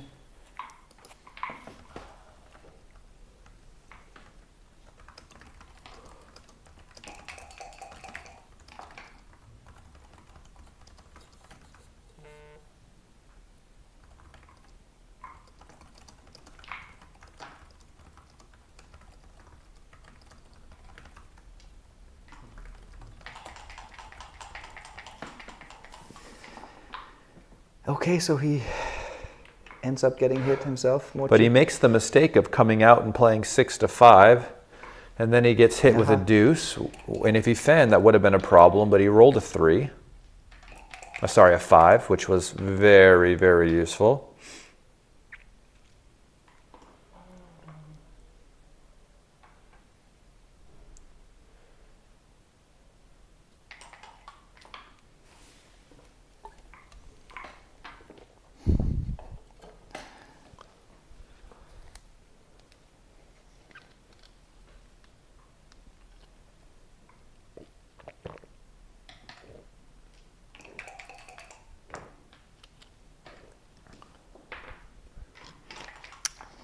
Yes, I think we have the error confirmed. It was a mistake, most likely.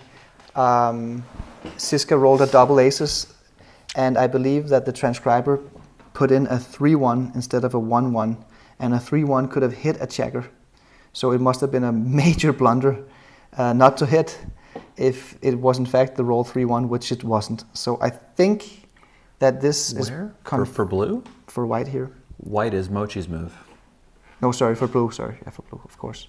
So I most likely, with 99% What's the roll? probability here, Double ones. and he played it with from 11 to 7. So it's, I think with 99% certainty here, we can say that Mate put in the wrong dice number. It wasn't a 1-1, it was a 3-1. So that means that the position in his transcription is completely correct. It just means that we have to go in and rectify that one Decision. dice roll. Yeah. Cool. Which means we will have a short break in between this game just to rectify that decision. Oh, wow, interesting. What? A recube for Mochy here leading. Oh, this is a mistake, yeah. Interesting. He has Gammon wins as well. It's just Why would he redouble with Gammon wins? too easy to enter, and he's leading in the match. What is this? Is it too good? Oh, it's a pass. I mean, he could. I'm not if sure. If it's too good, he might. We were have looking to, at this other thing. I missed how it got here. But he might be right in redoubling a too good to double, because if he can get Zizka to take a big pass, you know, that's what it takes to win the whole match here. But if ZZ just passes, it makes it easier to win. He does pass. That was a mistake from Mochy here. And 90 milli points. Okay, let me just quickly go in and stop them. Yeah, but if he starts the next match, it's going to be impossible to... Yeah.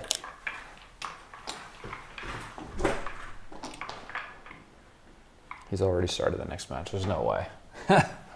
We'll see how it goes, though.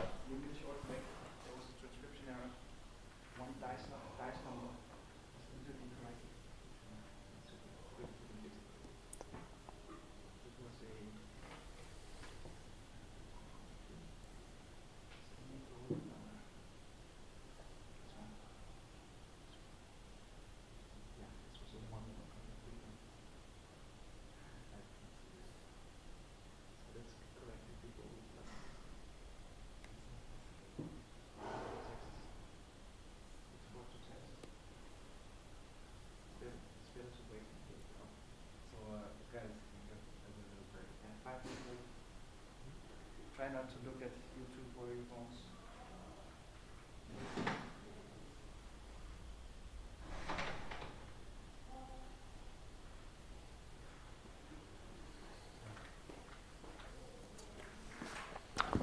So what's going to happen? They're gonna rectify it. How? Matt's Is he going to just instructed. take a picture of the numbers on the side that were played and then just go back and redo everything?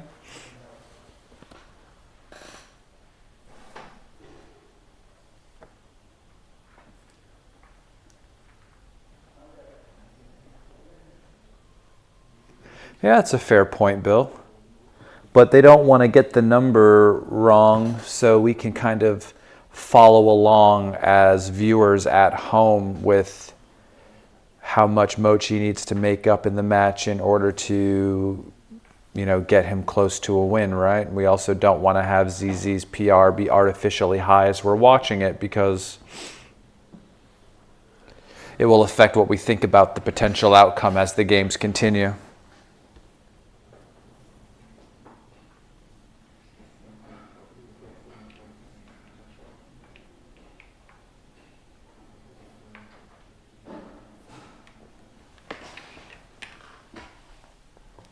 So we'll let them sort this, and we'll get back to you guys when it is settled.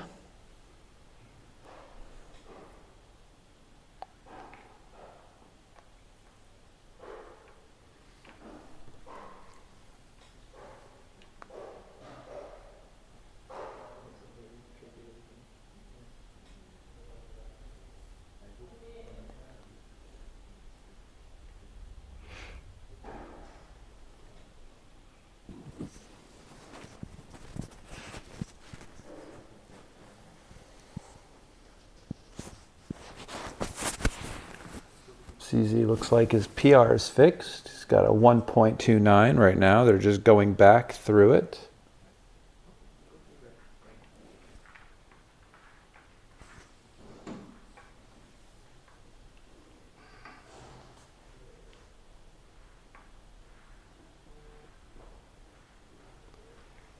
Yeah, but that one decision might make a difference. It's rectified. Yep. So now ZZ's playing a 1.29, yeah? Which is pretty good. Pretty good.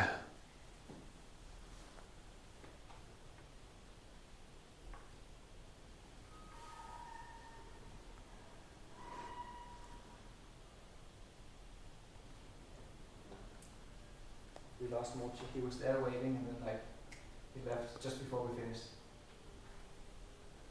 I thought it was going to take a while. Where did he go, though? Maybe the bathroom. Okay. I hope he didn't go up to his room. No. He wouldn't. Ready, Mochy? This one to the bathroom. Mm-hmm. Yes.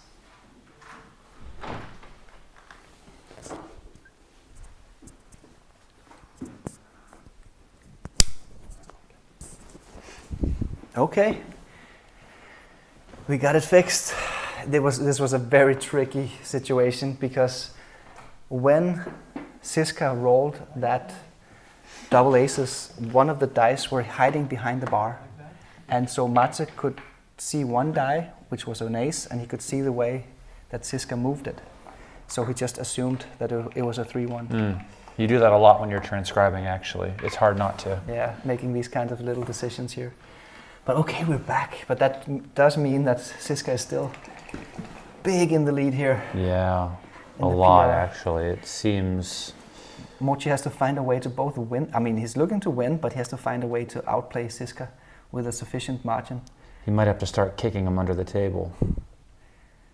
Start double slotting, you know. That's not going to help his PR either. Is he thinking? Oh, okay, another.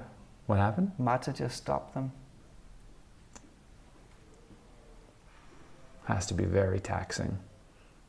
Yeah, it's a little bit hard for the players here. Well, I mean, Having to last wait. match on day 3, right? Yeah. I mean, imagine there's no lunch break, right? I mean, you're just sitting there and you're just playing. I think the issue now is that because we reconstructed the match, then the game mode for XG is not transcription mode. And Mata has to find a way to transcribe it anyway. I'm not exactly sure how he's going to do it, but usually he has a way. Sometimes you export it into a text file and then put it back into XG as a text and then try to continue the transcription from there. That's exactly what he's doing, but he's having an issue. Maybe he's coming here now. Let's see. You've got to pump it up.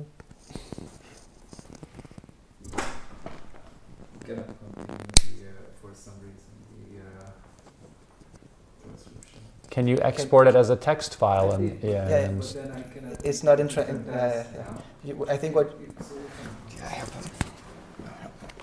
so I have a fix, by the way. Okay. Did he cancel out the last transcription? Can he just continue from there? Close it down. It didn't get saved.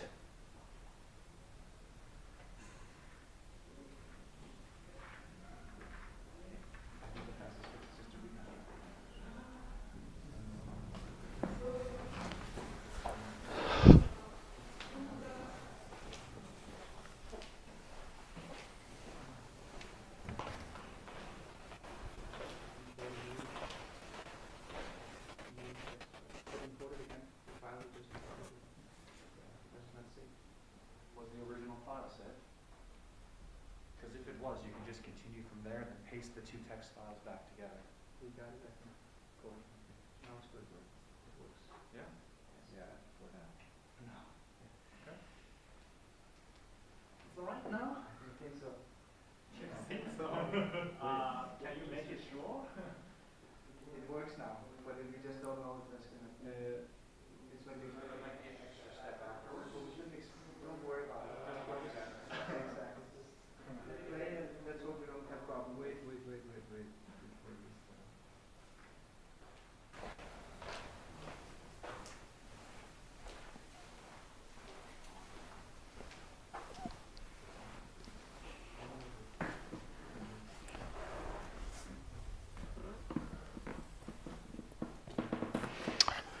I'm not sure what's happening.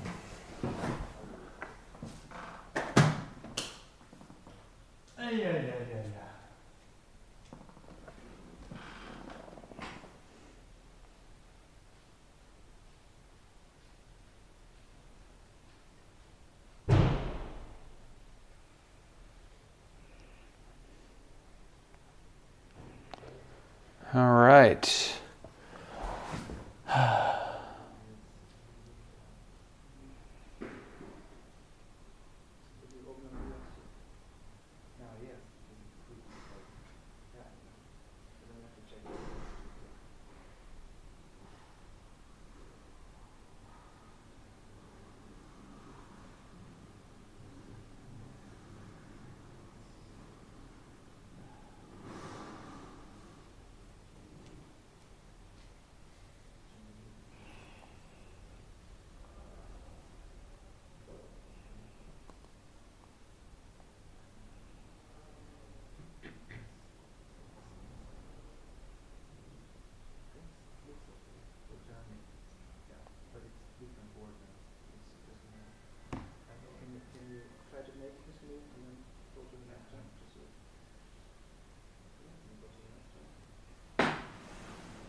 Is OBS getting? Yes, OBS is good.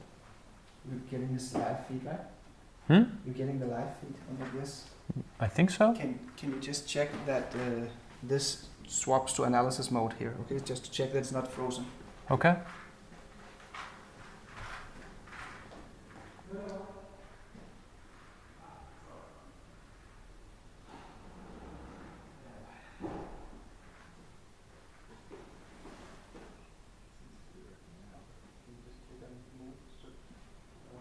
Make sure that it's not frozen, then just confirm.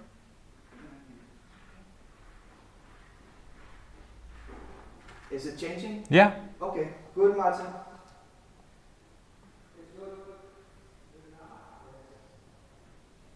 It's working, Martin. Okay.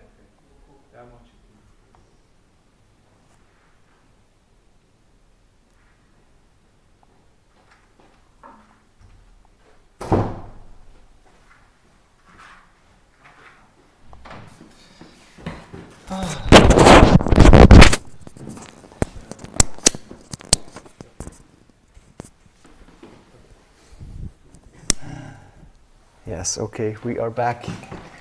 This was difficult because when Mate had to rectify the file, he exported it to a text file, he re-imported it in XG, but then he's not in transcription mode anymore.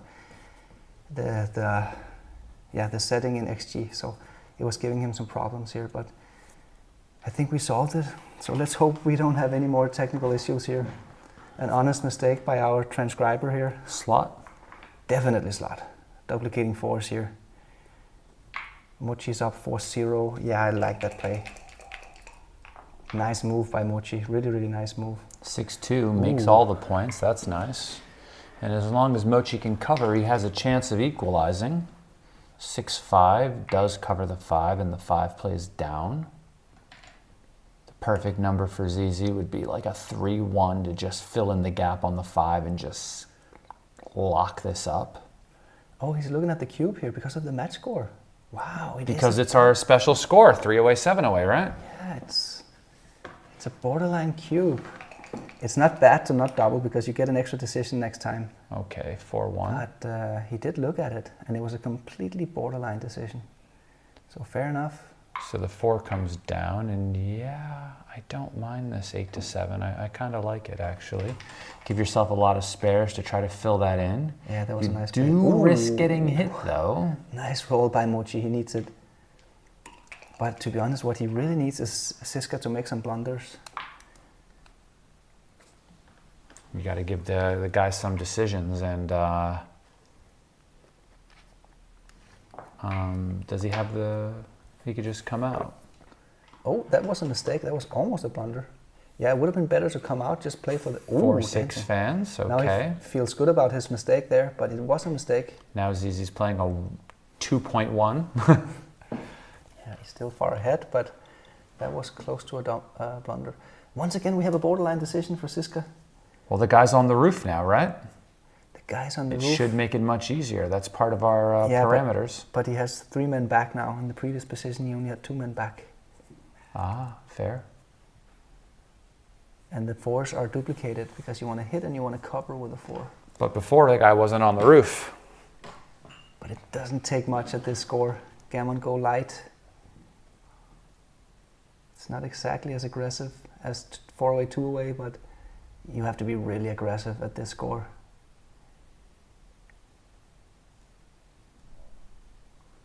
I wonder if he will find the cube here. It's a very close decision. That's almost no equity loss by waiting. And he does get, okay, I mean, that's a good find. It's just about a cube. Really, really good cube. Double 4. I think we cover. I think we're going to cover and make the 3. I think we play for the blitz. You make the most points that way. Right. He's seeing it. You don't want to make the 5 prime here. You want to make the blitz attacking move. Look how beautiful this is. Wow. What a roll. That is the best play. I think he's going to find it. This is a 50 millipoint mistake. You can get hit and then like crack potentially in a position like this. You could actually lose the priming battle here. You're up in the race after this move. You're stuck with 3 men back. You just want to, yeah. That's the move. I think he knows it. I think he's just double checking here. There's so much at stake. So he wants to be sure. Making the 5 point. This is a prime or blitz dilemma. I think we should definitely go for the blitz. We have so much ammunition here. Many men in the zone. And he wants to win the gammon at this score, which makes it even clearer, I think. Rebello wants to make the 5 point. Interesting. Well, that's the wrong idea, Rebello. Yeah, it's all right. He plays pretty good, though. Oh, this is such a nice blitzing play. Why not just go with it? Oh, he's gonna go back. I think he's gonna make the 5 point now. It's a 50 millipoint mistake.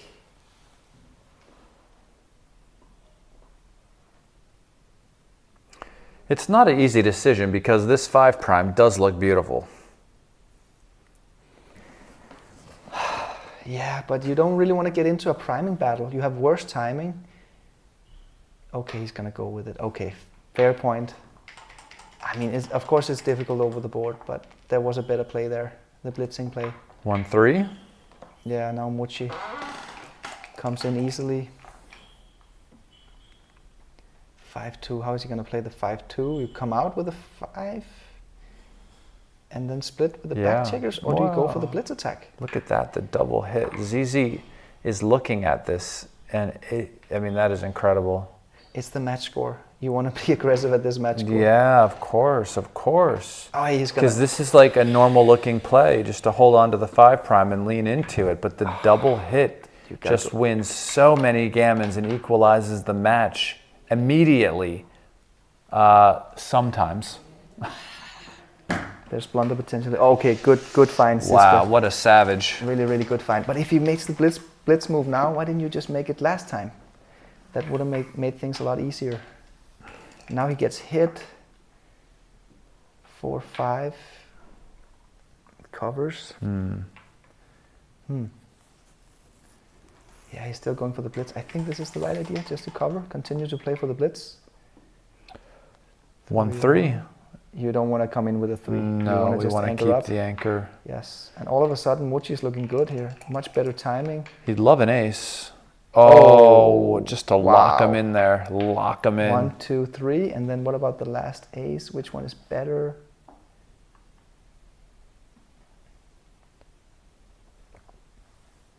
I'm looking for funny numbers. But 4-2 still comes out.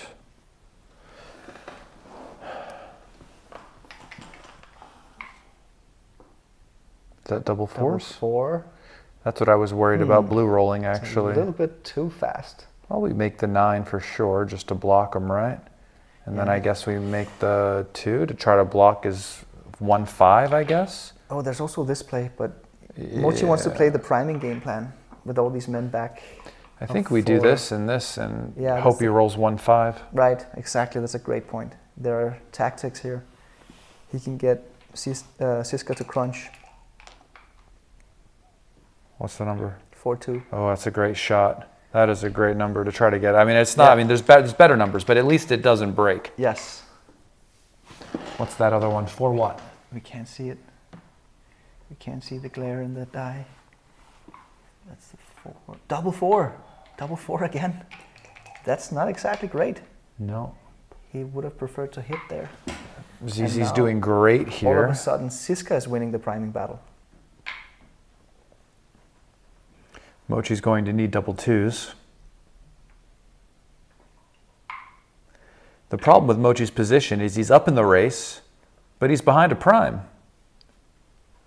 And those two things aren't good. Yeah, he's... Being up in 2-5, all right. He has to go. There's no other way.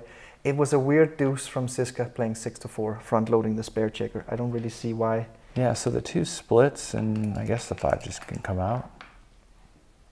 Oh. 2-1 hits on the ace. But not a great roll. Definitely not a great roll. But you can't really do anything with this. He's back to blitzing. If you go to the 10 point, you duplicate deuces a little bit. But here, I mean, here you can pick up the other blot. When the opponent opens up and has multiple blots. Wow, big dance from Mochy here. Zizka has a chance of a gammon now. Good roll. He picks 4-1 hits. Picks up the second blot. I think that was an above average roll. 6-4 fans. Not good for Mochy. Or is it? Because he wants a longer match, to be honest. Maybe he wants... He can't get out. This is a problem. Oh yeah, he's got stuck. He hates having to break the bar. But he just hopes to be missed again.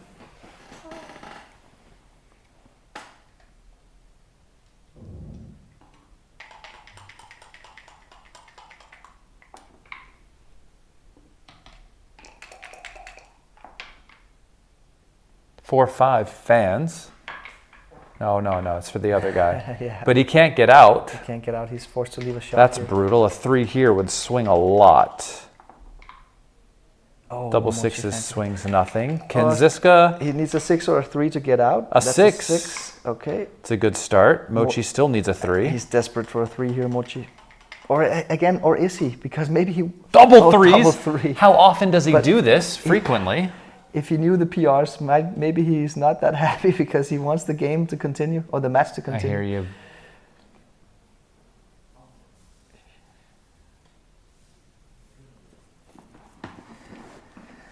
Yeah, we're getting corrected here. The way to pronounce Zizka's last name is actually Zizka, and I kind of knew it, but I'm trying to go with the Americanized way of pronouncing his last name. But for whatever reason, I can't do that with his first name because I've always called him Zdenek, not Zdenek. When I used to live in New Hampshire, I used to work at a naval base with a man whose name was Sammy Dualu. You know what we called him? Well, his name is Sam. His name wasn't really Sam, though. I couldn't pronounce his first name. What do you call him? Just called him Sam. Yeah. So Didn't realize how messed up that was, actually, until I moved out of New Hampshire. Maybe we should just call him Sten.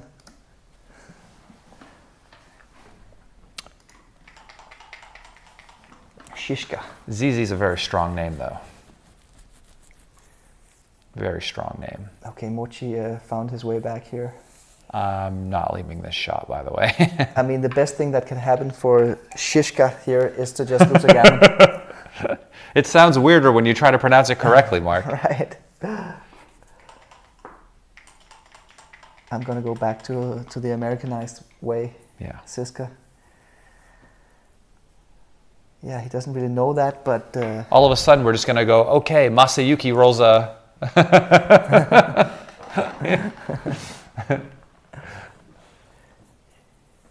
yeah, Mochy learned that a long time ago.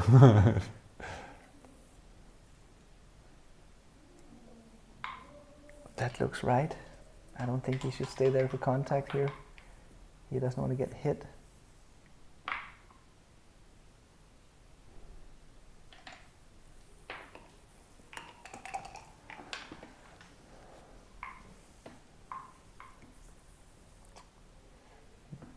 I'm definitely going to slot the point here.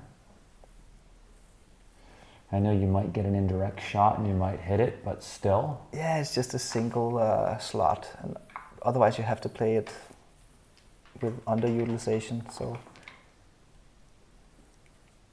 4-3 just volunteers. I think you do it now while What else are you Shishka going to do? has a blot. You can't wait to roll doubles, right? No, but you had spare checkers. You could dump them behind, but No. I think this is a good time because of the blot in Zdenek's board. Can you roll a 9? He doesn't want to. An 8. An 8. But he doesn't know that he doesn't want to roll a... Or maybe he does, actually, now that it's not a gammon. Whoa. It's not that bad. It's just a 33 millipoint mistake.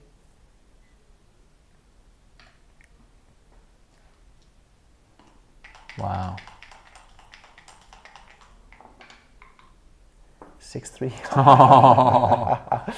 Okay, so we hit with a 6, but I don't think we can leave a direct shot. No. No, you have to do it like this. This is 4-3.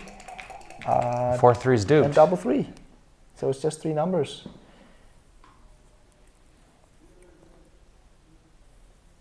Oh, redoubling situation here, but I don't know about that. And it's a no redouble take, interestingly enough. Again, the 9% take point here on a recube. Was this a cube? Or is it too good? Now I think it's too good. I think. Yeah. No, wait, his PR went up. Maybe he missed a cube after he covered. Oh, double 3. So here, I think this is close. This is actually close because of the crunch in Zizka's side. Can Zizka really get 9% here? How many games do you think blue wins here? That's the problem. Does he have 9%? 9.1% to be accurate. Rips it. Oh, there's blunder potential here. Okay, Amazing. not too much blunder potential. Okay, so he can pass it, which he can take it, which is 100 and 1 millipoint mistake, but he correctly passes. Wow. Wow. Really, really accurate play here by Zizka. I think that Mochy missed a recube. He did, right after he covered. Yeah. So he's playing it a little bit too fast Because the other guy had 2 on the roof, and he had some awkward numbers, I think. So 6-0 Crawford for Mochy, and it's not looking good for Mochy. Mochy needs ZZ to come back, and ZZ would prefer to fall on the sword. But they don't know this. ZZ could be losing the PR right now in his own mind by 3 PR points. He has no idea. He has no idea, and actually now we get to Crawford. That means that there are no more cube decisions, essentially. I mean, unless Zizka drops a free take or takes a free drop or something like that. That's impossible. You guys don't let it happen.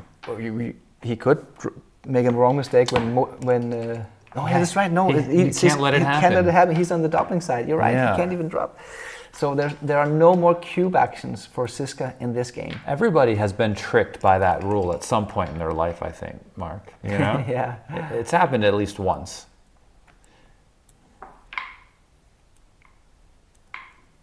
Which makes it even harder for Mochy to come back. I mean, he should be slotting everything here, trying to get into crazy back games. But, I mean, yeah, it's difficult. And also he doesn't know what the actual PRs are.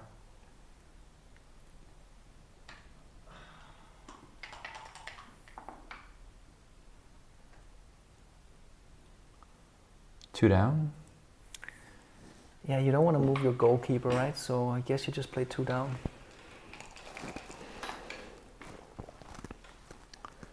Six two. Guess we just slot the 4 as well.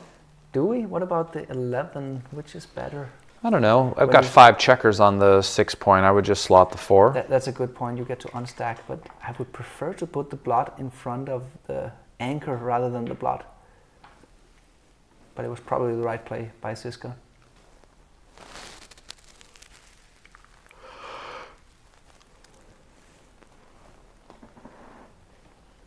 Thank you all for tuning in today. Please smash the like button if you haven't yet.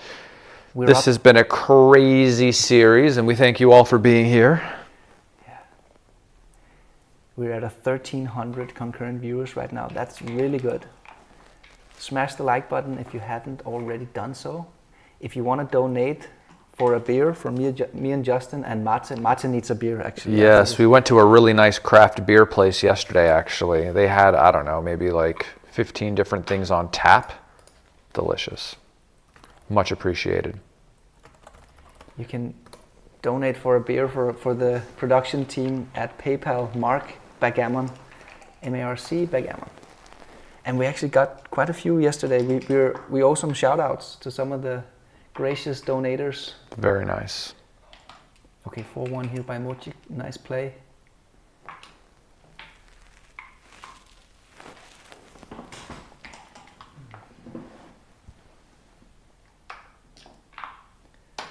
Tomas asks, if the score is 6-6, can you technically double? No, you're not even allowed to double. We take the cube and we throw it into the river. Even if you are... This makes an outside point somewhere. Yeah. Whatever score it is, if you're just 1 point away, you're not even allowed to double, even though it would only be hurting yourself. It's illegal. And you're not allowed to recube if you're 2 away either. Not anymore. Apparently back in the day, they wouldn't stop you from doing things to harm yourself. Okay.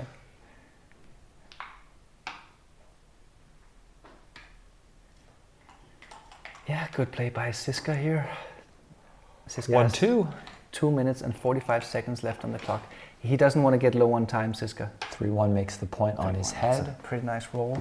Because when you get low on time, then the blunder potential goes way up. So that's what Zizka is trying to avoid here. He knows he just has to play a really low PR in this match, and he will win the title.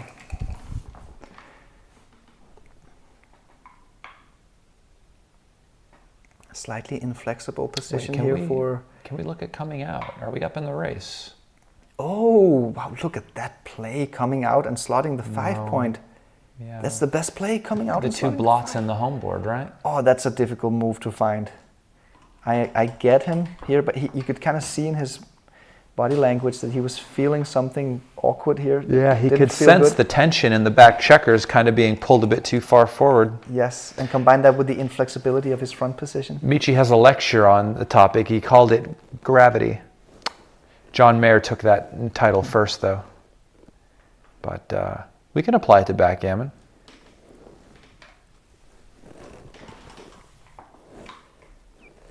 Not a great roll here by Mochy, but it's playable. To be fair, I think maybe Newton had it before John Mayer. What do you think? And then we go back to Aristotle before Newton. So it depends on how far back you want to go. Who knows, man?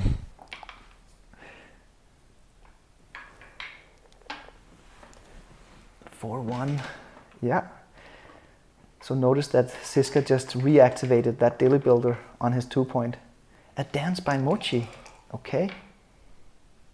Double six. Wow. Covers and comes out with both checkers. What? Best roll on the dice. What a roll. I mean, but little does he know that he doesn't really want to roll a double six there. He wanted to just crunch and lose the game. Then the title would be his. But that's not how it works. You have to play the dice. So he has to continue to play this basically superhuman level of play. Wow.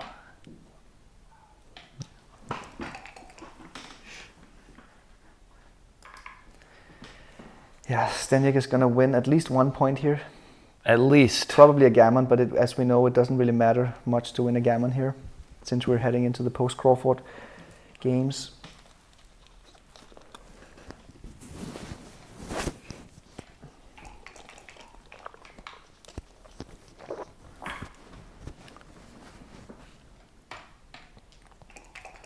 All right, I mean, it could be less awkward.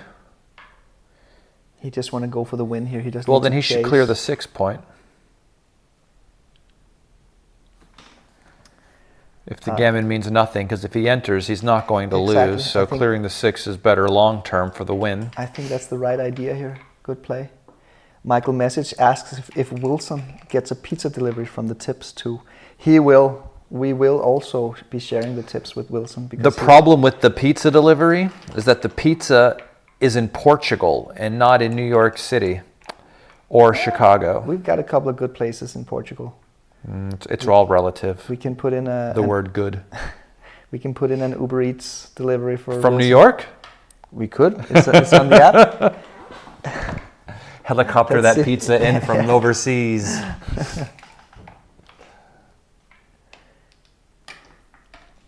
2-1, yeah. But at least we get one more game here. So Mochy is not entirely out yet. But No, this is good for Mochy, actually. It's really good. I mean, if the game was If the all game over ended here, now, ZZ wins. exactly. So Mochy needs to force a back game, right? Something like that. Something crazy. And then he needs to put ZZ in a headlock. I guess he is 99% favorite here, Zizka. 98.5. I mean, we need a miracle, but it's not out of the realm of possibilities here that Mochy could somehow find a way to both win this match and the PR.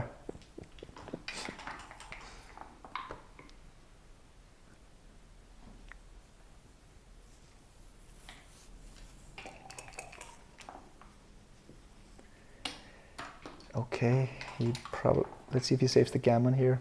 He does save the gammon. Yeah, he takes a man out.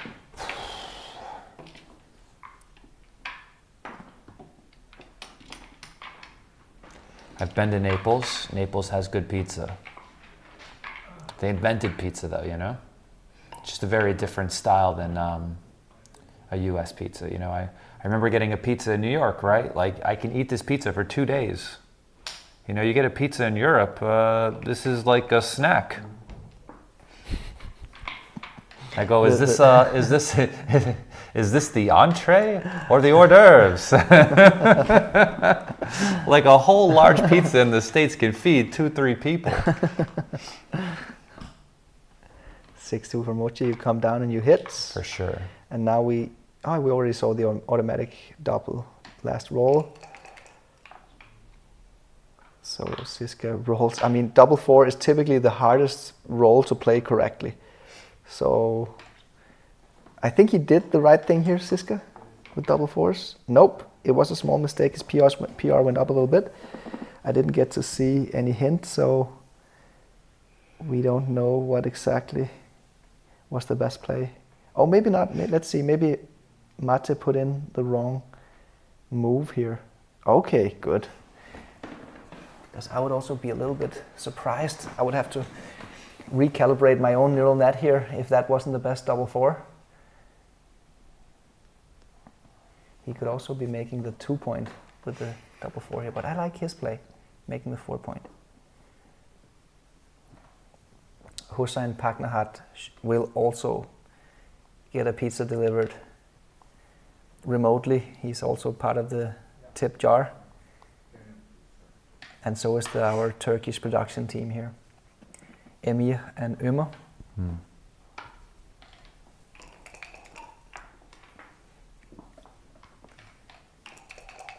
Okay, here we go. 4-1, Zdenek, that's a hit from the bar. Oh, Boxes. Sixes. Not ideal for winning, at least, the match. Okay, so he chooses to split. Actually, that's not the right idea. It's slightly better to make this 7 point. And I think it's because of Mochy being on the ace point. Yeah. But a small mistake here, small inaccuracy. 5-1. So you split everything in the back. Seems reasonable. Triple split. 5-2, not exactly great. You bring 2 down here? I think you bring 2 down. It's kind of nice to make the anchor, but... Oh! Unstacking and hitting loose on the ace point. That's a real contender here. Oh, he's looking at it. That's a tough play to find. Especially because what are you going to do with the deuce afterwards? This is the wrong deuce.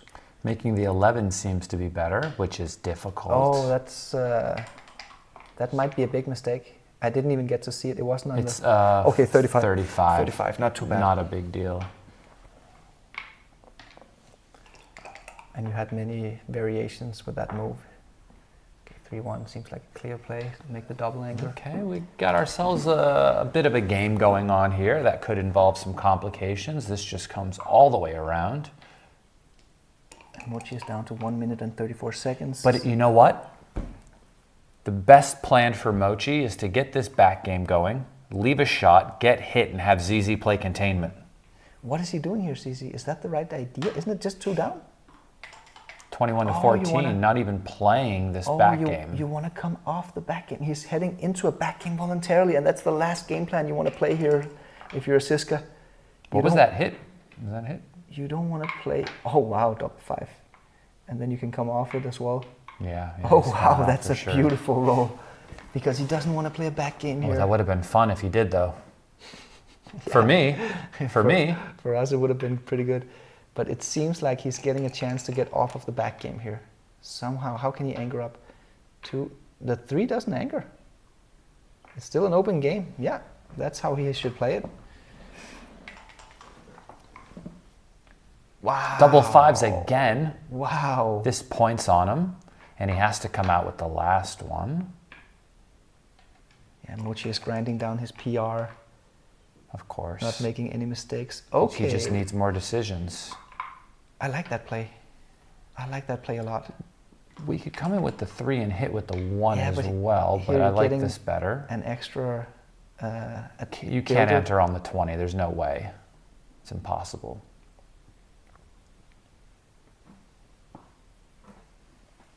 Yeah, Phil Capps says, CC is digging his own tomb without knowing. This is crazy. Yeah, they don't know. I want you to know that he might know he's digging his own tomb.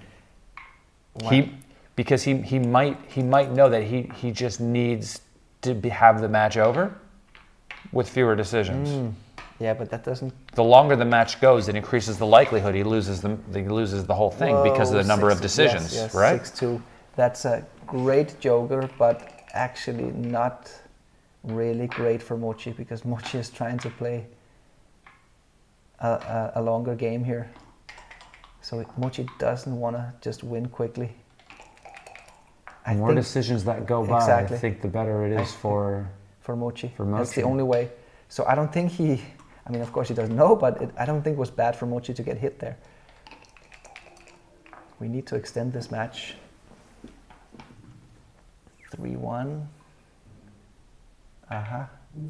Do you come up and break contact? He's still behind in the race. I don't think you break contact. I think you stay back on the 24. Just to make life hard for Zdenek when he rolls a 5-1 from the bar, for instance. Yeah, you also get or more coverage over 1-6. Yeah. I like that move. We didn't get to see a hint, but I like the move. 1-5. There is the 1-5. That has to hit loose on the ace. Exactly the reason why he stayed back. Really good play by Zizka. Also a good play by Mochy here. 2-3. No. You think he wants to stay back?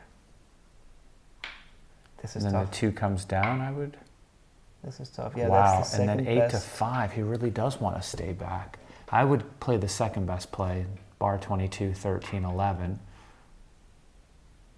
This is a really, That is incredible. really cool play if he finds this move. Wow, he does. Impressive. How on earth? I mean, that is some scary stuff. I'm not going to lie, okay? That's spooky. It's because of the blot on Mochy's ace point. I think. hear you, but it's there's still spooky. to find that play. It's very spooky.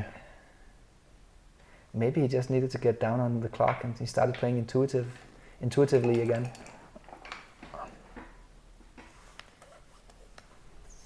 6-1.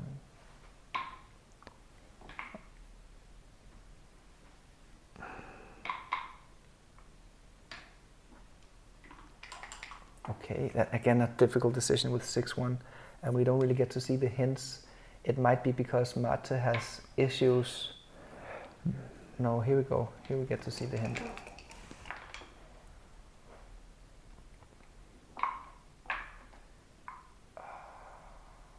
Yeah, there's not really any other play here than this. Okay, Zdenek just keeps on playing really well. And that's exactly what he wants to do, just avoid mistakes. Okay, so this hits if you want it. If you want it. The problem with hitting is it leaves a ton of shots. This just leaves 11 numbers plus 5, 2, which is just 13, right? And now he's missed. But the race is, he's just counting.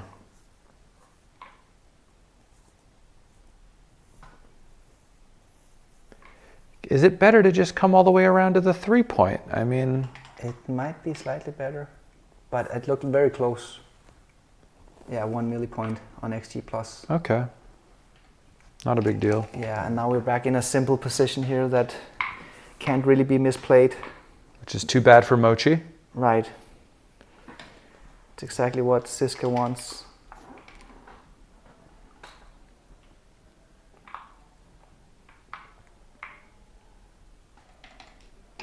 Double 3 for Mochy here. Funny enough, Zizka is just basically, if he knew, he would be just cheering for himself to lose this position here. This is the only format on earth where backgammon players would root for themselves to lose. Yeah. At some points, you know.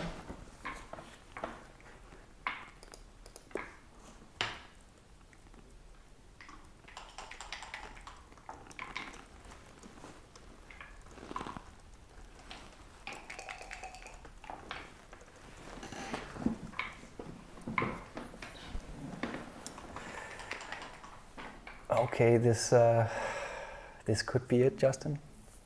This could be it if Mochy wins this race, which is a big favorite to do. Mochy needs to stop rolling. He needs to drop the dice. He's up 6 pips. He needs He's, to forget where he 70. is. Yeah, what is he? The PR is 74. not. No, even more, even bigger favorite here. Yeah. He's a 70. Do you know if ZZ feels good or bad in this moment? What do you think? Do you think he noticed some things on Mochy's side and he feels confident, or do you think he's shook? I think they're nervous. I think they're uncertain. They don't know. But this is a very clear PR win for Zizka. It's funny, when I play my best PRs, I think before I see the number that I played awful. Yeah. And then I get pleasantly surprised. 6-4 for Mochy. Terrible roll. He doesn't Terrible roll. He doesn't want to roll big. 2-1. 2-1. Amazing roll for ZZ. Yeah. The best. Yeah. He rolled the absolute best with that 2-1. Let's see if he can do it again. 2-1 again. 6-4. A little too big. Yeah. Mochy doesn't know he wants to lose this race. No, he doesn't know that. 5-1, unlucky for Mochy. I think we're looking at a new UBC champion here. The third ever UBC 6-6. champion. Wow, it's over. It's all over. And Zdenek Zizka. We have a new champion. And new. And new. And new. And new UBC champion. The third UBC champion in history. He follows the footsteps of Mochy and Sander Lylov. It is now the UBZ champion. Zdenek Zizka. Zdenek Zizka. Shishka. Wow.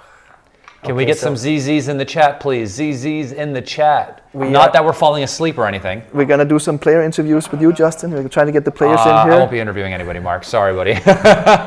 We need you can give him a chat, though. I'm going to be busy. I'm going to be busy with all the production stuff. Somebody has to give them an interview. I hear you. We'll see what Mate's up to. Maybe. Maybe they can talk to each other. See how they... We have to thank our sponsors, FM Gammon, for being great partners and helping us with the production team here. The Grand Pasha Hotel, giving us such a great venue. It's been really special to be here at this year's UBC final. Fuad Erda, of course, the big man from FM Gammon. He's just great. He's always helping us out. Of course, and last but not least, Backgammon Galaxy, our company, who's been supplying with all the labor here, and we've been preparing for this event for the last 3-4 months. So if you like this video, remember to subscribe to everything we've got, our social media. We'll be sharing content there, videos, interviews, all kinds of stuff. This is the best show in backgammon right here. It really is. It's the pinnacle, the most prestigious title. We're going to go in and give the prize board now to Zdenek Zizka. Your channel, Justin? Yeah, Justin Knoll Plays BG on YouTube. I also teach backgammon lessons. Do it most of the day, actually. Feel free to send me an email at justin@backgammonuniversity.com. I also have a website. Feel free to go check it out. Yeah, we had a great time doing commentary. It's been fun. It was fun. It's been fun. And also because these matches were not exactly normal matches. Probably like 7 out of 12 or something were spectacular matches with hard decisions. And incredible stuff happening. I mean, if you guys haven't watched all of the matches, day 1, day 2 will blow your mind. Yeah. And I mean, this is he did it. The kid, Falafel, would be proud. It was a long time coming. You know, looking down and... It was a long time coming. Yeah. He wanted it bad, and he was been very, very close many, many times to get to this moment. And he got here, and he did it. Yeah, it's impressive. Yeah, and he did it. Hats off to both players, but especially to the kid, as Falafel used to call him, Zdenek Zizka. There you go. Sounds pretty good to me. I don't know if that was good or not, but okay. Let's go on a quick break here, and we'll try to get the players in for a quick reaction.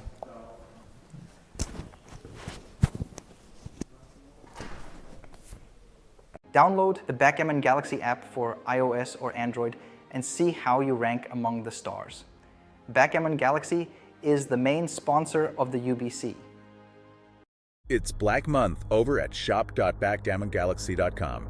Get a massive 20% discount on everything. Use code BF2024 at checkout. Offer runs from November 14th to the end of the month. Hurry up while items are still available.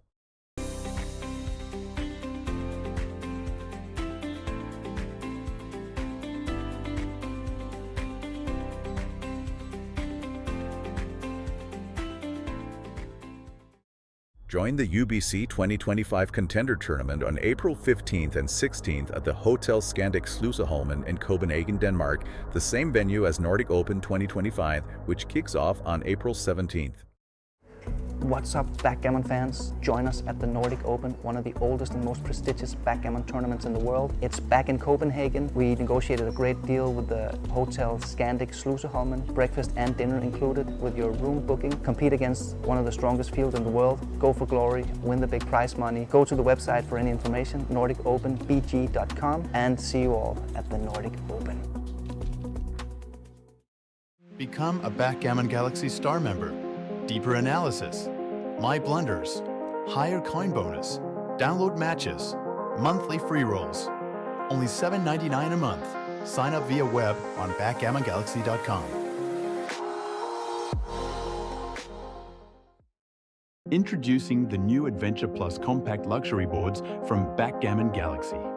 Choose from 3 different styles: Earth, Monte Carlo, or X22. $850, including shipping. Ready for a new adventure? Get yours now on shop.backgammongalaxy.com. What's up, backgammon fans? I'm Mark Olsen, Backgammon Grandmaster. Are you the next Grandmaster? If not, you better get your copy of Backgammon Masterclass. I'm the author alongside with 2-time world champion and the only Super-Grandmaster in the world, Masayuki Mochizuki. The book takes you through the game plans, the strategy of the game, strategic visualization, a backgame chapter, first time ever backgame chapter, and how to use the doubling cube in middle game situations. Get your copy now in the Backgammon Galaxy web shop. How to Not Suck at Backgammon, a Grandmaster's Guide for Beginners and Intermediates. Get your copy now at the Galaxy shop. Download the Backgammon Galaxy app for iOS or Android and see how you rank among the stars. Backgammon Galaxy is the main sponsor of the UBC. It's Black Month over at shop.backgammongalaxy.com. Get a massive 20% discount on everything. Use code BF2024 at checkout. Offer runs from November 14th to the end of the month. Hurry up while items are still available.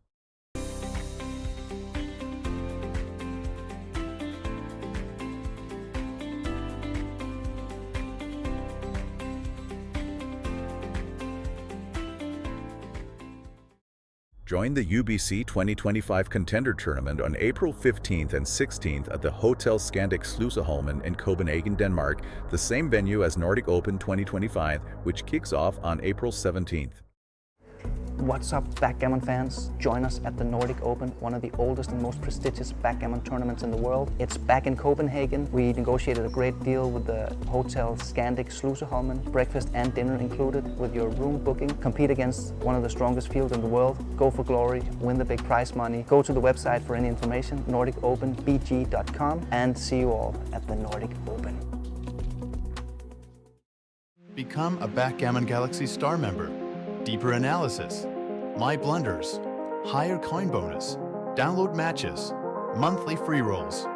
Only $7.99 a month. Sign up via web on backgammongalaxy.com.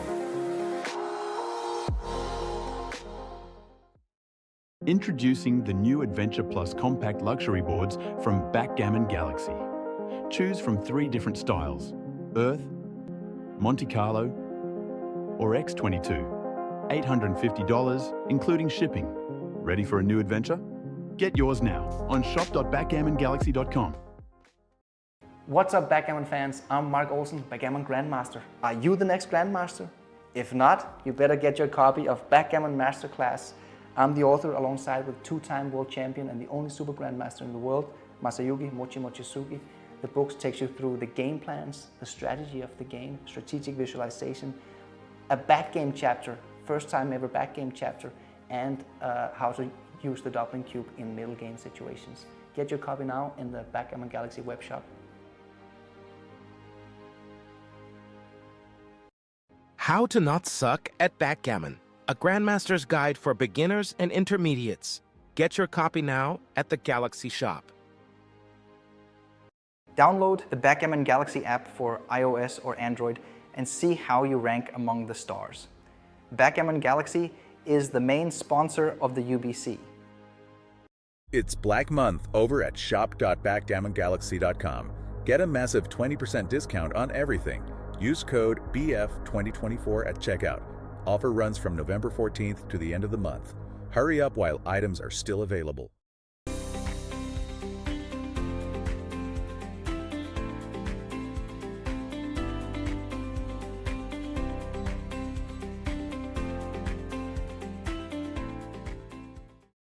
Join the UBC 2025 Contender Tournament on April 15th and 16th at the Hotel Scandic Sluseholmen in Copenhagen, Denmark, the same venue as Nordic Open 2025, which kicks off on April 17th.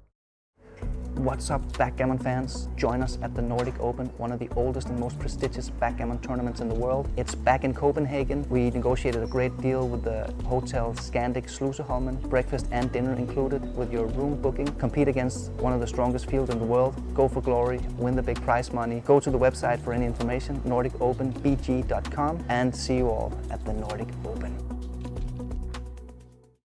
Become a Backgammon Galaxy Star member.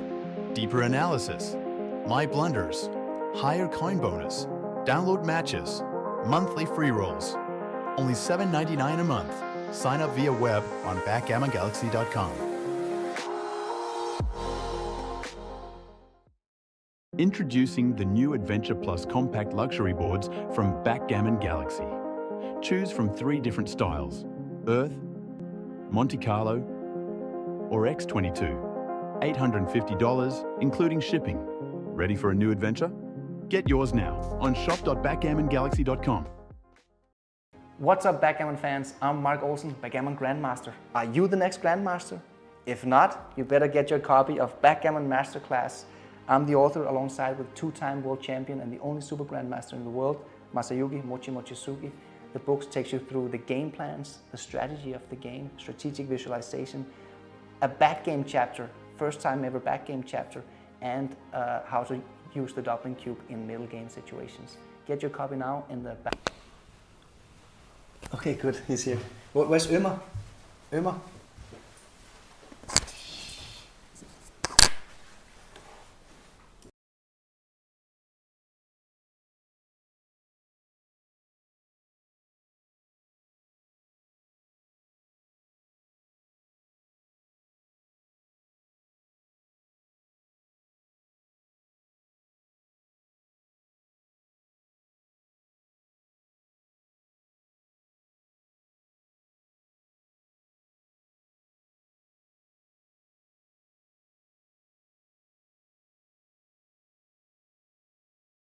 I was the only one with a sleeveless hoodie, by the way. Sleeveless hoodie, yeah. And we have the new champion, 2024 UBC finalist and now 2024 champion. How do you say your name for everyone in the chat, please? Just easy. Zizi. Oh, all right. It's been a controversy. No. You've done it. You've come very close to making it here for many years. Oh, the champagne bottle is popped, or someone's attacking us like we're a bunch of rappers. Thanks, Justina. Are you more excited or more relieved? That's the most difficult decision today. I think I'm more excited right now. Yeah. Of course, the stress and everything came off, but yeah, just amazing feeling, and yeah, just so happy. I don't want to say that I'm so happy that it's over, but you're happy anyway, it's done. you know. I mean, getting across the finish line against a player like Mochy is not an easy feat. You know, best player recognized in the world for as long as I've been playing backgammon, right? So yes, so I've been admiring Mochy and still am for basically since I was born. First, I entered the international career like 10, 11 years ago. When you were 6? Close, very close. I was always looking forward to meeting Mochy.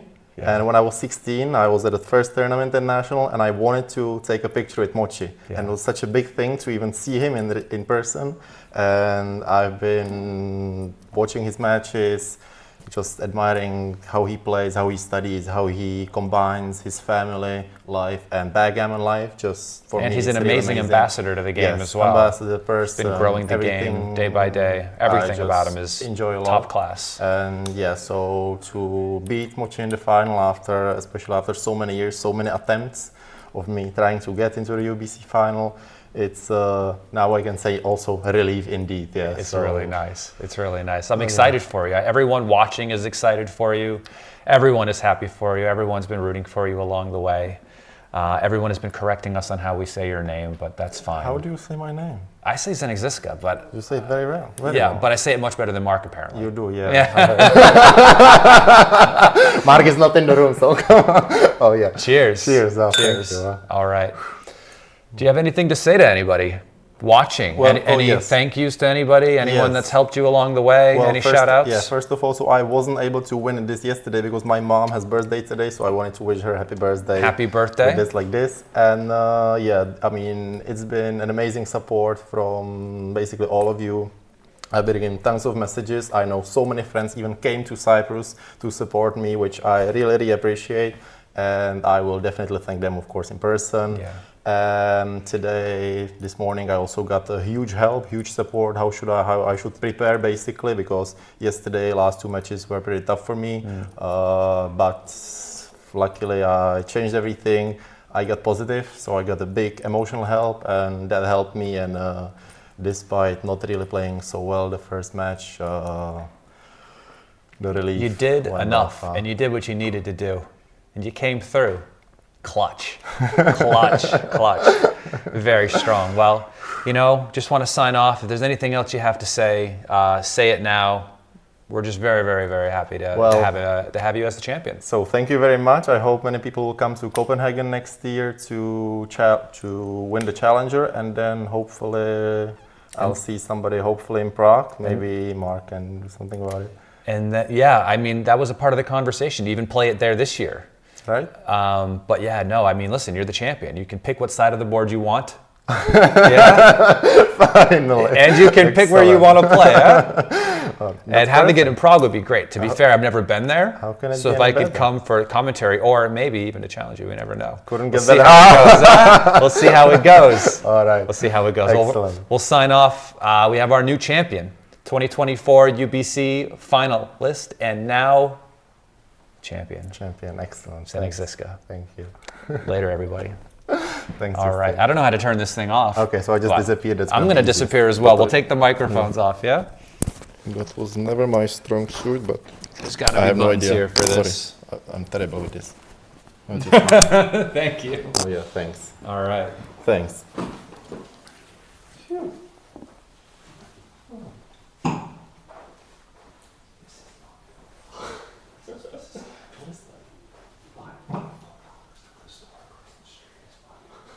Just to, yeah, I guess. Just to pop a bottle. You scare us, I guess, into thinking we're somebody laughing at the game.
Download the Backgammon Galaxy app for iOS or Android and see how you rank among the stars. Backgammon Galaxy is the main sponsor of the UBC. It's Black Month over at shop.backgammongalaxy.com. Get a massive 20% discount on everything.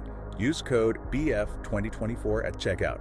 Offer runs from November 14th to the end of the month. Hurry up while items are still available.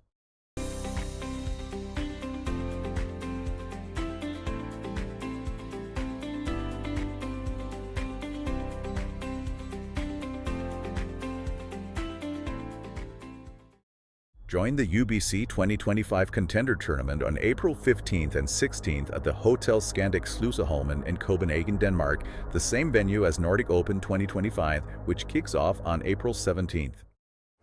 What's up, backgammon fans? Join us at the Nordic Open, one of the oldest and most prestigious backgammon tournaments in the world. It's back in Copenhagen. We negotiated a great deal with the Hotel Scandic Sluseholmen, breakfast and dinner included with your room booking. Compete against one of the strongest fields in the world. Go for glory, win the big prize money. Go to the website for any information, nordicopenbg.com, and see you all at the Nordic Open. Become a Backgammon Galaxy Star member. Deeper analysis, my blunders, higher coin bonus, download matches, monthly free rolls. Only $7.99 a month. Sign up via web on backgammongalaxy.com. Introducing the new Adventure Plus compact luxury boards from Backgammon Galaxy. Choose from 3 different styles: Earth, Monte Carlo, or X22. $850, including shipping. Ready for a new adventure? Get yours now on shop.backgammongalaxy.com. What's up, backgammon fans? I'm Mark Olsen, Backgammon Grandmaster. Are you the next Grandmaster? If not, you better get your copy of Backgammon Masterclass. I'm the author alongside with 2-time world champion and the only Super-Grandmaster in the world, Masayuki Mochizuki. The book takes you through the game plans, the strategy of the game, strategic visualization, a back game chapter, first time ever back game chapter, and how to use the doubling cube in middle game situations. Get your copy now in the Backgammon Galaxy web shop. How to Not Suck at Backgammon, a Grandmaster's Guide for Beginners and Intermediates. Get your copy now at the Galaxy shop.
Mochy, how's it going? I guess I lost. Yeah. Listen, shit happens. What are you gonna do, you know? It was the most exciting backgammon matches I think I've ever seen this series with you and ZZ. I mean, stellar performances all the way through. I mean, some of the matches were just so complex. There are many complicated matches actually. I can't wait to study the files myself when I get back and have a chance to kind of settle down from this. There's just so many decisions. So I don't know what to say. I mean, obviously we hope to see you back in the Contender and to challenge him for the title again next year. First of all, I am very happy to say and congrats, new champion. Yeah. As I said, even before the final starts, I mean, sorry, the last match. last match starts, he deserved to win if he wins. You know what I mean? So my thinking before the UBC final was that if I'm gonna lose, my opponent should be like better than I am, and then I do my best, and there's no regret, and I'm happy to give my crown to him. And this is what exactly happened today. He deserved it. I did my best. Of course, I made many blunders, but this is me. So new champion, great for the game. And I wanted to say this after I win the UBC, but I'm going to announce that I'm going to retire from UBC. This has been a great pleasure, but now time changed. Probably new young players. Actually, he took it over already, and hope the more young players coming to take the title. It was really enjoyable. How many years? 5 years or 6 years? I don't even remember. 6 years. Has it been 6 years now? 6 years. 6 finals in a row. Yeah, and every time I gotta play final, I prepare. I ask Kazuki, I ask many other friends to practice with me. We study here and there, and then I did my best. Sometimes I win, sometimes I lose. But I'm very happy to say I was part of the history, and now I'm happy to retire. Not from Backgammon, but UBC is over for me, and I would be very happy to see other players coming up, and maybe just relaxing and watching the UBC final. I mean, you've been an amazing champion. You've been an ambassador to the game longer than I've known you. Everybody looks up to you and wants to emulate how you play and how you carry yourself in backgammon and how you help to support the game and the players in it. I remember when I first met you in New York, you never met me before. A friend of mine asked you, what could you do to improve our backgammon game? What's like the best advice you could give? And you went away and you found us, strangers, like 10, 15 minutes later, and you said, well, study 90% of the time and play 10% of the time. Did I say that? Yes, and Okay. I took you seriously. I couldn't do 90-10, okay? I'm playing No. for money in New York, No. but I did like 60-40. Yeah. Yeah, and I've come a long way because of the advice. You gave me advice, I listened, I became a much better Yeah. backgammon player because of it. Yeah, the problem of backgammon is so fun to play, so people don't want to waste time studying it. And I don't blame them. But anyway, I wanted to thank all the supporters around the world, obviously my family, especially Kazuki and all other Japanese. I'm sure they are disappointed, but now is the time, and I have no regret in this series. I made many blunders, but no regret. There's me, there's me in it, so it's okay. I think it's time to go celebrate regardless, yeah? Yeah. Let's go have some fun, yeah? Well, we're gonna sign off. Mochy, once again, thank you for being an amazing champion. Enjoy your retirement. I'm sure more people will show up to the UBC Contender tournament now that you won't be there. It'll be much easier to win, possibly. So that makes me a little more excited to go. But that's just me having a laugh. So yeah, thank you again. Amazing series. And we'll sign off here, yeah? Have a good evening. Thank you for watching, guys.